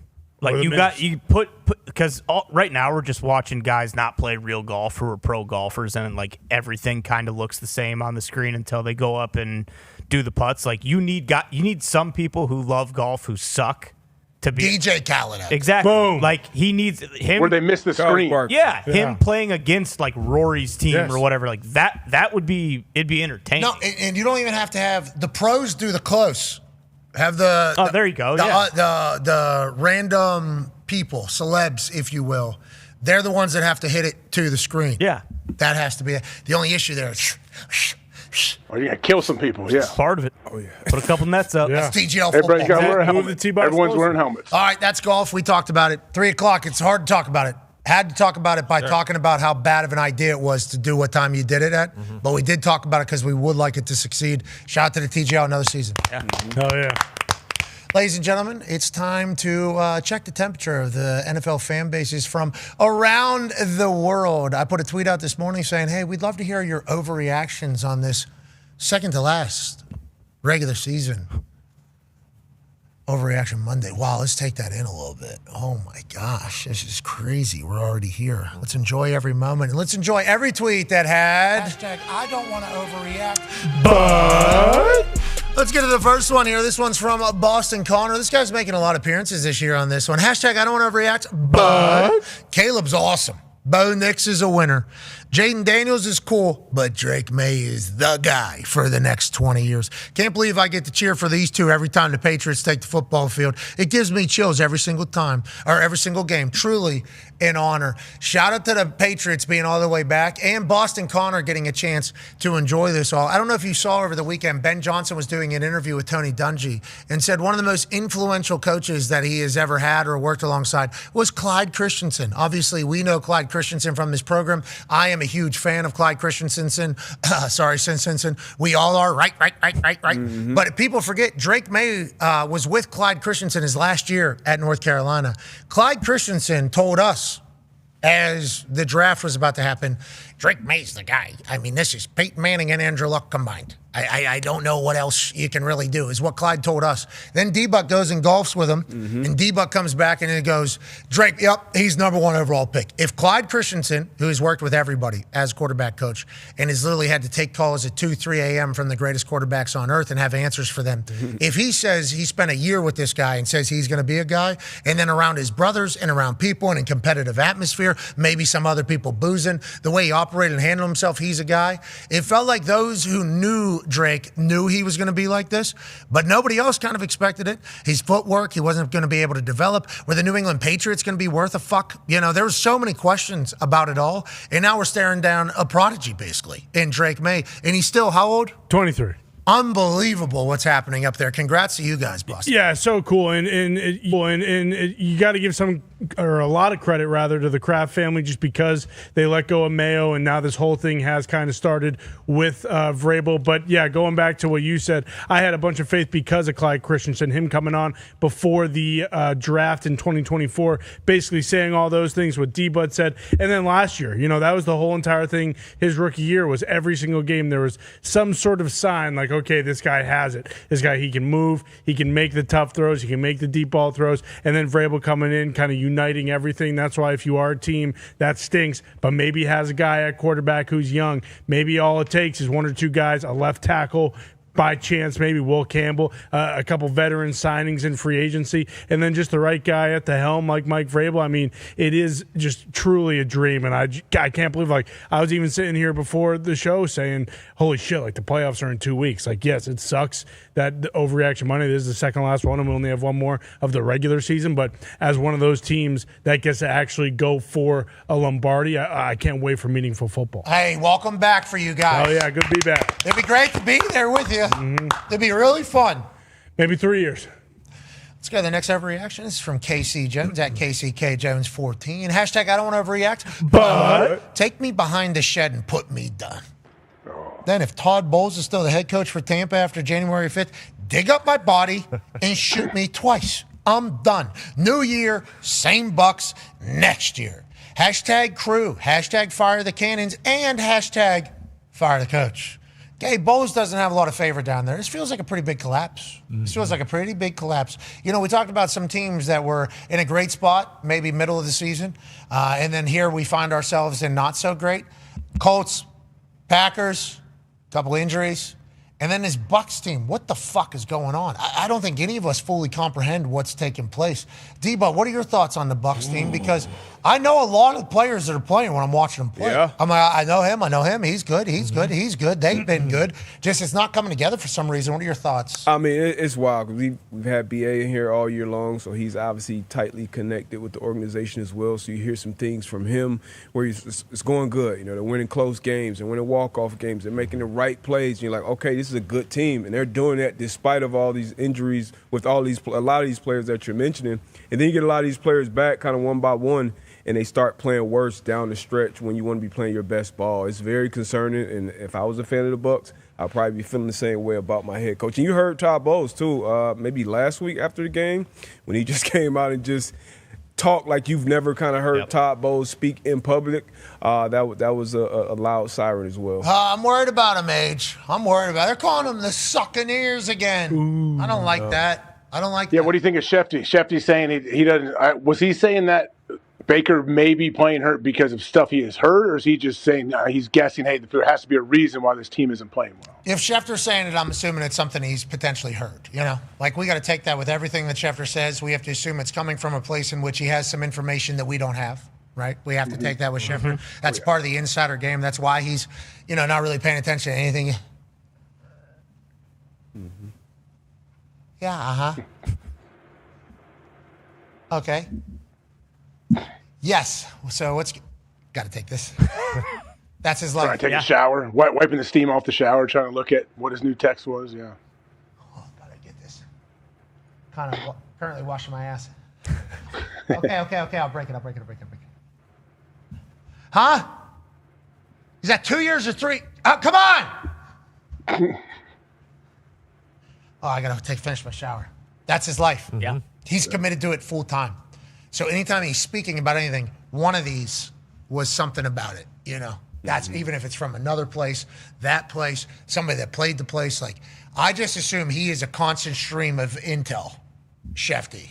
And then what he's speaking is what he thinks he's allowed to say. That's like whenever you say, what do you know to people? So you know what the parameters of what you're allowed to release. Like, what is the information that we already have so that I don't go past that?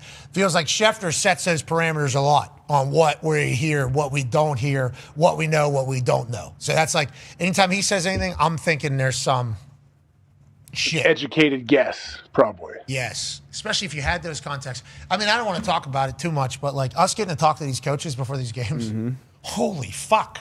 What an advantage. Yeah. Legit.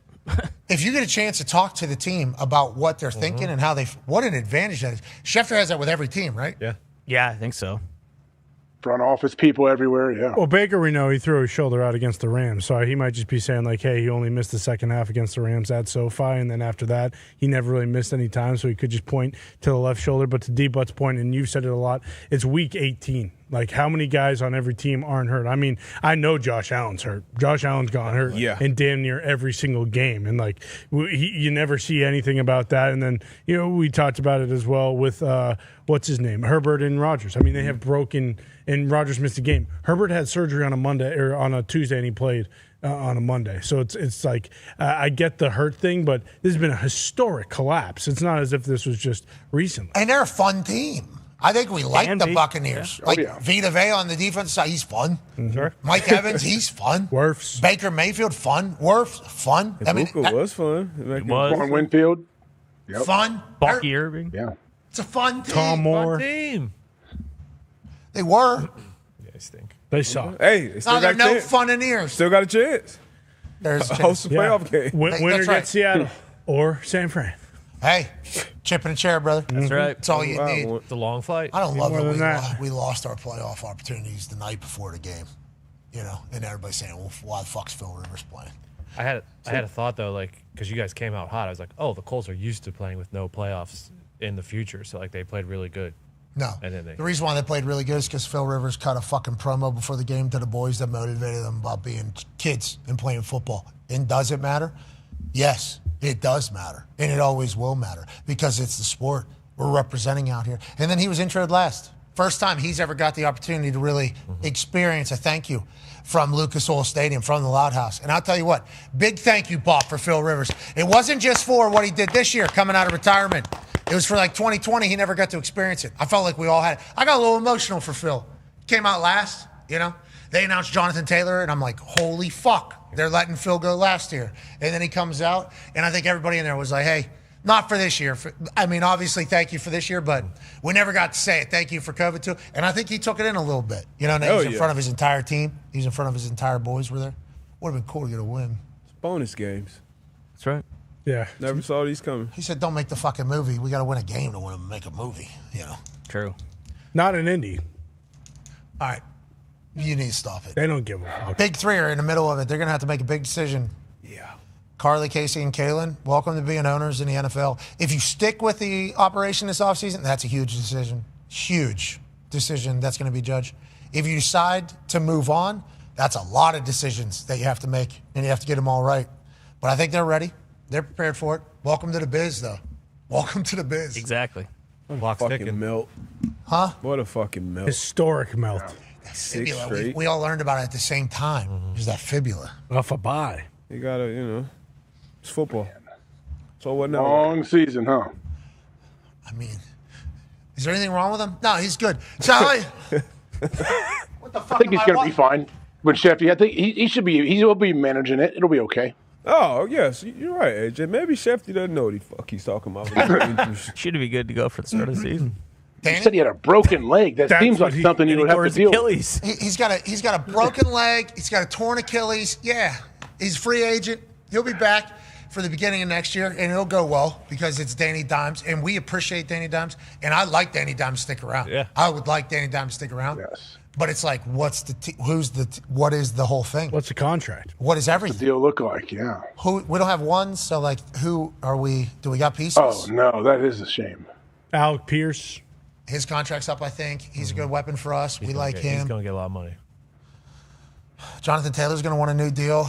No ones is crazy. He's unstoppable. When do you have to pay Tyler Warren $800 million? In 2 years, probably? 3 years, thank you. He's 4 maybe. We got him.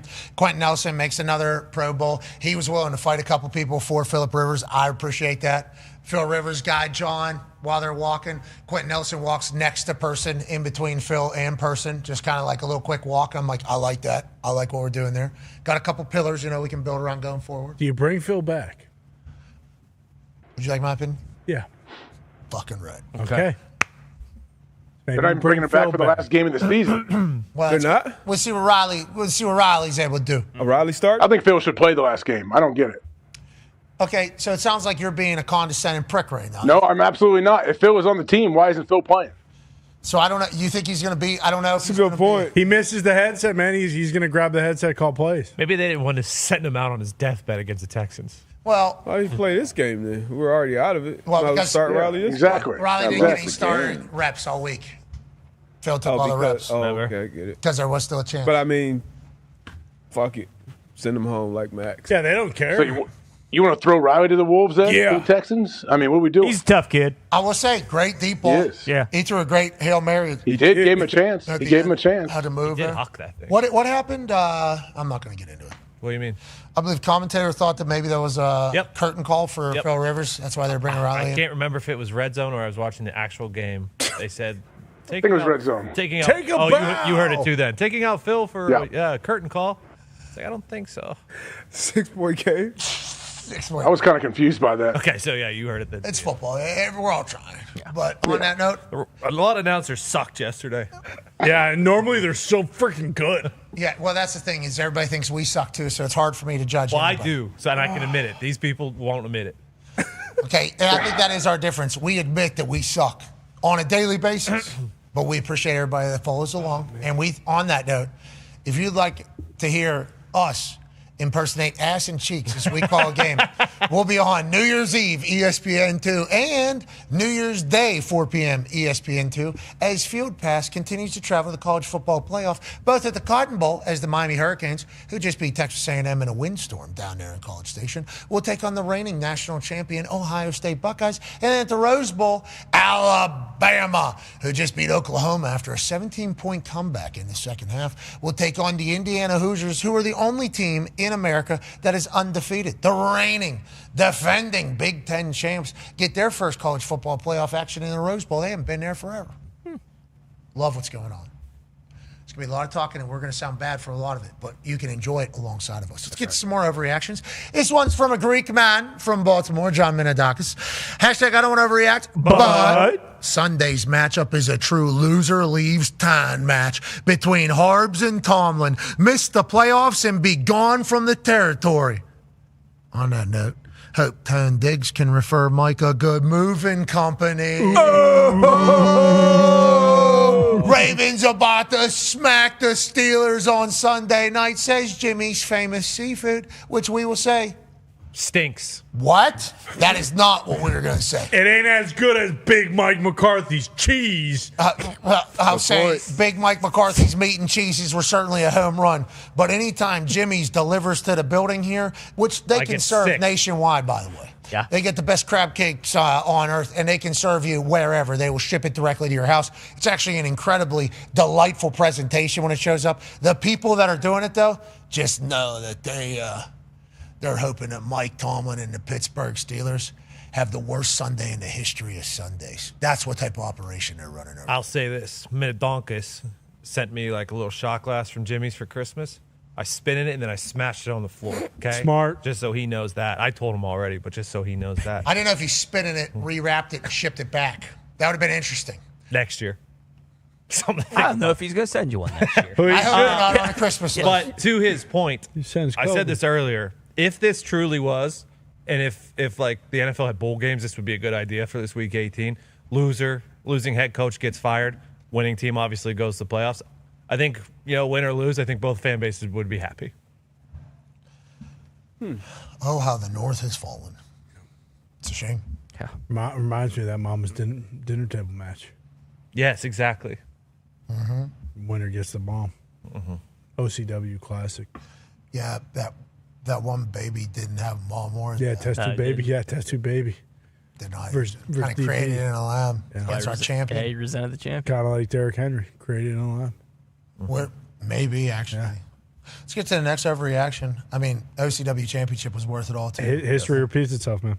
Dan Riley, do you know Office Championship Wrestling? I remember, was it Jesus versus the Devil? Okay. Yeah. No. Jesus assisted. Wait, I'm sorry. What? Easter Bunny versus the Devil. No, he also was involved, but Yeah, the Devil was working with the Easter Bunny the whole time. he was. Oh, it was our champion versus the Devil? No, against Easter Bunny, I think. No, Easter Bunny came in to help DB, but No, Devil was stealing her soul. Yeah. Yeah. it Nick was running his mouth. Yeah, Nick talked shit to the Devil. it's very Devil- New Testament. Okay. The Easter Bunny, though, did show up and help the Devil, Which is crazy. Crazy heel turn. we didn't expect that. And then Jesus Christ showed up, and guess what? Yeah. Our souls were saved. Hey, that was a pretty big day. It was a casket match, actually, if I do recall. was. Oh, yeah. Straight to hell match. Straight to hell, yeah. Wow. It was crazy. Casket, really tough to close, actually, we found out. Yeah, Jesus almost broke his fingers. Yes, he did. Jesus almost broke his face, too, because he was standing on ringside. Yeah, quick hands. He would never. Quick hands by Jesus. It was close. It was real close. Honestly, we were surprised as well. He was floating. But Jesus was on the right side. Always. Amen. Amen. This is Dan Riley at D Riles. Hashtag I don't want to overreact. But the Bills will either be one and done in a wild card round or they're going to the Super Bowl. There's literally no in between. They're the only team that can hold an opponent to 17 total yards in the second half and still lose that game. Fuck them. Okay? Is that how all Bills fans feel? Bills fans are kind of done with them. Yeah, there were a lot of these, and then kind of. I think just it kind of opened the door too for, you know what, fuck Sean McDermott, get this guy out of here. We've been doing this long enough. If we don't win the Super Bowl this year, fire this fucking guy. But yeah, it was a lot of that kind of stuff. Isn't that crazy too? Because if a completion happens that Josh Allen he's wide open would always complete, Sean McDermott, the Buffalo Bills, what a win over Best the coach in the Philadelphia. NFL. They go for it for two. They do it all. Instead, not a completion. They lose, and now all of a sudden the Buffalo Bills are dead. It's like the Philadelphia Eagles are a great football team. Philadelphia, your teams are going to lose to great football teams. We talked about this last week. Philadelphia Eagles are a great football team. Not saying the Bills shouldn't be bummed out, but boy, I think you should be pumped. You got Josh up there. But are they falling into the Mike Tomlin, Sean McDermott world where they're like, yeah, being successful is cool. This is a lot of fun. This is a lot of fun. We can't go win a Super Bowl. Is that where Bills fans are? It's crazy. Yeah, but it's worse because they're doing it with one of the best quarterbacks in the league. So that's tough. Yeah. And it's worse for this year because now everyone, I don't believe this, but now everyone is going to say, like, no Chiefs, no Ravens, no Bengals, and like the Bills finally kind of have a clearer path versus all the other teams that are unproven. Because, you go down the list, no playoff wins for Bo Nix, no playoff wins for Drake May, one playoff win for Trevor Lawrence, Steelers or Ravens. We'll see what happens. But the Ravens and Lamar have never been to a Super Bowl. Rodgers hasn't been to a Super Bowl in a long time. And then, Herbert, no playoff wins. And who's the last one there? Texans. Stroud. I got a couple. Who they've won a playoff game in each of his first 2 years, but this would be the year that a lot of Bills fans are expecting them to go. Yep. So. Wow, good luck, Bills fans. Okay. It's from Dr. Gonzo, PhD, and looks like in booze at Real Gonzo, at Pat McAfee Show. Hashtag I don't want to overreact, but the Steelers are dead. Last 3 games they've played in a dog pound, they've lost. Rodgers needs to shut down his book club because he can't even read defenses anymore. Start watching baseball because Pittsburgh's no longer a football town. Jeez, is that accurate, Don? This guy's an idiot. And everything he said was wrong. You could be mad about the game, but don't be wrong about everything you say, dipshit. Okay, so let's go on what was wrong. Huh? What was wrong? Rodgers can definitely still read defenses, okay? Mhm. He doesn't have a book club anymore. Okay. So Pirates have had a great offseason, but it'll never be a baseball town. Never. Okay? Yeah, it's a hockey town and a football town. Great offseason. Have they really lost the last 3 games to the Dog Pound? Yeah, they lost this one. They lost last year in the snow to Jimmy Winston. And then the year before that, I believe the quarterback... DTR, I believe. I believe it was DTR, yeah. Fun fact, I believe the last 5 times that they've played teams... Oh, there it is. There's a stat. That's the one I was looking for. These are teams that are 8 games or more below 500. So that's at least halfway through the season. It's so we're in the back half season. These are must-win games, and you just can't beat shitty teams. That 2-10 Pats team, though, man. They were fucking. That was the Zappy was fucking surgical. And that was a Thursday night, and Mitch Trubisky had to start. So I don't fully blame them for that one. But no, you just can't get your team ready against terrible teams or. What are you saying? What was that all we about? We can't beat bad teams. You can't beat good teams. You're just the kings of mediocrity. Crown them. Fuck Still a He crime. said just like the Bills guy. All right, let's move along. Let's go to the next one. This is from Karthik Vangala. Hashtag I don't want to overreact. But Cohen, Ben Johnson, Joe Brady, McVay, Kingsbury, and all the other hotshot offensive minds sit at the kids' table in Shanahan's house. He is going COVID Vrabel this season. Deserves the coach of the year. Injuries, suspensions, whatever Ayuk has, Shanahan got the answers. I'll tell you what, JJ mentioned it, how the coach of the year candidacy has basically become, was the team ass and are they good now? Which certainly should be talked about when flipping a culture and coaching and everything like that. But with what this Niners team has had to go through this season, the fact that they're staring down a potential number 1 seed, Shanahan's name should definitely be in consideration, AJ Hawk. It absolutely should. I mean, a lot of people I feel like wrote the Niners off early in the season, felt like these guys, this is not going to be their year, but with what they have overcome and how well Brock has been playing later in the year, you got to feel really good about where you're at if you're the Niners. Tone just said that they're the number 2 in odds currently sitting at DraftKings. He is currently number 2 in odds sitting at DraftKings for Coach of the Year. Yeah, so Vrabel is first, then Shanahan, followed by McDonald, Cohen, Ben Johnson, and Sean Payton, which, I mean, any of those guys you can make an argument for. Yeah, but you can make probably the strongest argument for Vrabel, so boo-hoo. Yeah, but does any coach care? Do they care about winning this? They might get a bonus in their contract, I guess. I think their agents care. Yeah, I mean, it's nice to have, but they all know, like, I need to win the Super Bowl. Yeah, I mean, I think that's how coaches are wired. I think their business people care, though. Especially Shanahan. Like we're talking about the Bills and not being able to get over the hump and win it. San Fran has been there a couple of times, and obviously you're banged up, but Shanahan's done an unbelievable job coaching this offense. And that offense, like the shit that they do pre-snap and post-snap and Brock Purdy playing like this, they'll be unbelievable. Defensively, can they figure it out? But this whole stretch is always, we talk about excuses or injuries, obviously are injuries, and they've had to deal with it seemingly every year to big-time players. But, yeah, they got a big hump and a big monkey to get off his back as well. I didn't like the Christian McCaffrey back thing, in the second half. They were talking about I mean, it's inevitable with how much he gets the ball, But it's like they're a special team and a fun team to watch. And talking about how smart that guy is, the fullback who just lives at the Pro Bowl in Juszczyk. It's a cool team. Congrats to Shanahan getting a squad, and congrats to Purdy putting it down. I mean, absolutely putting it down. Let's go to the next one. This is from Garrett at Death Pain. Seemingly got his own logo there, too. You see the D and the P in there? Yeah. That's a really good logo. Hashtag I don't want to overreact, but I'm not worried about Caleb. He has shown he can make any throw and compete with anyone and is already the best Bears quarterbacks we've ever had. Parentheses, low bar. But this defense is an overrated joke, but low average at best when you take away the turnovers. If anyone is going to ruin this magical run, it's going to be the defense. Poles needs to get his head out of his ass and figure out a way to spend money this offseason. Dahn. If you take away the turnovers, they stink. You take away the points, the offense stinks. I think turnovers are a big part of the defense. Now, granted, I think what he's trying to say here, Mr. Deathpain, is like, this is when a basketball team lives by the 3. Whenever the threes don't fall, you're done. So whenever it's just turnover-friendly defense and you're not getting them, it can be a hard day, tough day. But, yeah, it's they got a pick 6 immediately, which is certainly a celebratory thing. But a lot of points last night from that San Francisco 49ers offense. A lot of points in that game last night, H. Yeah, I mean, I can understand getting worried, like, hey, what if we don't get turnovers when it matters, when we're in a true sudden death game in the playoffs? But it's not a bad thing that your defense finds a way to get a bunch of turnovers. That's a positive thing. Yeah, hey, if you take away all the good plays, we're a terrible team. Yeah, that's basically what you're saying. Oh, you're saying that's a little bit of a rude overreaction. I can respect it. They still got a shit ton of turnovers. Let's go to the next one. Seems like another cool logo here. Jeez, a little bit of a run on AI here. Outrun Phoenix 69 at Lytton, Dakota. Hashtag I don't want to overreact, but it's the same damn shit every week with the Eagles. Get a lead and pray the defense holds up. Vic Fangio should be allowed to bitch slap Sirianni and that dipshit Patullo live at the 50-yard line every week. The offense fucking stinks. Wow.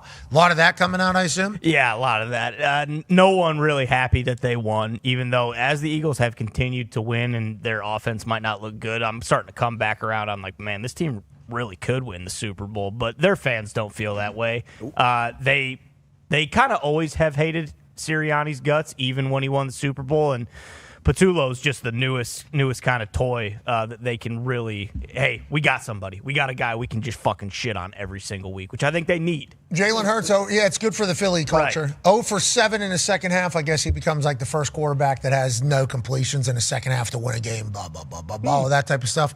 And I think these Johns over there are accurate in their depiction of the offense, though. It does not look like the offense from last year whenever they won a Super Bowl, and they've been complaining since the beginning. But they win games. Yeah, you got to find a way, especially if you watched that game yesterday. It was an ugly game, bad weather. Didn't throw the ball a bunch, had a couple throwaways. But, yeah, the offense looks absolutely terrible. When you trot out a defense out there week in and week out that can match up with anybody, regardless of what that offensive style is, you got a chance. And then with those players on the offensive side, you would think like at some point they can figure it out and put a couple games together. And we've seen them do it too. We talked about coaches.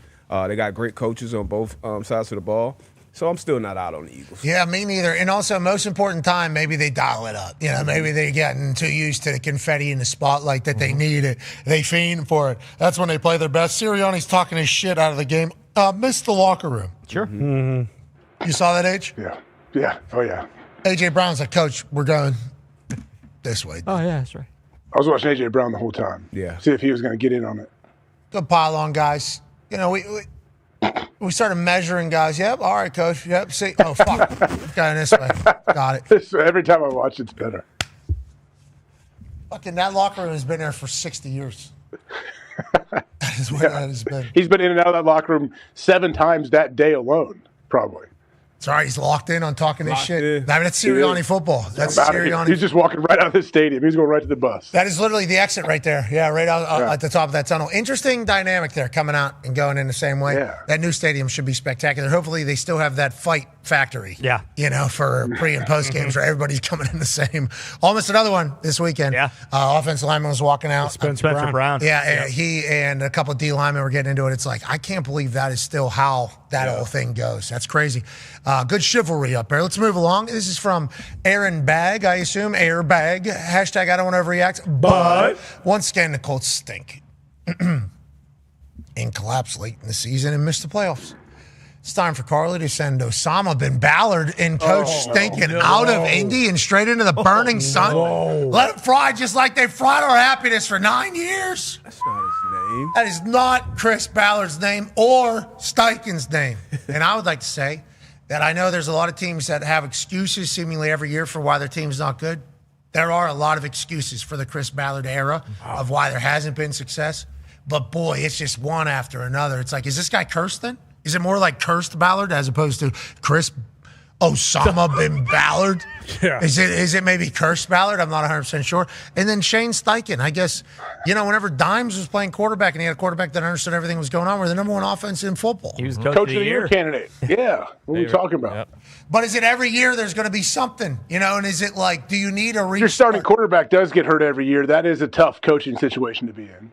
And front office, in a front office thing. But it's not just, but it's like, who are the quarterbacks that they're choosing to pick as opposed to what they're trying to do? We obviously had the number 4 overall pick at one point. We have players that we've paid a bunch of money to, but for some reason haven't been able to have success. It's like, I don't know. It's a conundrum. But maybe it does need just like a reset, or maybe it'll just click. And I said after last season, whenever it came out, I was at the Intuit Dome. I believe it was the premiere of Monday Night Raw on Netflix. And it was right afterwards.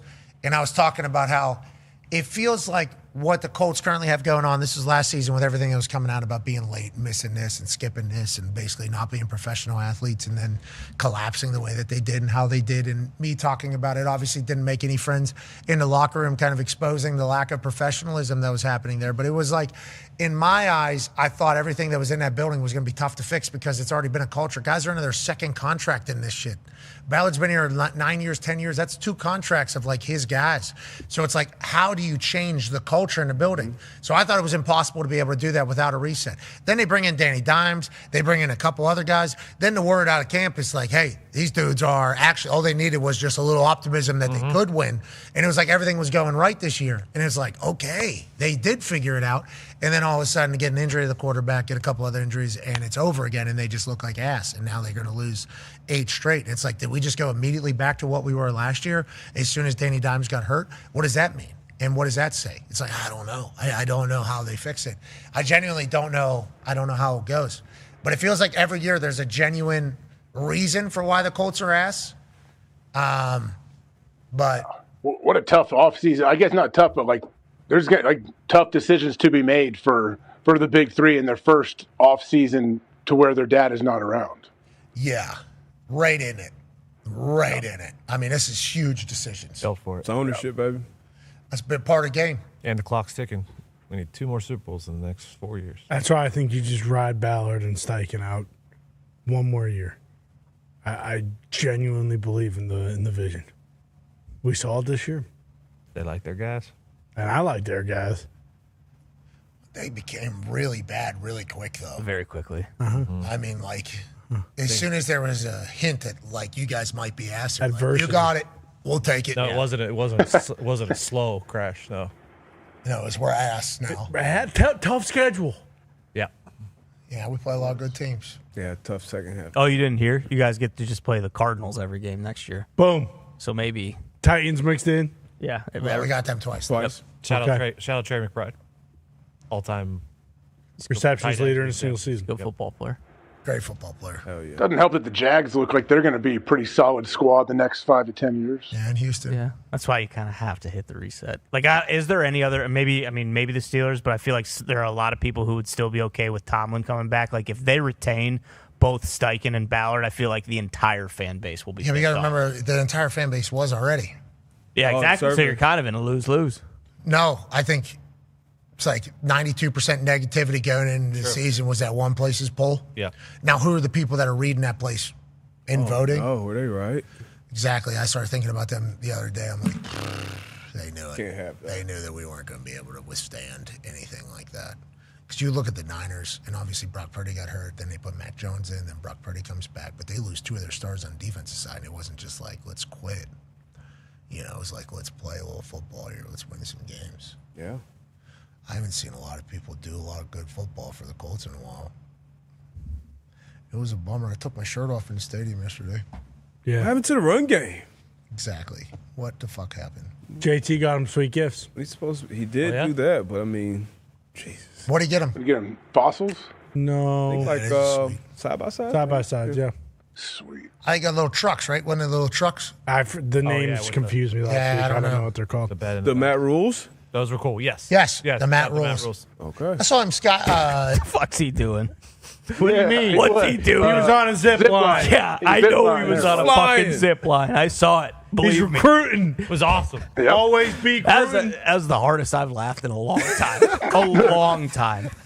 Just all of a sudden, just fucking Rule flying across circus, flying across the inside. Oh man, I watched that maybe 1,000 times on set. How fast he's going. Flying, dude. You go very fast. I appreciate the fearlessness, and the boys loved it too. Yeah.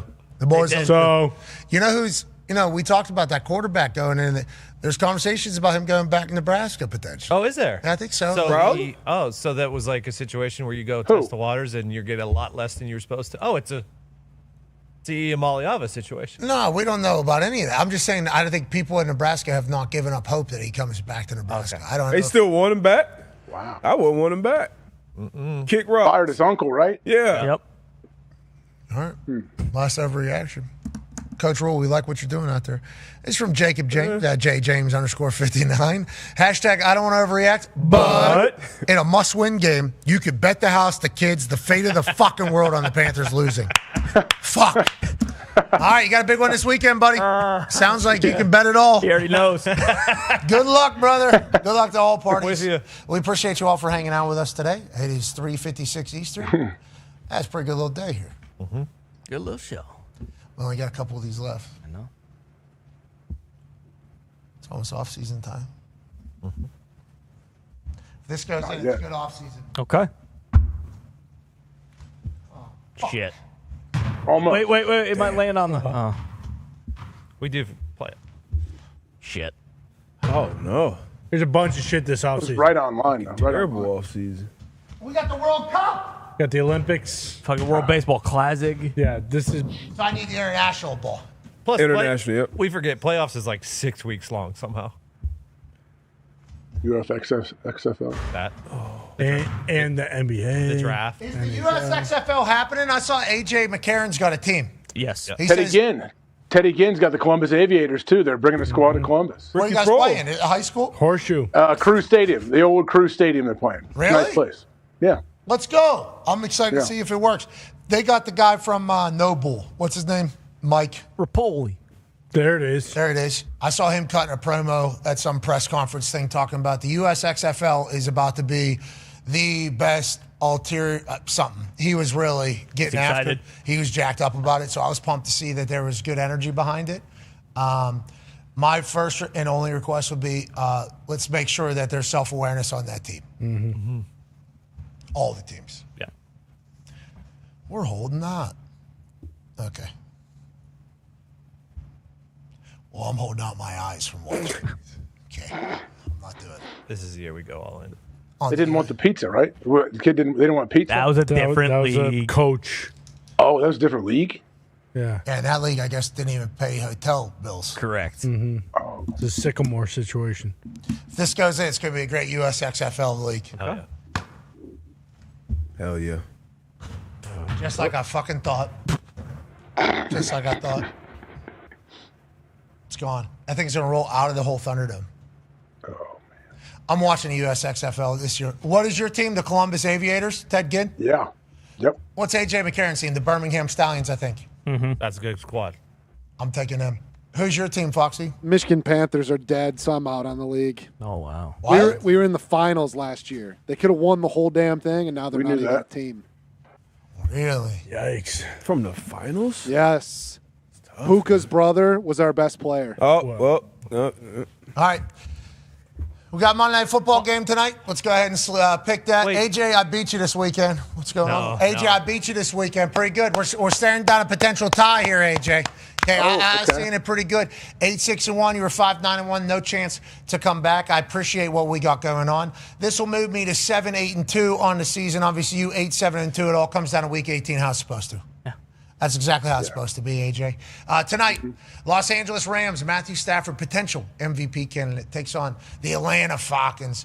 Rams favored by 7 with 81% of the public vote. Remember, this weekend, if you had more than 60% of the public bets on something, they won 4 times out of 10. They won 4 and 6. Last weekend, we won for the first time. And then every other week, other than a tie, we lost. So whenever a majority of people are feeling a certain way, normally percentages are telling us it's not going to go great. Tonight, is that different? Tone, what is the bet to be looking at as we look at the Rams and the Falcons? I think you take the Rams and lay it. Okay, deep. Are you going with the Rams or the Falcons? I'm going to listen to AP Tone. I'm going to take the Rams and lay the touchdown. AJ Hawk? Yeah, I mean, I think McVay wants Matthew Stafford to win the MVP, so I will take the Rams. Me as well. Monday Night Football, Matthew Stafford. We're all in the Rams -7. We'll certainly tune into that tonight. We appreciate you all. We'll be back tomorrow going crazy. Then Wednesday, we're at the Cotton Bowl. Then Thursday, game day, 6 a.m. local. And then Rose Bowl, 4 p.m. Eastern. It's a great time to be in ball. Great time to be in ball. Yeah, it is. Next TGL is Friday night. Yep. Can't wait. Wait. 7 o'clock. Who's playing? Boston Cannons in Los Angeles. It's Boston Common Golf Club. Yeah, you fucking asshole. Boston Cannons. The Boston and, Cannons. The LA. It's BCGC. Get it right. Yep. Speaking of those guys too. Speaking of Boston, Talk got me this for Christmas. I saw this. Yeah. Good luck to everybody at golf. Patty learned how to putt. Yeah. This is. Is that legal? I think it is. I believe this is. Foxy? It's illegal. I don't see why it wouldn't be. Okay. I didn't know the answer on whether or not it was legal. I'm not totally positive. I was assuming on that when I showed up with this thing, somebody was going to say something from some rules committee, and I was just going to have no other options in the bag. So I was going to say, what, you want me to use fucking 700? I mean, you can use a driver to putt, so why wouldn't you be able to use that? Yeah, you can use whatever you want. It's true. What are you playing in some PGA sanctioned events? Are you worried about? Maybe I come back out to Tahoe. You know, maybe I. Yeah, you can use that out there. I mean, have you seen it? You guys still got that bet? Yeah, that's ironclad. Time is ticking. No, it's not. I got nothing but time, buddy. Here we go. I think you're going to, especially that open stance, you're going to drain stuff. Yeah, I do know you can't do that. I know that's against the rules. What's that? Having your feet point towards the hole. Why? Really? I don't You can know. do whatever you want. It's illegal, the internet says. Yeah. Really? Oh, the To putt- open the your stance putter up? is Really? illegal. Oh, the putter Is is. it illegal? Yes, I'm saying it's Shocking. illegal. What's Way to illegal? go, Wait, why is it Talk. illegal? Here it Though? is. What's the problem? Why is it illegal? Its design violates several key regulations. Like what? Mainly, it's flat back. Oh, flat You back. can use it. That makes Then put sense. something on the back of it. Make it not a flat back. Just bullshit. tape a piece of cardboard to it. I'll tell you what, that's why the Saudis understood they could come into golf and maybe get it. Okay? Yep. You can't be banning shit like this. I'm sick of it already. Did you see Brooks left live? Mm-hmm. Now Bryson's saying he might be on his way out too. Don't say that. Uh-oh. I love my Crushers gear. It's over. Who cares, dude? Cadillac Formula One's coming around the corner. Good point. Nope, we're not doing that. TGL will never sniff it. I know that. I'll tell you what, my TGL days might be behind me. Oh, no. I didn't like they went at 3 o'clock on Sunday. You know, that was very disappointing. I'm like, whose brain is doing? Oh. Can we give it a shot? I don't know. Hopefully they do. A lot of smart people involved over there. Have you seen the names? There's a lot of big names over there. It's like, is anybody paying attention to the actual thing? NFL owners involved. Nah, they don't care. Yeah, how old are they? Shit. It's not about that. No, I know. Dinosaurs, fossils. Yeah. Be a friend, tell a friend something nice to change your life. We're in this thing together. Team on me, team on 3. 1, 2, 3, team. Goodbye.